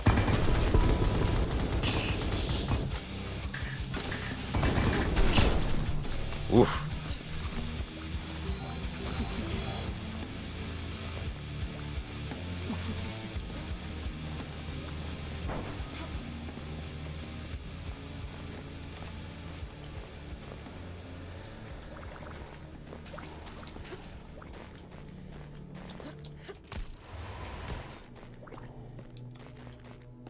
Well, okay then. I've succeeded in absolutely demolishing almost everything that lives here. And I have 2 keys on me.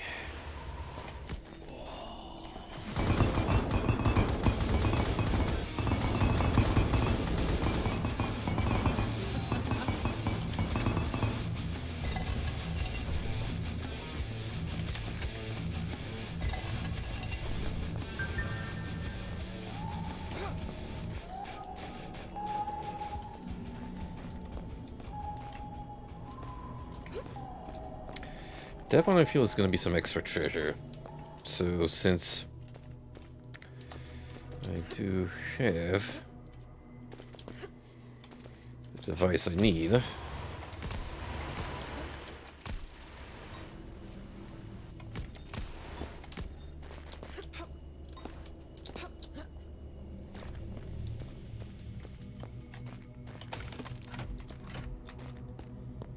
not that big of a deal.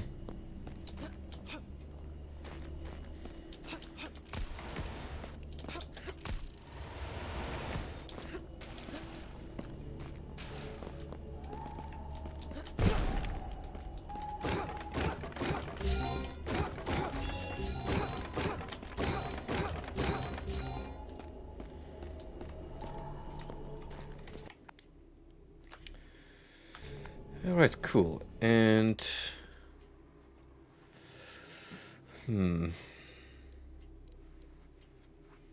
Tempest book.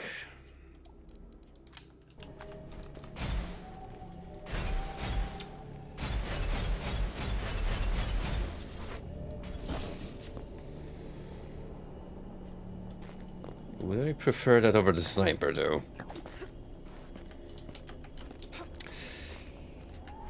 I don't think so.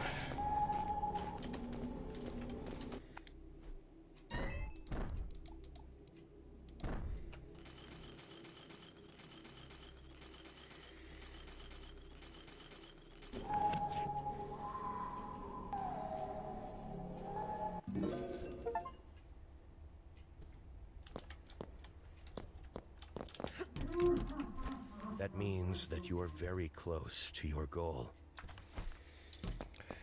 Well, if that's not a sign by the game itself telling me, hey, we were steadily approaching the end game, then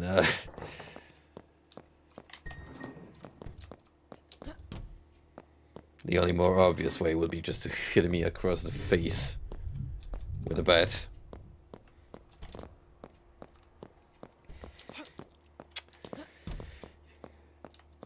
But yeah. By the looks of it, let's take another look. I think with these two out of the way, we'll be able to tackle Sorcerer's Mansion.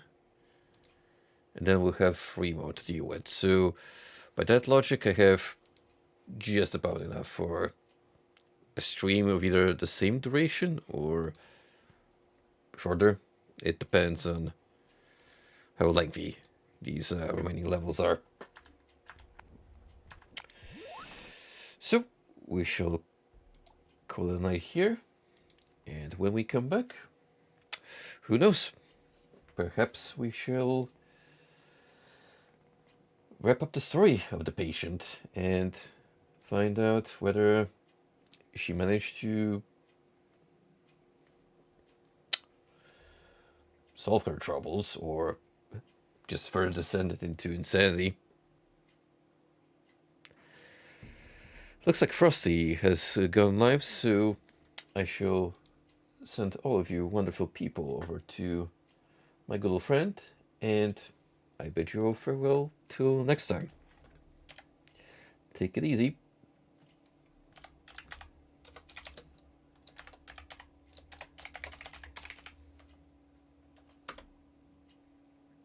Alright, I gotta do that through Twitch. 1 second.